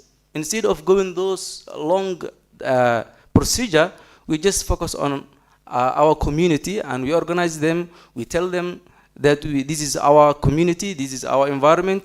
We need to focus our sustainability in our local communities, and then we tell them everybody has to contribute at least even one tree in his local community. We also do plastic waste management campaigns, and we also do promoting climate action, and we give them training on climate adaptation strategies. These are the things that we normally do in our local communities, and I hope that's enough for briefing our activities in Somalia. And I'm sorry that you are very late and I'm giving you long presentation. Thank you so much. That's all.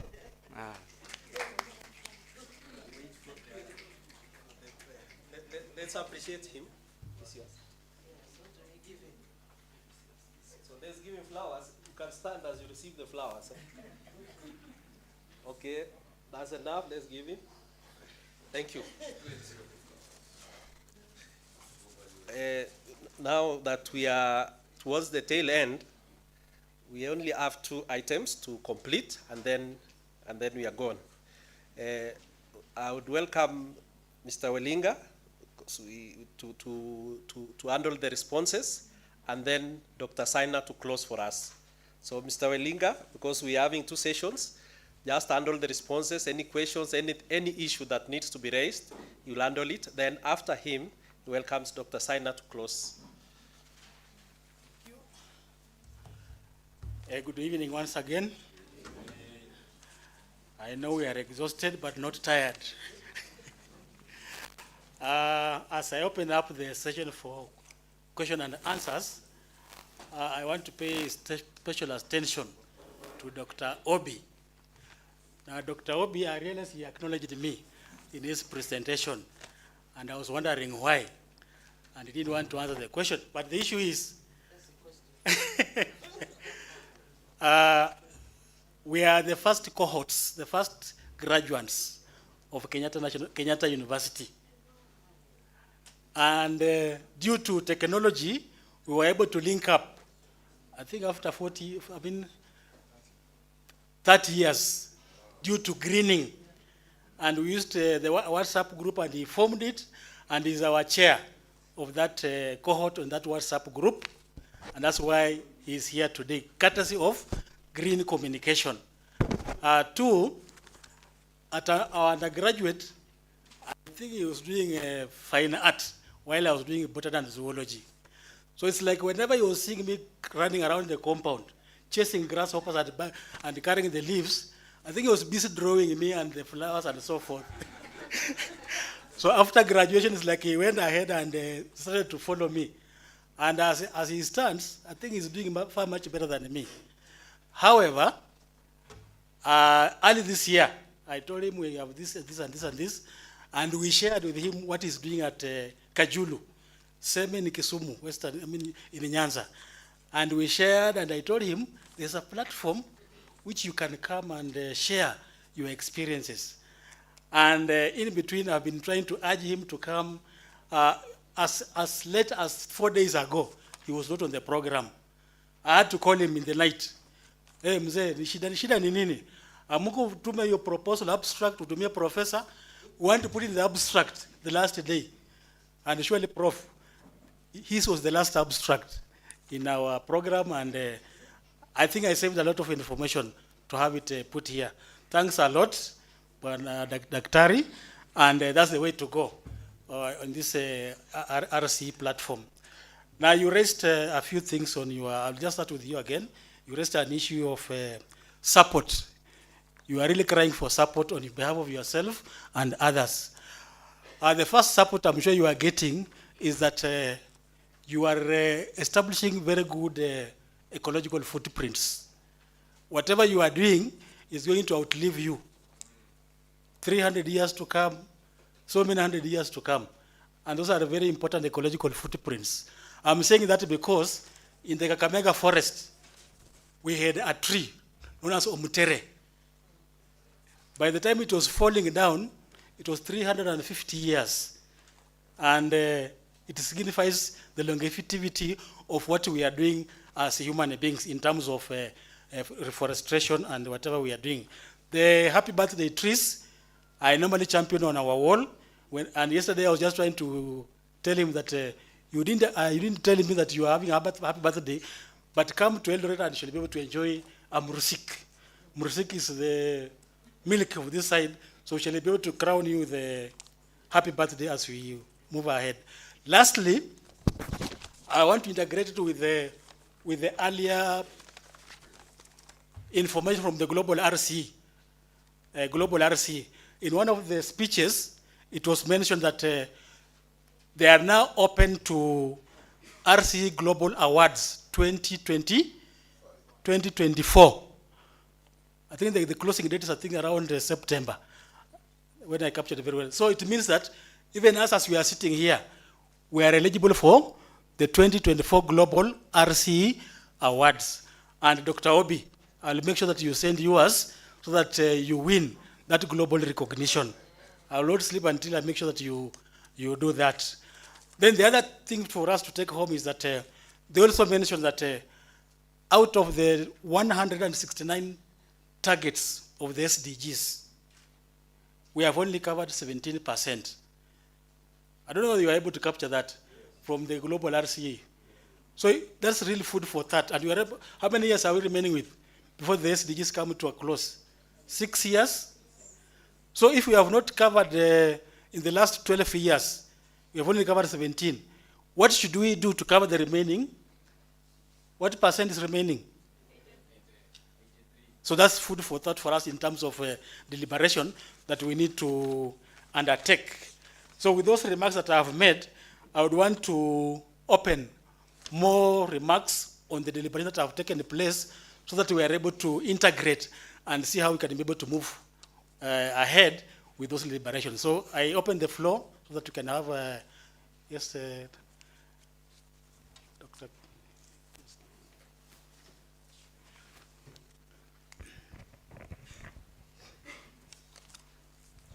Okay, thank you very much, ladies and gentlemen. I know we are tired. I have 2 questions. One of them is relating to what was presented in the morning, when the presenter presented issues of CBC education. He gave us the desired proportion of the students that are supposed to go to STEM, social science, and then arts and sports. My question is, what criteria will be used to ensure that around 60% of the learners actually take the pathway of STEM? Second, related to that question again, now that STEM is an expensive pathway, and factoring in the funding model and the problems we have seen with it, how sure are we that those proportions will be achieved? Last question is relating to the presentation which has just ended. I was very happy to hear about the healing nature of trees. And the presenter also said that we are at the risk of losing that kind of knowledge because of the aging population. What can be done, or what are you doing to ensure that the knowledgeable people, most of whom are very old, do not die with the knowledge? Second, Yeah, I think that would serve us for now. What strategies are there to ensure that that depository of knowledge is well captured and protected? Thank you. Yes. Hope, Doctor, you have picked that.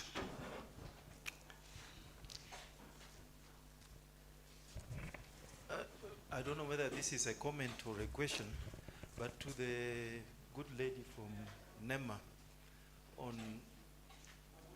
on applying debates. And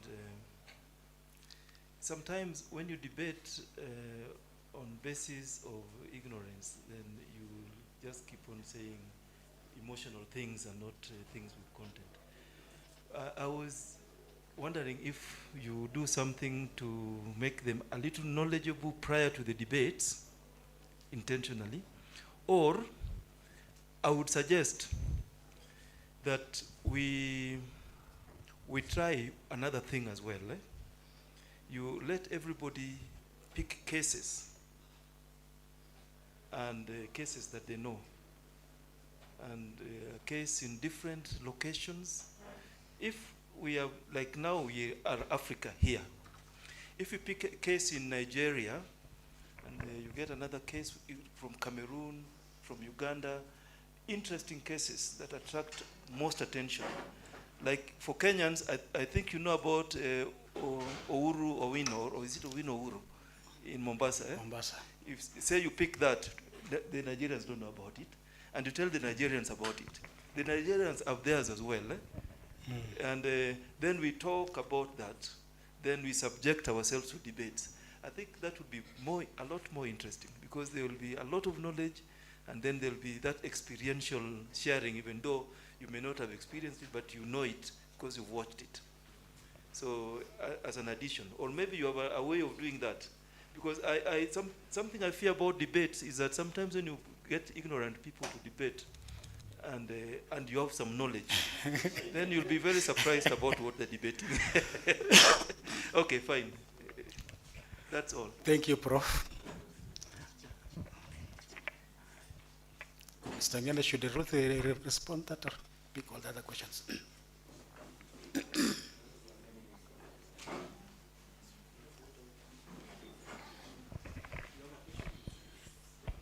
Yes, good afternoon. Good afternoon. I'm Melchizedek Kuba from Eldoret National Polytechnic. My question goes to the Kenya Curriculum of Development.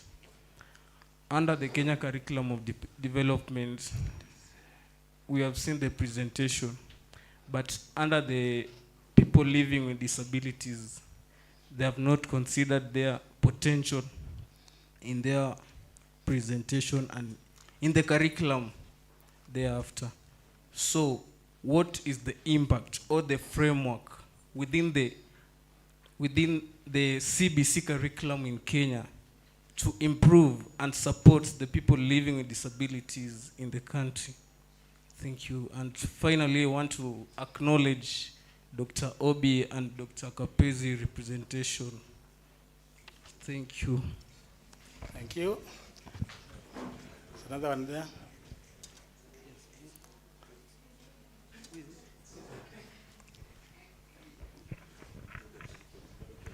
Yes, good afternoon. Good afternoon. Yeah, my concern goes whereby, okay, we are doing presentations of the different projects we have, but more so, we as youth, what are your plans? Like, how will you help us? Because, you know, just coming there and maybe giving out your project and speaking this is this and that, but after there, you don't know the way forward. You'll come out from here, you go there, again we wait for another RCE.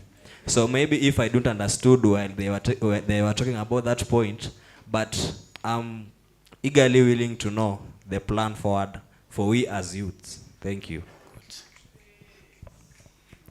Yes, it's becoming more interesting, eh?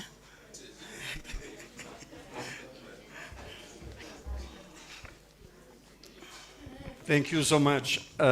I really appreciated all the presentations, and they are really effective.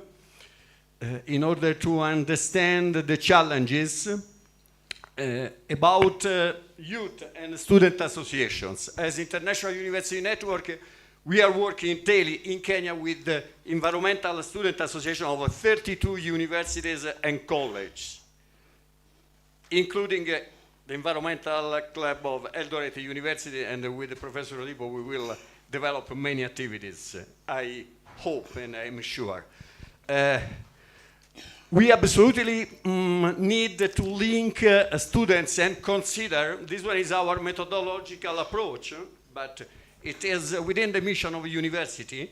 We should consider students, and we consider students in our methodology, as learners in action, in campus and off campus in communities, opening the gates of universities to communities, to experts, to policymakers.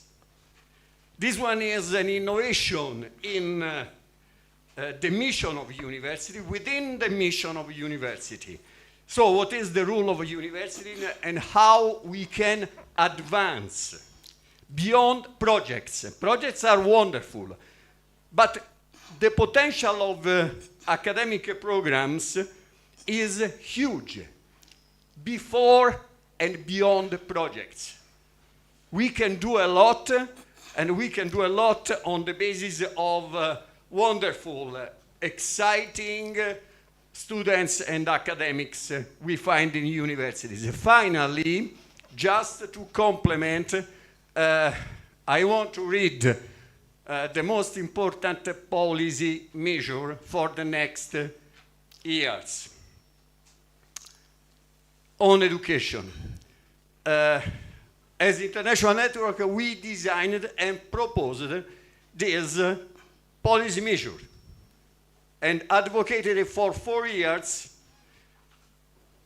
with all the governments for the approval of this proposal text for the Global Biodiversity Framework. Now, the governments have accepted our proposal, and this text is in the Global Biodiversity Framework. That is the most important policy agenda in the environmental and sustainability field for the next years, until 2030. It is a mandate to governments, all the governments. Mandate to the Ministry of Education, Ministry of Science. I am very happy to hear about new curricula. I propose to the Ministry of Environment and Education of Kenya to take into consideration this policy measure that is new. I read, because it is very important, Section C, Global Biodiversity Framework, consideration for the implementation of the framework, formal and informal education.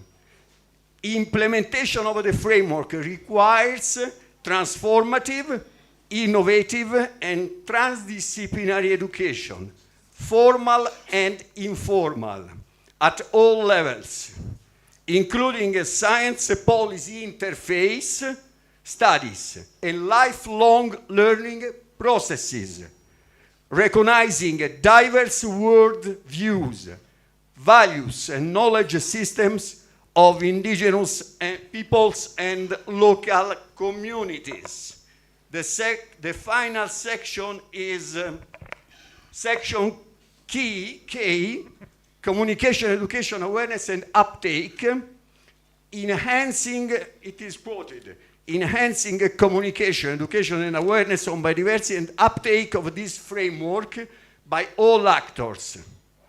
Integrating transformative education on biodiversity into formal, non-formal, and informal educational programs. Promoting a curriculum on biodiversity conservation and sustainable use in educational institutions. And promoting knowledge, attitudes, values, behaviors, and lifestyles that are consistent with living in harmony with nature. It was designed by International Network and approved by all the governments. This one is the mandate to 183 Ministry of Education and Environment. Thank you. Yes. give. Prof, thank you so very much, and good afternoon again, everybody. Good afternoon. I think with the reference to the matter of curriculum development, you know, I think that was the longest paper that was delivered here today. Yes. And there is so much inside of it that some of us may be confused. But as I was listening to that presentation, I was drawing some parallel in what we were doing in the project that I presented. There were not things that came out of, you know, trying to use structured learning on curriculum development to deliver things. And I discovered that so many things were coming that actually were in the presentation. May I suggest that that presentation be sifted a bit so that it's not as long as we had here, and deliberately targeted to people who are not particularly in the, you know, academic institution environment, but of course, using the results of these things to further learning, so that in bringing that out, we can meet. And that's part of what we're saying about considering one another to make all the things we're doing useful. Otherwise, we'll just hear it and we'll forget it. But there's so much inside there that we must not allow to go the way it has been presented, because we need so many things coming out of there. Thank you very much. And so much thanks to Dr. Joseph Mihiso for that presentation. Thank you. So as we, Prof.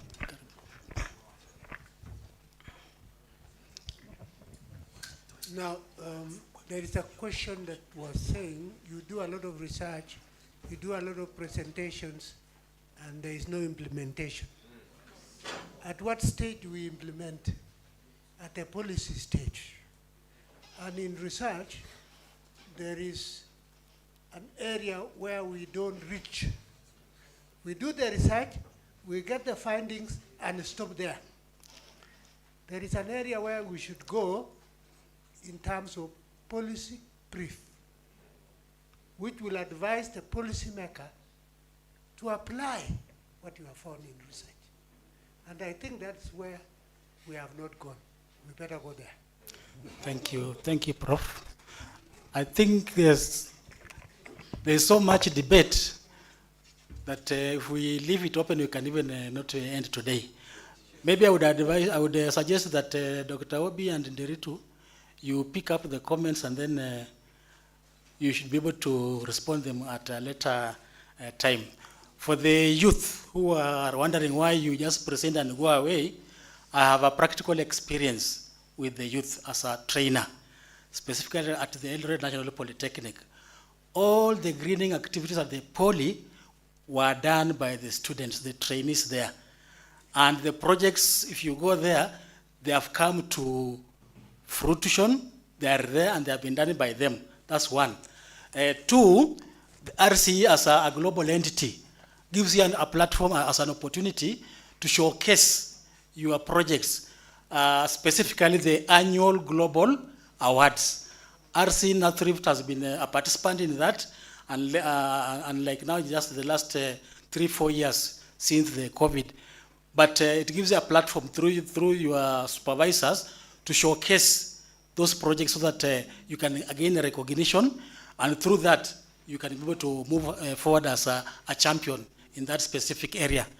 Remember the era of the plastic. There was a student, I think, who went to school with a bag of banana, and I think she was supported, and she's very far in terms of supporting that project. So I think we would want to stop there, and I would want to return it back to Dr. Saina to close the session. Karibu.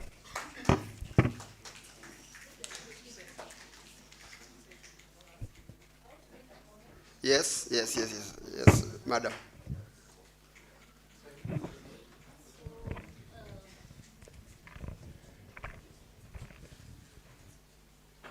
Thank you so much, Prof, for that observation. One of the things that we did is that before we did the engagement with this teacher training college, we were able to have an online training on what we wanted. And therefore, we trained the teachers, we teach the tutors themselves who are going to implement this. And we actually talked about the land degradation, we talked about land restoration, and we talked about even how we will be able to debate or even shake that debate on at the end of it. So we deliberately did that so that they can pick up a few of the information. But then I like your suggestion at times. Maybe we can in future, because this is 2 years down the line, and therefore we are keeping on improving this debate. We can pick on that. Yeah, thank you so much.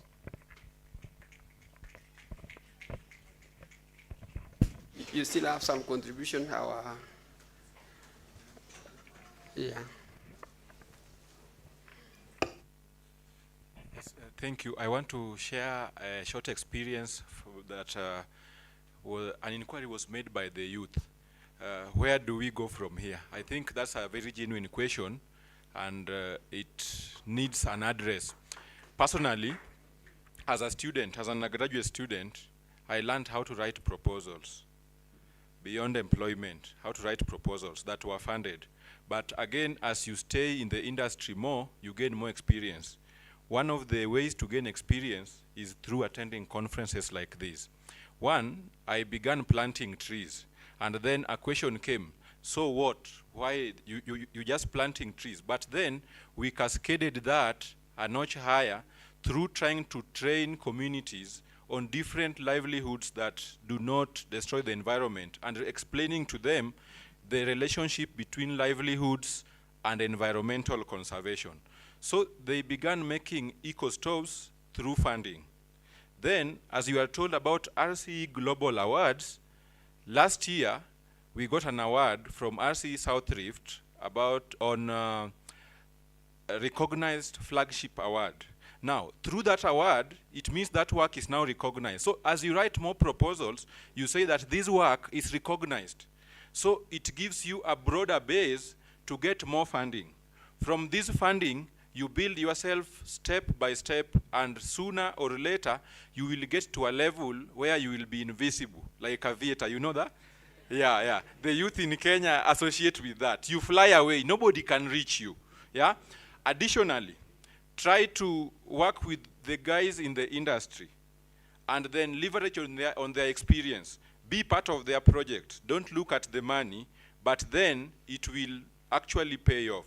So I hope on the Youth Day, we will dig deeper and engage more, and surely we will have a stronger way forward where we are going from here, and I bet it will be a good direction for all of us. Thank you.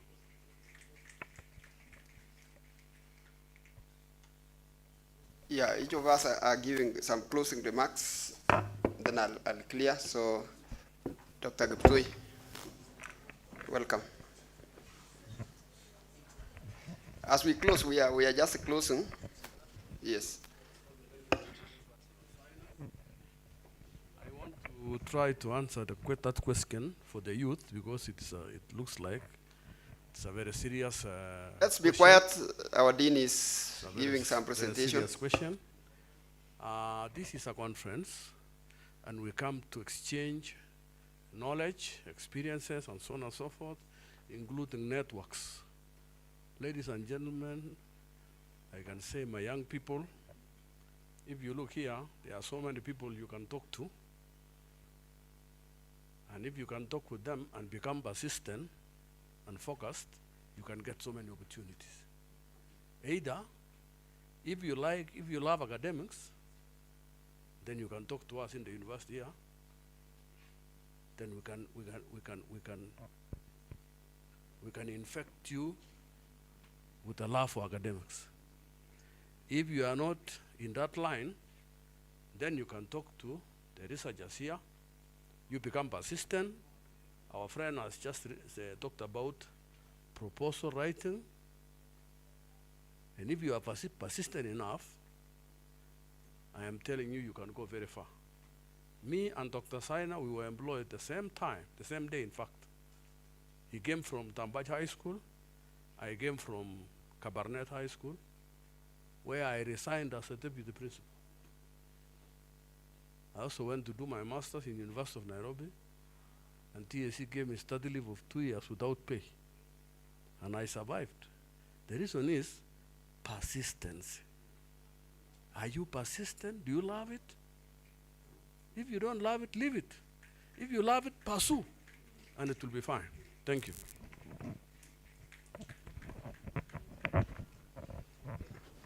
That persistence, I also had to go for 2 years study leave without pay. So before I give Catherine Baise any other remark, because we want to close from the floor. We are learning many things. So Catherine, welcome.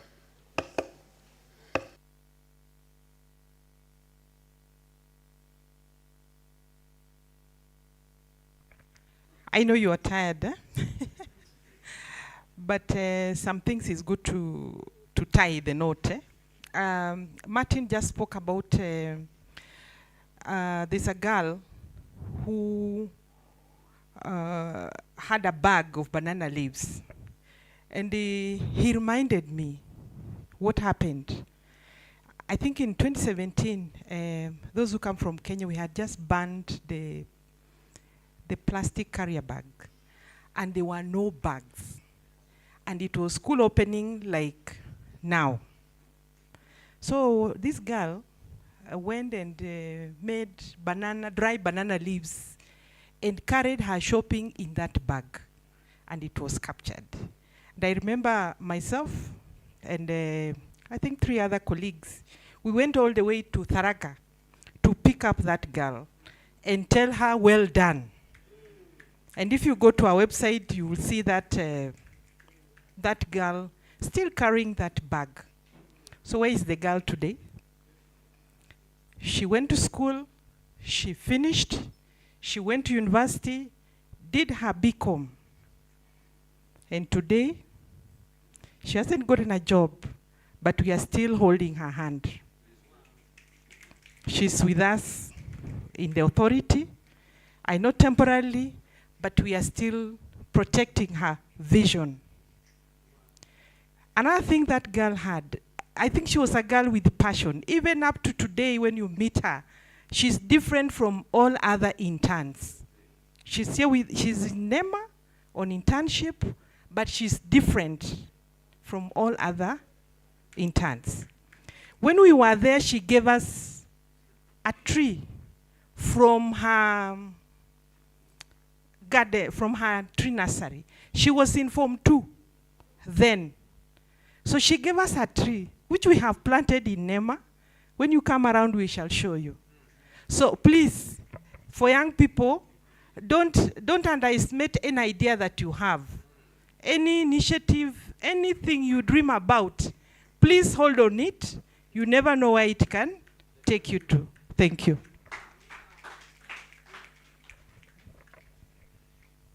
Thank you so much, Madam. I think that is a unique way of at least showing somebody who has done one unique thing, appreciation as NEMA. So let us do special things. Small things are beautiful and they can take you very far. Our friend who is now the youth champion Africa, he's not just, he's a student here in the university. Maybe you have done 1, 2 things. Maybe that's where you are seen and you have risen all the way. And nobody can think that he's now representing all of us. Is it Africa or the whole world? Africa, yes. And the lady who took the banana bags. So let us do one thing, let us try. But don't, when you see people lining up, don't go with your Gideri so that you become the Gideri man. No. That's not what we are saying. Do something for the environment.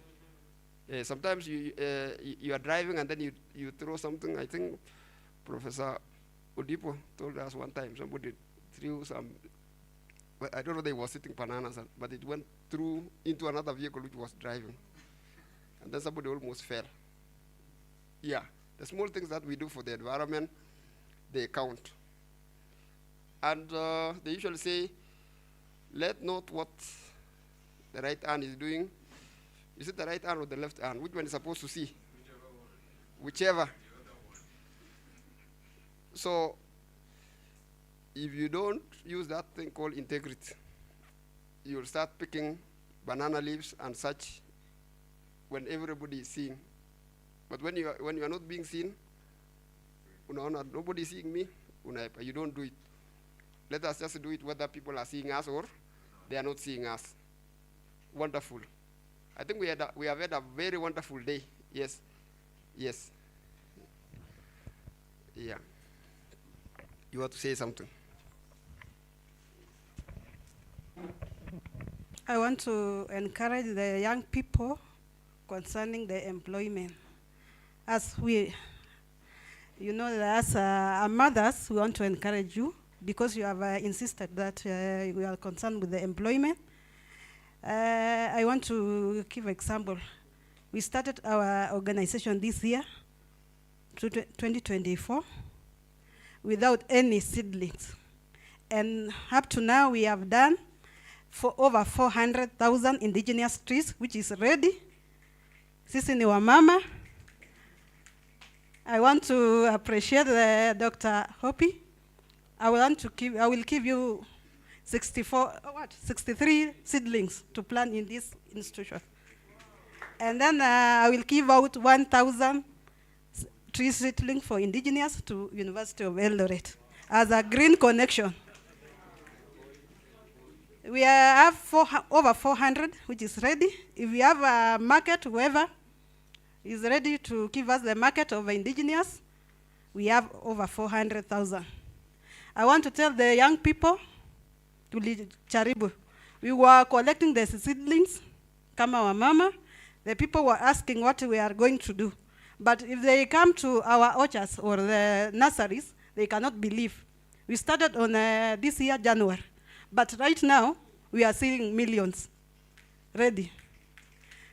Welcome to the environment. There's a lot of employment, so long as you have that passion. Thank you. I'm Beatrice. We are the Green Connection organization based in Eldoret. We have nursery at Kapseret. Another one is Ban Forest.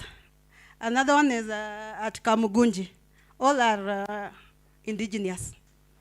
Thank you. Our numbers, if you need our contact, is 0722 140 957. The Green Connection.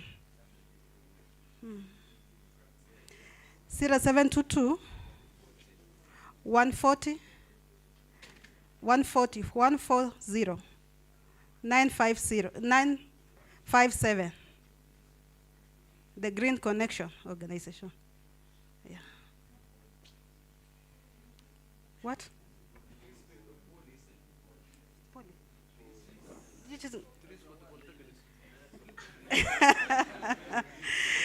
We shall accompany you to preserve. I know you have a we are going to conserve the wetlands.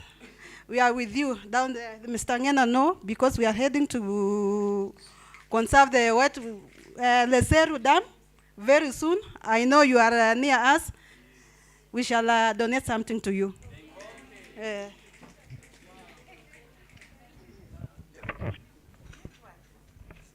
Nandi are also, they also want to say something. Nandi team.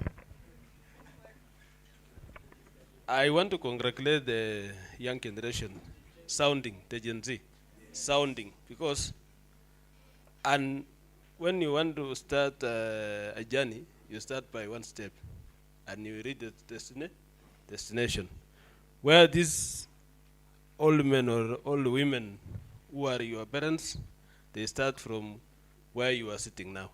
They listen to their parents, and they just come with something that can be unique.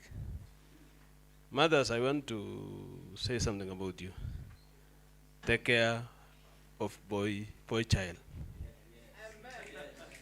Take care of boy child.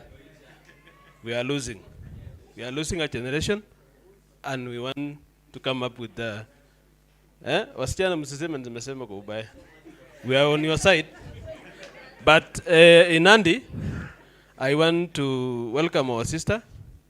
We have women who are lying down in their blankets in our homes. Can you just come and champion our women? Wakina mama wale wenye wanatolea kule nyumbani.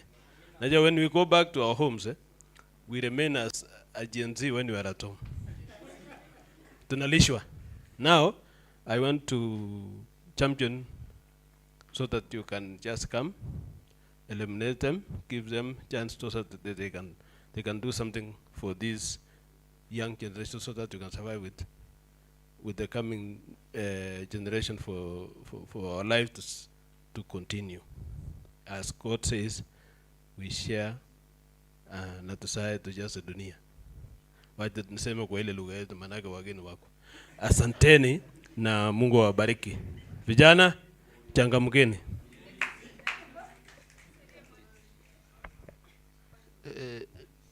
Burning issues.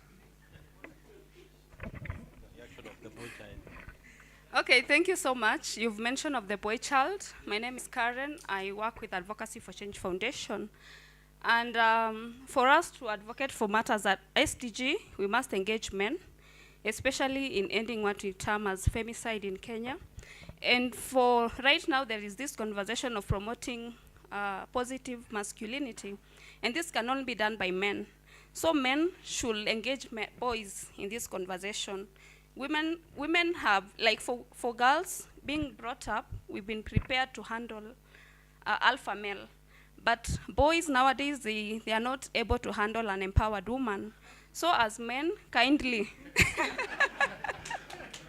let's promote positive masculinity, empower these boys on how to handle an empowered woman, and we'll have a better Kenya. And for the youths, our organization is kindly we champion SDG 1 up to 5 and 13 and 17. And we are looking to work with volunteers. So if you really want to partner with an NGO to leverage on your skills and knowledge, you can join us. Yeah. Just take my number 0703 0376 5256. Skills, you are looking for those who are doing community development, agriculture, mental counseling and psychology. You are welcome. 0703 0376 5256. 070376 5256. The skills that you are looking for: community development, social work, agriculture-related courses, and anything to do with counseling psychology. If you possess the necessary skills, kindly WhatsApp me. 0703 76 5256. My name is Karen from Advocacy for Change Foundation.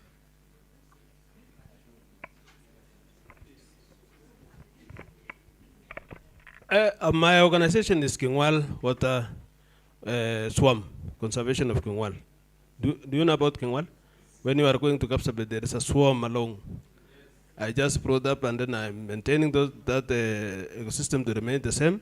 Until now, we are somewhere there with our Kaiboy and some of the institutions around there. Kwaitele Somo University are among those who are conserving the same. And there's a new project that we are coming up with, the MSOS, restoring MSOS River. MSOS River, it's along Kimondi, along Kaiboy. When we have time, we just visit us, bring us something, madam. Thank you. You can see we have a lot of remarks, and we have the whole day tomorrow. Tomorrow, though we have these burning issues, there are some things like now the ladies are saying, can you empower the men because we require good husbands? Is it okay? Yeah. I think that is the message. Yeah. Serious message. Yes, it has come out. Men be empowered so that the ladies can get good marriages. Yes. And women be empowered also so that the men or the Gen Zs can get their partners in life. So we are closing it. We are saying we close it because we have so many issues. We hope we are going to have enough time tomorrow. We have done a lot. I've just liked the youth. I don't know whether all of them are Gen Zs. There's another name they use for the ones who are the millennials and the alphas. How do you know? Do you look at the face? Okay. Maybe we'll ask ourselves tomorrow. But from the presentations, I think we saw so many things. The youth have a lot of energy. They're able to change. They are still very flexible. As you go older, you become more inflexible. You don't change. You are the ones who can make change. You are the ones who can save this earth. We can have a better environment because of you. I think there was a presentation from the ministry that was excellent, that at least as now they go through the CBC, we are seeing environmental subjects either being infused or being integrated. That was great. As we go to 9 and to the secondary school, I think NEMA, I think things are going better. As we infuse the youth who are in the lower from all grade 1 all the way up to the secondary school, up to the universities. In the university now, we are now, like here in the university, we are having environmental education in almost all the faculties. So things are good. I don't know what's happening in Somalia. Maybe we'll ask you. At least you have given us what you are doing on the ground, but we have not gone to the educational institutions. But I was trying to see who has come from very far. Is it the one who came from very far? Nigeria. We have Italy. Do you know that we have somebody from Italy here? Italy. Please stand on. Yes, the Gen Zs, there's somebody from Italy. Yes. He's the farthest. He has really come from far. And you are welcome. You have added a lot of, and we'll give you more time tomorrow. You can see the Nigerians, what they have done. A lot of work. They have taught us a lot of things. You have also said many. And Nema here. The Kaiboy. Kaiboy, I thought we shall give you more time, maybe tomorrow. Yes. Kaiboy, we really want to hear from you. We are grateful you are part of us. Polytechnic youth and the other youth, that was beautiful. When you see presentations and we are all discussing, and you are also looking at what, how is it relevant to the youth, how is it relevant to our institutions, that is great. And we cannot forget the great men and women who came here in front. And even as we came with the visitors, they came and sang in front of us. Rono and your team, that was great. And Polytechnic and your youth, how you are jumping and doing things that we do not understand as the big men, we are great. We hope you can, we hope we'll have time tomorrow so that we see more. The college, the Polytechnic are saying they have even more that they can present to us. Please come like this tomorrow so that we see what we can do. And we are also saying the day after tomorrow, we will all be in the Polytechnic. Now we shall come home and maybe you'll give us to dance. Yes. We'll see what we can do there. Great. So, as we end today, we are saying the plans for tomorrow. We can be here at 8:30 in this room. Let us be here at 8:30 in this room, and then we'll go for tree planting just outside here for a half an hour. We'll plant around, I think it's going towards 100 trees. And then at 9, we are going to resume our discussions and presentations. And tomorrow, we are going to have 2 sessions so that we finish. We have a lot of presentations. I think we have almost over 30 presentations. So we have a lot to learn tomorrow. And tomorrow will also be the end of the presentations, because on Friday, it will be a completely new activity. The youth will now take charge, and we'll be sitting behind there, and we'll be seeing what they'll be doing in front here, but not here, but we'll be in the Polytechnic. So Polytechnic team, Eldoret Polytechnic, know that we are coming in full swing. We are coming in full swing. Otherwise, I had so many things to say, but let me not say. Thank you so much, Green. You said green connection. You know, 1,000 trees times around 100 a tree, that is how many? That's almost 100,000.